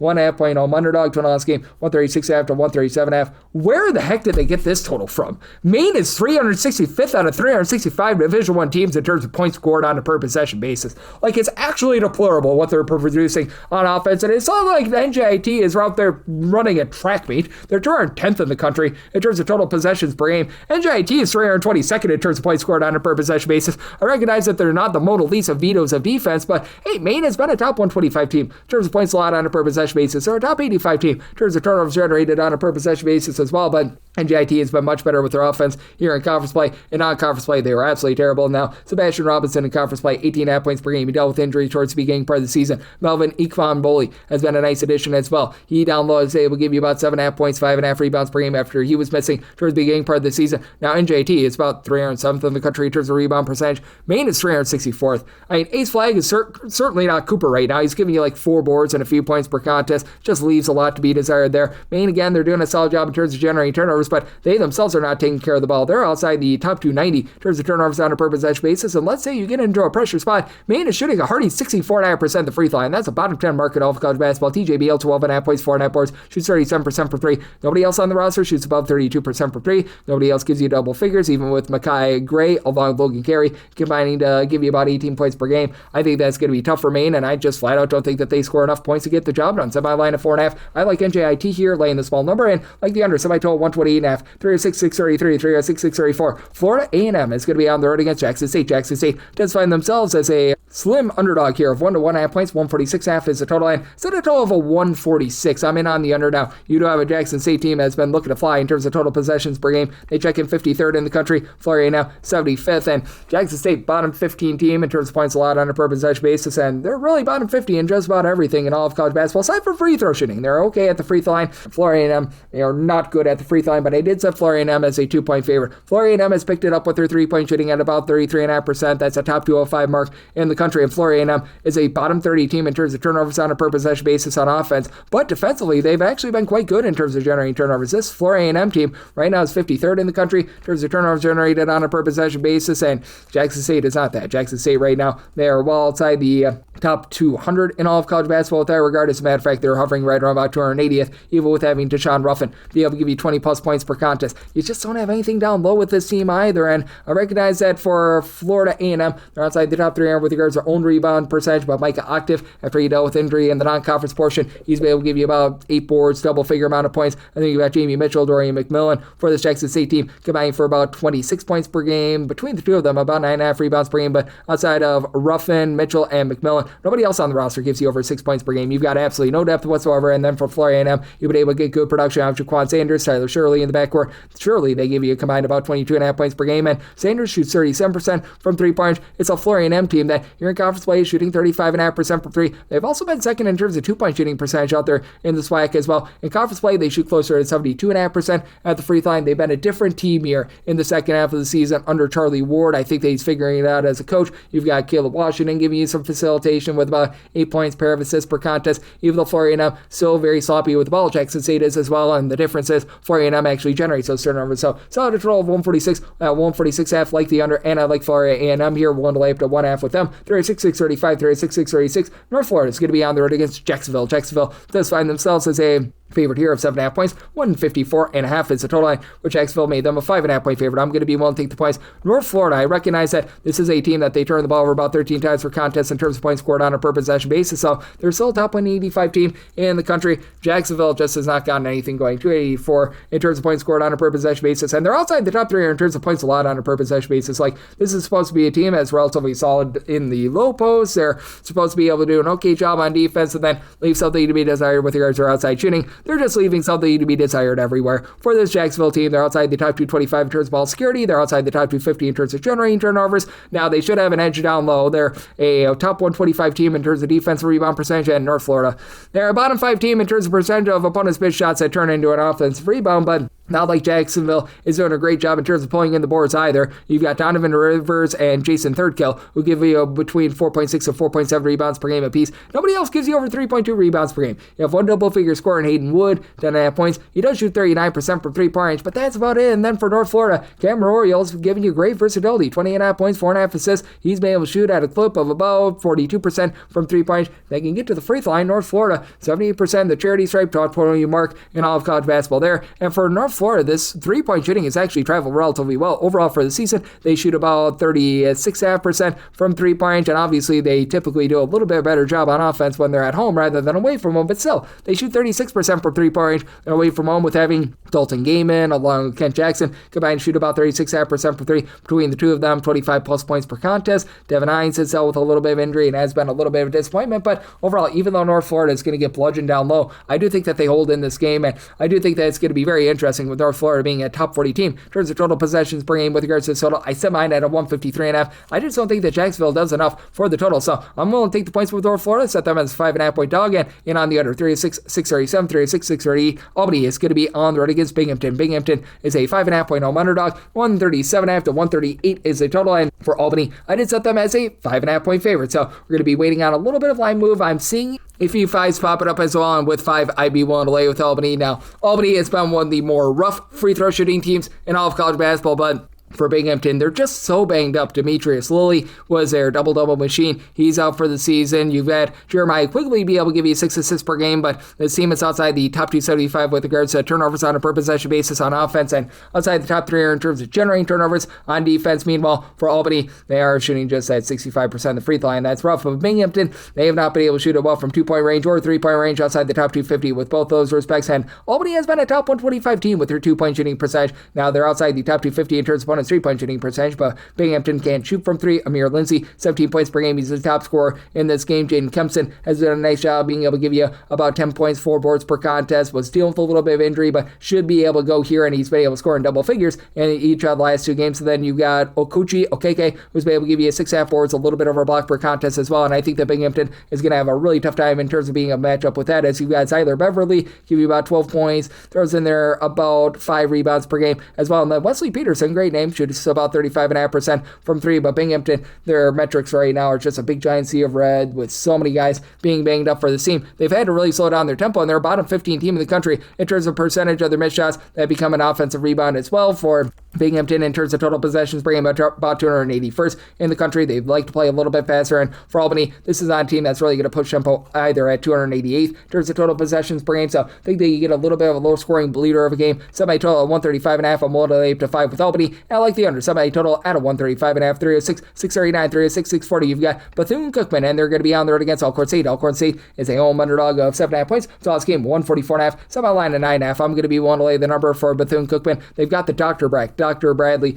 had a little bit of a rough first few games after he missed pretty much all of non-conference play due to injury, but he's been able to come back, give the team 12 points, 7.5 boards, 3 assists per game, and then it helps out the Heedy brothers as you've had Quinton Heedy be able to give you about 10 points per game. He only shoots about 30% for 3, but Jacoby Heedy, 41% three-point shooter, 18 points per game. Daniel Ruzon has been able to give you about 4.5 rebounds per game. Ontario Morris hasn't even been great for the team. 12 points, 4 boards, 3 assists. I expected a little bit more out of him, but in conference play, Bethune-Cookman has really been able to go pedal to the metal, especially down low. They've been the top rebound rate team in the conference. They've been number 1 with their own 2-point shooting percentage, number 2 in terms of opponents' 2-point shooting percentage, and for Alcorn State, this continues to be a rough team, both on offense and on defense. They're outside the top 320 in terms of both points scored and points allowed on a per possession basis. Just no rebounding whatsoever for this team. Bottom 10 team with regards to rebound percentage. You've only got 2 guys to give you over 3.8 rebounds per game. Nick Woodyard, 8.5 points, 4 boards, and then Tyson Daniels, 10 points, 5 rebounds per game. Shane Lancaster is the lone other double-figure scorer with about 11.5 points per game. Now, to the credit of Alcorn State, not the worst three-point shooting team in the world. They've been able to shoot 35.5% from three-point range. That's a top 100 mark, and hasn't really faded away in conference at about 35.5% from the outside. It is an Alcorn State team that is well outside the top 320 in terms of taking care of the ball. Bethune-Cookman starting to generate a few more turnovers. They themselves have had a little bit of difficulty in terms of taking care of the ball, but with just how inefficient this team is in Alcorn State on defense, and with Bethune-Cookman looking to fly 51st in terms of total possessions per game, I think that you get enough points here for the over, so I'm going to be in on that over. I set my total 149.5 and want to lay up to 9 here with Bethune-Cookman. 306, 641, 306, 642. You've got South Carolina State playing against Morgan State. Morgan State is a 1.5 point favorite in some spots. Other spots, the 1 point dog. Total on this game, 154.5 to 155.5. And I mean, Morgan State, the 3.5 point favorite. I'm going to be willing to take them in a lot of cases on the money line. If you have to lay 1, I would be willing to lay 1 as well. As for Morgan State, the defensive metrics are still not great. They're outside the top 300 in terms of points allowed on a per possession basis, and they're never going to be a good 3-point shooting team. They're 327th in the country with regards to their 3-point shooting percentage on offense, but on defense, 93rd in the country in terms of opponent's 3-point shooting percentage. And South Carolina State has actually been a respectable 3-point shooting team. That's the way that they've been generating offense, as they're well outside the top 300 in terms of points scored on a per possession basis. South Carolina State at home, they shoot about 36.7% from 3-point range, but for Morgan State, you've been able to get quite a bit out of the backcourt of this team, as you've got the Southern Miss transfer and Alfred Worrell leading the way with about 17.5 points, shoots 38% for 3. Rob Lawson has been able to give you about 13.5 points, 4.5 assists per game. Morgan State still outside the top 275 in terms of ball security, but South Carolina State, they're outside the top 325 in terms of turnovers on a per possession basis on offense, and Morgan State is a top 125 team in terms of getting to the free throw line. Now, they give up the most free throw attempts per game of any team in all of college basketball as well, and they are outside the top 300 with regards to own 2-point shooting percentage as well, but this is a South Carolina State team that they have been very vulnerable on the inside as well, even though you've been able to get about 5.5 rebounds per game out of both Christopher Parker and Cameron Clark, pair of guys that dealt with injury throughout the season. Gene Johnson has been able to get 13 points. He shoots 37% for 3. Owen Bronson, Noah Treadwell, they combine for 18.5 points per game, and both shoot about 35.5% from 3-point range. But for the South Carolina State team, bottom 5 team in the country with regards to both their 2-point shooting percentage and their free throw shooting percentage, with all those turnovers, and with this being a team that's outside the top 300 with regards to their overall rebound percentage, hard to trust in them. I recognize that Morgan State isn't necessarily an amazing free throw shooting team, but I mean, hey, 73.5%, that's country average, and with Morgan State putting you on the free throw line a ton, that's bad news for South Carolina State. So I like Morgan State on the money line. I set them as a 3.5 point favorite. I'm in on the under, set my total at 153.5. I do think that the missed free throws add up here. 306, 643, 306, 644. Lipscomb is going to be on the road against Queens NC. Queens NC is a 1.5 point favorite. Total on this game, 165.5, and I mean, Lipscomb, the 1.5 point favorite. I'd like them on the money line. It is a Queens NC team that just isn't good enough defensively for me to be able to trust in them, as they're outside the top 320 in terms of points allowed on a per possession basis. It is a Queens NC team that allows quite a few second and third chances as well. Outside the top 230 in terms of defensive rebound percentage, it's a Lipscomb team that does find themselves in the top 175 when they're away from home. And it is a Queens NC team that, if you look at their offensive efficiency at home, they are incredible. Number 2 in the country in terms of points per possession at home to only Akron. But that said, this is a Queens NC team that they just don't execute the little things well, even with having a guy in Avante Parker who's been able to shoot over 45% for 3 at 6'9", good versatility there. Nasir Man has been the man. He and Yoel Berman combined for 25 points per game, and man throws in their 5.5 boards per contest. You've got Jordan Watford shooting 45% for 3, Carson Schwieger 42.5% for 3. These two guys combined for about 22 points per contest, but this team is allowing teams to shoot 37% for 3.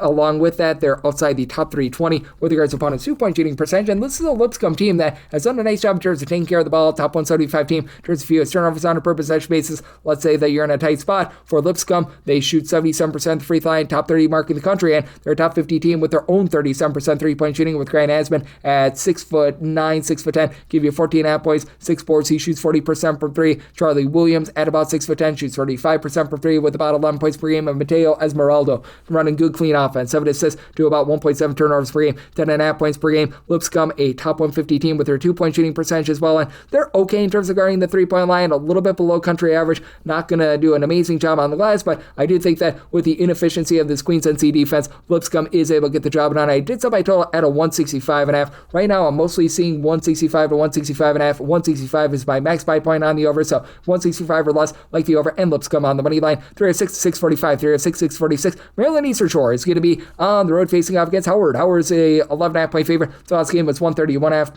Made my total of 128. I'm in on the under. You've got a Maryland Eastern Shore team that has been a top 225 team in terms of points allowed on a per possession basis. They are a bottom 15 team in terms of points scored on a per possession basis, and they're super stinking slow. 335th in terms of total possessions per game. Howard, 141st in terms of total possessions per game. They've been cranking things up a little bit more in conference play, and it's a offense that has been leaving a lot to be desired as well. So we're 92nd in the country in terms of points scored on a per possession basis. Even with that, I'm going to be willing to lay it, though, as Howard does a really good job in terms of generating turnovers, and Maryland Eastern Shore being a bottom 10 team in terms of taking care of the ball. I think that this is going to be doomsday for them. For Howard, 15th in the country in terms of turnovers generated on a per possession basis. To the credit of Maryland Eastern Shore, they've been a top 175 team with that regard, but massive home and road splits for them. Away from home, they just aren't the same team. And for Maryland Eastern Shore, you've only got really 2 guys that are giving you over 9 points per game. Zion Oblana along with Joseph Lusardo, who combined for about 20.5 points per contest.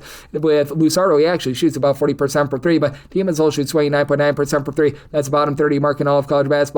Maryland Eastern Shore, a bottom 20 team in terms of free throw attempts on a per possession basis. They've been a top 150 team in terms of opponent's 3-point shooting percentage, but for Howard, they have by far the best player out there on the floor. As you've been able to get 17.5 points, 7 boards, 3 assists out of Bryce Harris, who's in there, a steal on a block per contest as well. Shoots 34% per 3. Cam Gillis is a 37.5% 3-point shooter with about 9.8 points per game. Osa Okoji also gives you 10 points per game. And Cedric Taylor, he missed the first 11 games of the season. He's come back to give the team 16.5 points, gives them more oomph down low with about 7 rebounds per game. It's a Howard team that has been a top 40 team in terms of free throw attempts on a per possession basis, so they do a nice job getting to the free throw line. Turnovers have been an issue for them. They turn the ball over about 14 times per game, but with the way that they generate turnovers and with the way that they've been a top 100 team with regards to perimeter opponent's 3-point shooting percentage defense, I think that they get the job done in a slog. Set my line of 14, willing to lay with Howard. Like the under, I did set my total at a 128, 306, 647, 306, 648. Arkansas Pine Bluff, they're going to be on the road facing off against Alabama State, and Alabama State is finding themselves as a very slim favorite here of 2.5 points. 150.5 is the total. Like the over, set my total 153.5. Alabama State has been looking to play a little bit more up tempo in terms of total possessions per game, 76th in the country. Arkansas Pine Bluff, no shock here. They're playing very, very fast, 48th in the country in terms of total possessions per game. But for Alabama State, they're shooting less than 32% from 3-point range at home. They're shooting better from 3-point range when they're away from home rather than at home. And as a matter of fact, they're averaging 3.8 points more per 100 possessions away from home rather than at home. I like Arkansas Pine Bluff here on the money line, as it did set them as a 1.5 point favorite, mainly because I do think that they have the best 2 players out there on the floor, as you've had amazing production here out of Keon Williams. Comes over from Abilene Christian, 18 points, right around about 8 boards, 6 assists, steal an half per contest, shoots 37.5% from 3, and then Great Scott for Jaquan Scott, who's been able to give you 15 points, 7 rebounds per contest with this bunch as well. They've been able to do a top 275 mark with regards to their rebound percentage, and this is a Pine Bluff team that has had a tough time taking care of the ball outside the top 3 in terms of turnovers on a per possession basis, to the credit of Alabama State, top 100 team in terms of turnovers generated on a per possession basis, as they've got a pair of guys in the backcourt that you like in Asjon Anderson along with Micah Simpson. Here's the problem, though. You've been dealing with a little bit of an injury to Asjon Anderson. Should be good to go in this game, played in their last game against Grambling, but he was clearly very limited in that game. And then you've been able to have Jacarius Stanback be able to give you 7.5 points. Does give you multiple blocks per contest. He's going to be the best low post presence in this game, but let's say they get into a tight spot. Alabama State, they shoot just 68.8% the free throw line. Oh yes, and they're outside the top 340 with their own 2-point shooting percentage. Pine Bluff, they shoot 76% the charity stripe against an Alabama State team that fouls quite a bit, and Pine Bluff will put you on the free throw line as well. I like the over, so by total 153.5, and Pine Bluff on the money line made them the 1.5 point favorite. 306, 649, 306, 650. You've got Delaware State on the road against Norfolk State, and Norfolk State is finding themselves as a favorite here of 9.5 points. So last game, 137.5 to 138.5, and I set this line at 8. I'm going to be willing to take the points. Delaware State has actually been a top 150 team in terms of points allowed on a per possession basis, top 30 team in terms of turnovers generated on a per possession basis, and this Norfolk State offense just has not been very efficient in terms of points scored on a per possession basis. They're in 18th now. I show you the Delaware State offense, who is currently 365th out of 365 teams in terms of points scored on a per possession basis. Norfolk State, mid-tempo team. Delaware State, they're finding themselves outside the top 275 in terms of total possessions per game, as you've got the Ponce Station and Ponce James, who's been able to give you 14.5 points, 3.5 assists per game, but has dealt with a little bit of injury recently. Should be good to go in this game, though. Miles Webb, 9.5 points, 6.5 rebounds per game. He was dealing with a bit of ailment as well. Again, should be good to go in this game, so Delaware State is getting their pieces back, and they've been able to do a relatively respectable job as well in terms of being able to guard the three-point line. They are line teams that shoot about 35% overall for the season, but you look at them in conference play, they've been a little bit more respectable, but they only shoot 28% from three-point range themselves. And on the flip side, you've got a Norfolk State team that is really just headlined by 2 main scorers in the backcourt. You've been able to have Elijah Jamison come over from UW-Milwaukee, give you about 15 points, shoots 33% from 3, with about 3 assists per contest. Anthony Bacombe, 16 points, a steal, shoots 30% from 3. Devin Ellis has been able to step it up a little bit as well, 10 points on 39% three-point shooting as well, but for this Norfolk State team, outside the top 250 with regards to opponents' 2-point shooting percentage, not as much of a worry here against Delaware State, but they also are outside the top 275 in terms of their own ball security. To their credit, top 100 team in terms of generating turnovers. I think that this is going to be a very, very sloppy game that's going to be low scoring and a slog. So semi-total 128. I like the under, and I'm going to be willing to take the points here with Delaware State. 306, 651, 306, 652. You've got New Orleans on the road against Houston Christian. Houston Christian does find themselves as a 1.5 point home underdog to this game. It is 150.5 to 151.5 with New Orleans. I did set them as a favorite here of 4.5 points, so I'm going to be willing to take a shot on them for New Orleans. This has been a top 150 team with regards to their free throw shooting percentage. Now, where they really lose the battle is with regards to turnovers. Outside the top 300 in terms of turnovers generated on a per possession basis. In terms of taking care of the ball, they're outside the top 300 were there as well, but I do like the 2 main guards for this team, and Colton Benson, Jacavion Buckley. They combine for about 31 points per game. Buckley, your main facilitator, 5 boards, 5 assists, 2 steals per game, and then Benson shoots 38% for 3 and 92.5% the free throw line. In the pressure spot, he's good there, and New Orleans has been a top 30 team in terms of percentage of possessions that end in a free throw. Meanwhile, for Houston Christian, they're looking to really slow things down, so you're going to have a little bit of a tempo war here for New Orleans. They clock in terms of total possessions per game, 60th in all of college basketball. Houston Christian, they're outside the top 325, and for this Houston Christian team, it's been a team that's been okay in terms of generating turnovers. Top 150 team in terms of turnovers generated on a per possession basis, but they have absolutely nothing down low. So MJ Thomas, who's been able to be 8 boards, double-figure amount of points. Churchill Abis, a block and a half, 6 rebounds per game. They're going to be able to dominate a Houston Christian team where DeMarco Bethea, with his 4.8 boards, 9.5 points per game, is your top rebounder. You've had Elijah Brooks be out of the fold. That was one of their top scorers to begin the season. Trent Johnson, Kylan Green, they've been able to combine for about 29 points per game, and you've been able to get about 42% three-point shooting Johnson, but Houston Christian outside the top 240 with both their 2-point and 3-point shooting percentages, and they're getting blasted on defense, even though they're a team that does generate a few turnovers. They're outside the top 300 with regards to opponents' 2-point and 3-point shooting percentage, outside the top 275 in terms of points allowed on a per possession basis. Interesting circumstance here, just because this Houston Christian team does play so slow. I did set my total at a 148.5 as a result. I do think that New Orleans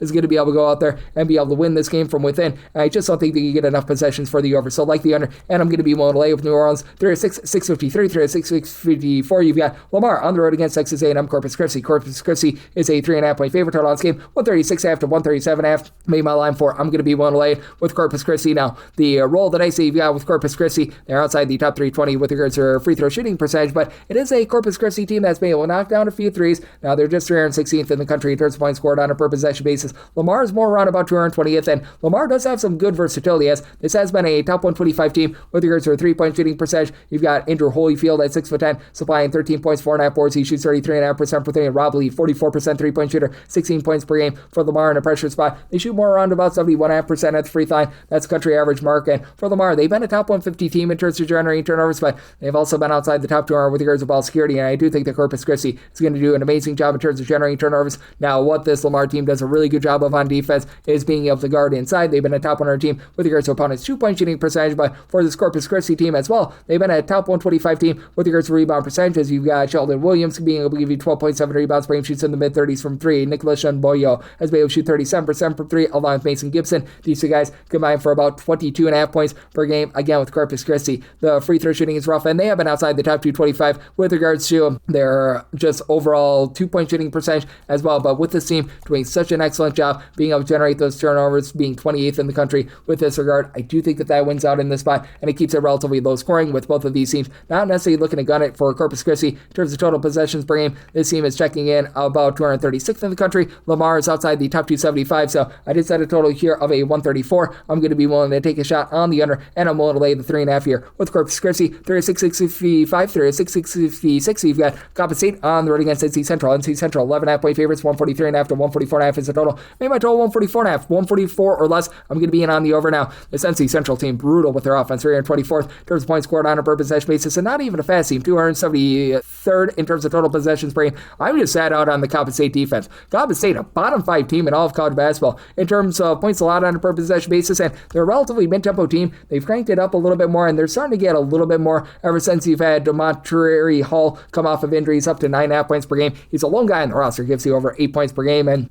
for Penn State, they're currently outside the top 320 in terms of their three-point shooting percentage, free throw shooting percentage, and two-point shooting percentage, but they're also one of the worst teams in terms of defensive rebound percentage, and they're outside the top 320 in terms of both opponents' two-point and three-point shooting percentage. If you include games against non-D1 teams, they are dead last in the country in terms of opponents' three-point shooting percentage, and they are a team that is a bottom 5 team in terms of taking care of the ball, and NC Central does one thing well on defense. They're a top 30 team in terms of turnovers generated on a per possession basis. Overall, NC Central also outside the top 3 in terms of points allowed on a per possession basis, but you got Gage Lattimore, top scorer in this game, 17.5 points, 4 boards. He shoots 37% for 3. Corey Carvey has been able to give you 13.5 points, 6.5 rebounds per game. Lone 2 guys on the roster, they give you over 9 points per game, but Jay Slack all of a sudden has shot 40% for 3. He's averaging double figures in conference play, and Deontay Johnson does a nice job as quarterback of the offense, 2.5 steals, 6 assists, 6.5 points per game. I think the Penn State just absolutely continues to give it up on defense. They've actually been one of your better overrate teams in all of college basketball, with NC Central being a team that at home they generate a turnover on 24.4%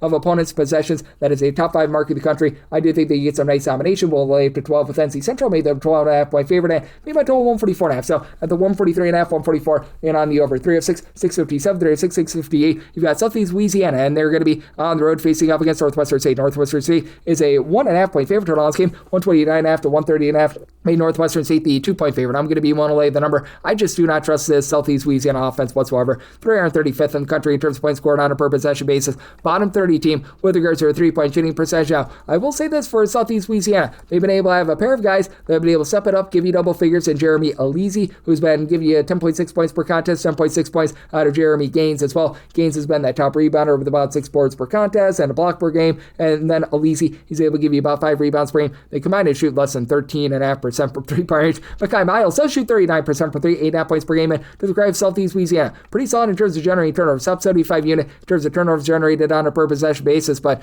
I mean, being a bottom 5 team in terms of 3-point shooting percentage and shooting just 68.5% of the free throw line, hovering right around about 300th with that regard, that just is not going to cut it. Now, I recognize that this Northwestern State team is not necessarily like some sort of a world beater on offense, who are 93rd in terms of points per possession, and they're one of the worst rebound rate teams in all of college basketball, but they do have the top rebounder in the game. Willie Williams, 9.5 points, 8.7 rebounds per game. Nobody else gives you over 3.2 rebounds per game, but Micah Thomas has been shooting 36.5% for 3 with 17 points per game. You got Izzy Miles shooting 42.5% from three, 10.5 points per game. It's a Northwestern State team that's very fragile on the inside, but they've been able to shoot about 34% from three-point to the pressure spot. They shoot about 73.5% at the free throw line. That's right around about country average, and they do go up against a Southeast Louisiana team that has been far better on defense rather than offense, but they do allow opponents to be able to shoot about 35.5% from three outside the top 260 in the country, goes to 37.5% away from home. I think that that's enough for Northwestern State to get the job done. Semi line at 2, so we'll delay the 1.5 with Northwestern State, and I do think that this comes out of Lake Game Falls that push you over, so semi total 134 and on the over. 306, 659, 306, 660. Lafayette plays also Lehigh.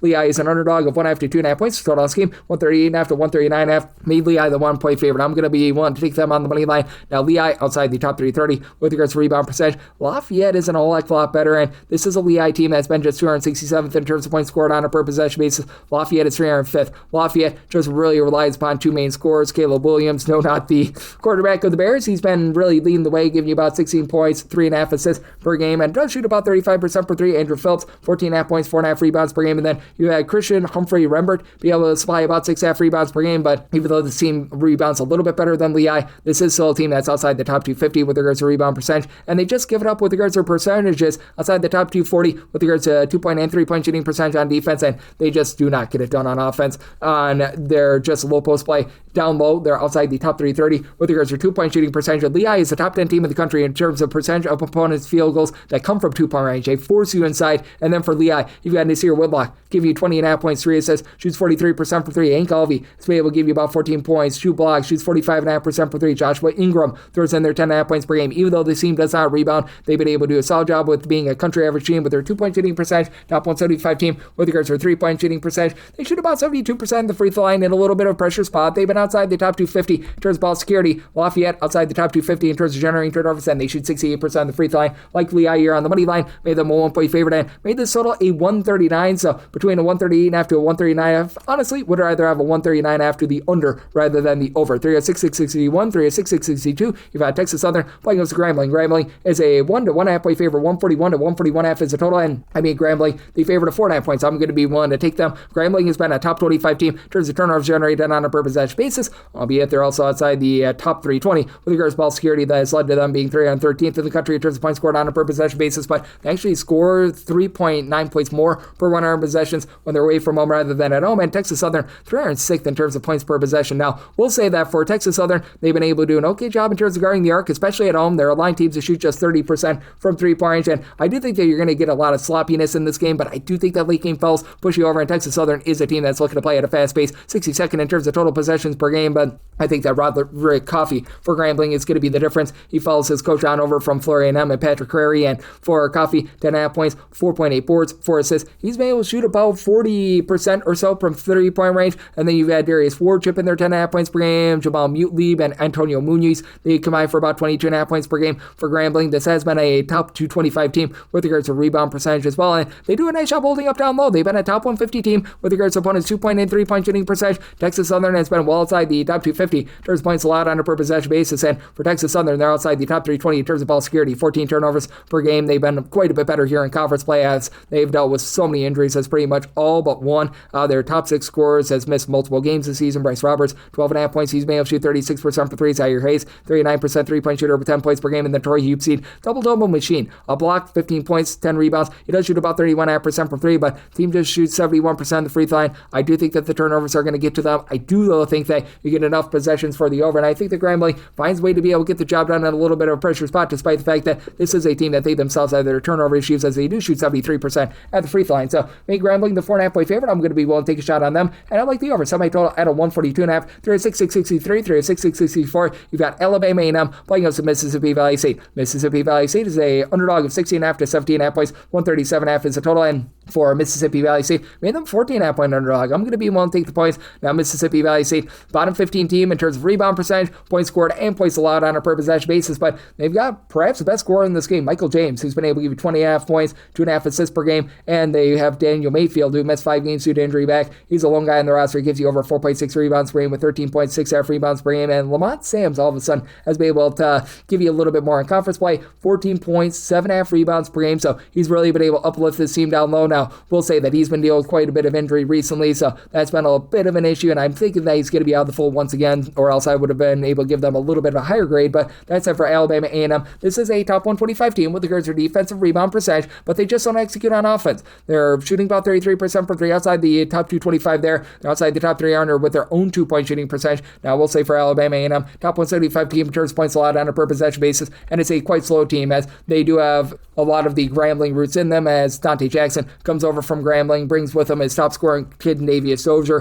who's been able to give you 15 plus points per contest. James Graham has been able to give you 8 plus points. He came over from Grambling, as well as this team is currently about 255th in the country in terms of total possessions per game. With this Alabama A&M group, you've been able to have Sammy Pacisis be able to give you 12 points at about 3.5 assists per contest as well, but not a team that's really going to force the issue just outside the top 200 with regards to turnovers generated on a per possession basis, and this is a team that very much is going to put you on the free throw line. They're one of the most frequent foul rate teams in all of college basketball, and I do think that for Mississippi Valley State, they're going to be able to find a way to hold in there. They've been able to get a little bit more down low, and Michael James, I think, keeps them lively. Did so by total of 138.5. Mississippi Valley State top 100 team in terms of total possessions per game, so I think they get a little bit more scoring in on the over end the points here with Valley State. 306, 665, 306, 666. You've got Nichols on the road against Incarnate Word. Incarnate Word, 2.5-point favorites, 149.5 to 115.5 is the total. Set Incarnate Word is a 3-point favorite. I'm going to be one to lay the number now. Neither of these teams are really looking to push a ton of tempo. Nichols about 188th in terms of total possessions per game. Meanwhile, you've got an Incarnate Word team that's very slow at 313th in terms of total possessions per game. Incarnate Word, a top 225 team in terms of points per possession. Nichols is about 263rd, as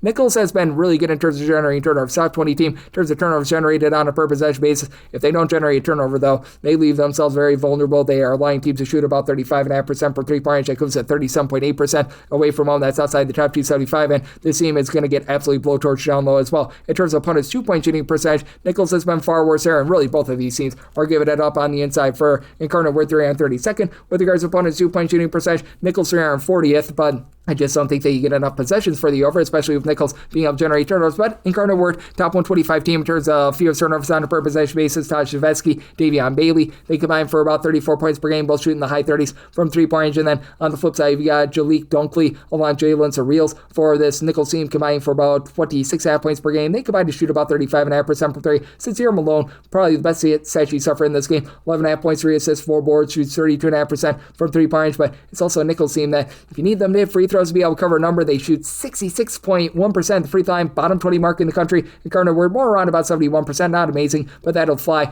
And for Incarnate Word, this has been a top 150 team with regards to rebound percentage, and you've had Jordan Pike be a big reason why, 12.5 points, 5 rebounds per game. Harold Woods, who comes over from Northeastern, about 8.5 points, 7 boards, and assists and a half per contest, like what these guys bring to the table. And even though Incarnate Word is outside the top 275 in terms of points allowed on a per possession basis, I do think that they get the job done here. I did set my total at 145, like the under, and I'm willing to lay up to 2.5 here with the Word. 306, 667, 306, 668. Bellarmine is going to be on the road against Ossipee, and Ossipee does find themselves as a sizable favorite of 9.5 points, 153.5 to 154.5 is the total. I do like the points here of Bellarmine. I did set them as an 8.5 point underdog. Now Bellarmine, bottom 10 team in the country in terms of points allowed on a per possession basis, and starting to see a 153.5 pop up. I would be willing to take a shot on the over because Ossipee, they're a relatively up-tempo team, 122nd in terms of total possessions per game, and top 125 team in terms of points allowed on a per possession basis, but they can be had inside. Ossipee outside the top 275 with regards to opponents' 2-point shooting percentage. Bellarmine has executed really, really well on the inside. This Bellarmine team is a top 15 team with regards to 2-point shooting percentage, with Jack Karzinski coming over from William & Mary, giving you about 19.5 points, 5 boards, shoots 41% from 3. Keon Gooden is able to give you 12.5 points. He's able to shoot 44% from 3. Now Bellarmine, they're just absolutely awful with regards to their defense. They're outside the top 350 with regards to opponents' 2-point and 3-point shooting percentage. They really don't generate any turnovers whatsoever, but they've actually done a pretty solid job in terms of taking care of the ball. Ossipee has been a top 50 team in terms of turnovers generated on a per possession basis. Might get a couple fewer here. Ossipee, though, as Colin Parker, Zaire Collins, who've done a nice job combining for 32 points per game, with Parker shoots 42.5% from 3. Collins, your main guy in terms of generating turnovers with about 2 steals per contest, and then Tate McCuban along with Rashad Marshall down low combined for about 11.5 rebounds per game. For Ossipee, they also shoot 36% from 3. That's a top 75 mark in the country, but with the way that Bellarmine executes on the inside, I do think that this is going to be a higher scoring game that they hold in. So my line at 8.5, so won't take 9 plus here with Ossipee, and at a 153.5, and on the overside I told 154.5. 306, 669, 306, 670. UT Rio Grande Valley, they're going to be playing us to Stephen F. Austin. So cold Stephen F. Austin is a favorite here of 1.5 to 2.5 points. 145.5 is the total, and I set my total 140. I like the under. Stephen F. Austin is 16th in the country in terms of points allowed on a per possession basis, doing a great job there. And even though the Stephen F. Austin team has been outside the top 340 with their free throw shooting percentage, they're still 90th in the country in terms of points scored on a per possession basis away from home. That goes into the top 70. And for the Stone Cold Stephen F. Austin team, it's just a team that's really been able to do a great job in terms of owning the glass as well. They've got Jared Colon will give you 7 boards, 5 points, and 2.5 blocks per contest. This is a unit that in general has been a top 75 team with regards to rebound percentage, and now they're shooting 37% from 3. That's a top 50 mark in the country. Keon Thompson has been your main man, give you about 17.5 points. He doesn't really shoot it well from 3, but Narak Kajovic, hopefully I said that correct, he gives you about 10 points per game, shoots 40% from 3. Leaf Patrick Jr. has been able to throw in there about 15 points per game as well. And for this UT Rio Grande Valley team, they've got one of the most strange splits that you're going to find in all of college basketball. For Grand Valley, they're outside the top 275 with regards to points scored on a per possession basis at home. Top 65 team away from home. Away from home, they shoot about 40.5% from 3, 31.3% when they're at home. You do have a quartet of guys that have been able to give you at least 9.8 points per game in Jalen Washington, Corey Cotton, Phil Brankovic,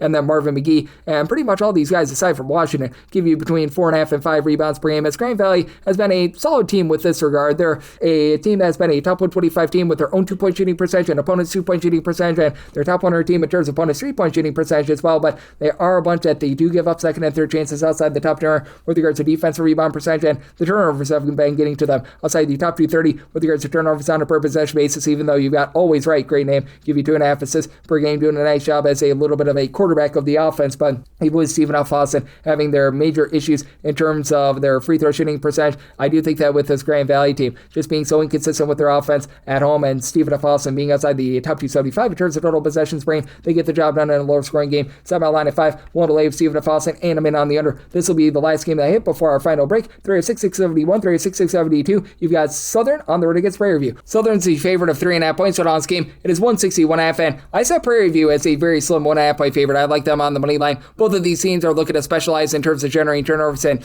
both of these teams leave something to be desired down low, as Southern is about 218th in the country in terms of opponents' 2-point shooting percentage. Prairie View has been even worse with this regard, as Prairie View right now in terms of opponents' 2-point shooting percentage, they check in more in that neighborhood about 225th. But that said, I do think that Prairie View is just going to be able to put you under so much stress, and it's the Terrion Joseph Bowl, as he used to be over at Southern, average 20 points per game for them. He's now averaging 20 points per game for a Prairie View team that's now 26th in the country in terms of turnovers generated on a per possession basis. Southern is 72nd, and Southern has been able to find a 20-point per game scorer of their own in Michael Jacobs and Malik Ashwald. He's going to be your top low post presence, as he's been able to give the team 7+ boards, right around about 13 points per game. But I like what Prairie View has been able to find in Corey Wells, 13 points, 7 rebounds per game. It's a Prairie View team that's a top 10 team in the country in terms of free throw attempts per game, and they've been able to shoot 75.5% at the free throw line. They only shoot about 33% from 3-point. This is a team that's very much looking to pile drive the ball down, though they're a top 30 team in terms of percentage of their shots that come from inside the arc. Lance Williams has been able to give you about 9 points, 3 assists per game, and for this Prairie View team, they've been outside the top 250 in terms of their ball security, so that's been a little bit of an issue, but they've been a little bit better in terms of their rebounding, still outside the top 300 with regards to rebound percentage.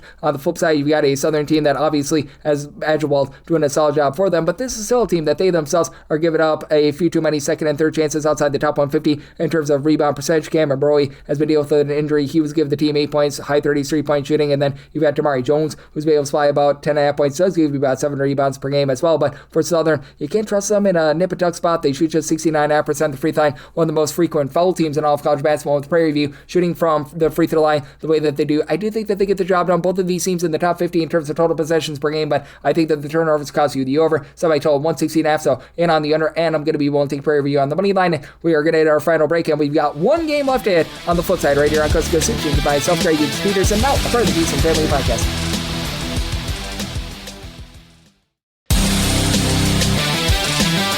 And we're back here in lovely Las Vegas for Coast to Coast Hoops with myself, Greg Hoops Peterson, now part of the Beast and Family Podcast. Well, we almost got through it with only one break. I was forced to take one more. We've got one game left to hit, so let's hit it right about now. The normal betting board picks are complete, but there are some extra games today, so we go into the bonus. 306-673, 306-674. You've got McNeese, and they're going to be on the road against East Texas A&M. East Texas A&M is a underdog here of 12.5 to 13.5 points, and your total on this game, it is between 140.5 to 141. I set my total at a 140.5, so 141 plus. I'm going to be being on the under. You've got a McNeese team that is looking to play very slowly, 286 in terms of total possessions per game. East Texas A&M, they're more of a mid-tempo team at about 174th in terms of total possessions per game. East Texas just not executing on offense, 338th in terms of points scored on a per possession basis, while McNeese, top 5 team in terms of generating turnovers on a per possession basis, and that's a big reason why I did set them as a 14.5 point favorite. I'm going to be willing to lay the number. I recognize that McNeese has been a team that's been rough with their three-point shooting, outside of the top 3 with regards to road three-point shooting percentage, but they're good on the inside, top 50 team with regards to opponents' 2-point shooting percentage, top 1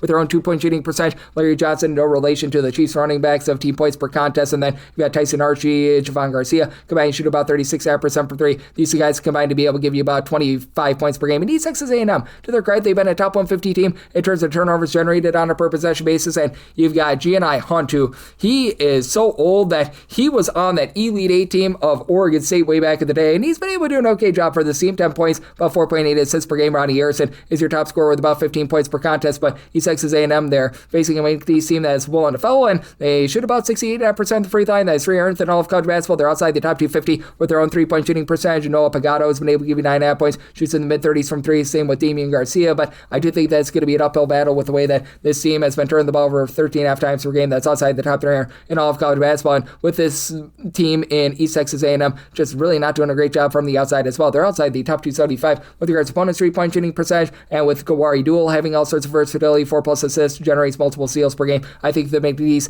gets the job done, and just enough to be able to keep it under. So I told 140.5, so I'm in on the under of 141 plus, and we'll lay up to 14 with McNeese. That wraps things up for the Saturday edition of Coast to Coast Hoops, now part of the VSiN family of podcasts. If you like what you're hearing from this fine podcast, Coast to Coast Hoops, you're able to subscribe wherever you get your podcasts, Apple Podcasts, Google Play, Spotify, Stitcher, and TuneIn. If you have a question, comment, segment idea, what have you for this podcast, you have one of 2 ways we have fire those in. First one is my Twitter/X timeline at gunit_D1. Keep in mind, RCM, the A being does not matter, so as per usual, please do send these into the timeline. Other ways, find an Apple Podcast review. If you rate this podcast 5 stars, it's very much appreciated. From there, you're able to fire in whatever you'd like to hear on this podcast via that 5-star review. I'm with you guys every single day on this podcast with picks and analysis on every game every day, so I'll be back with you once again tomorrow. Thank you.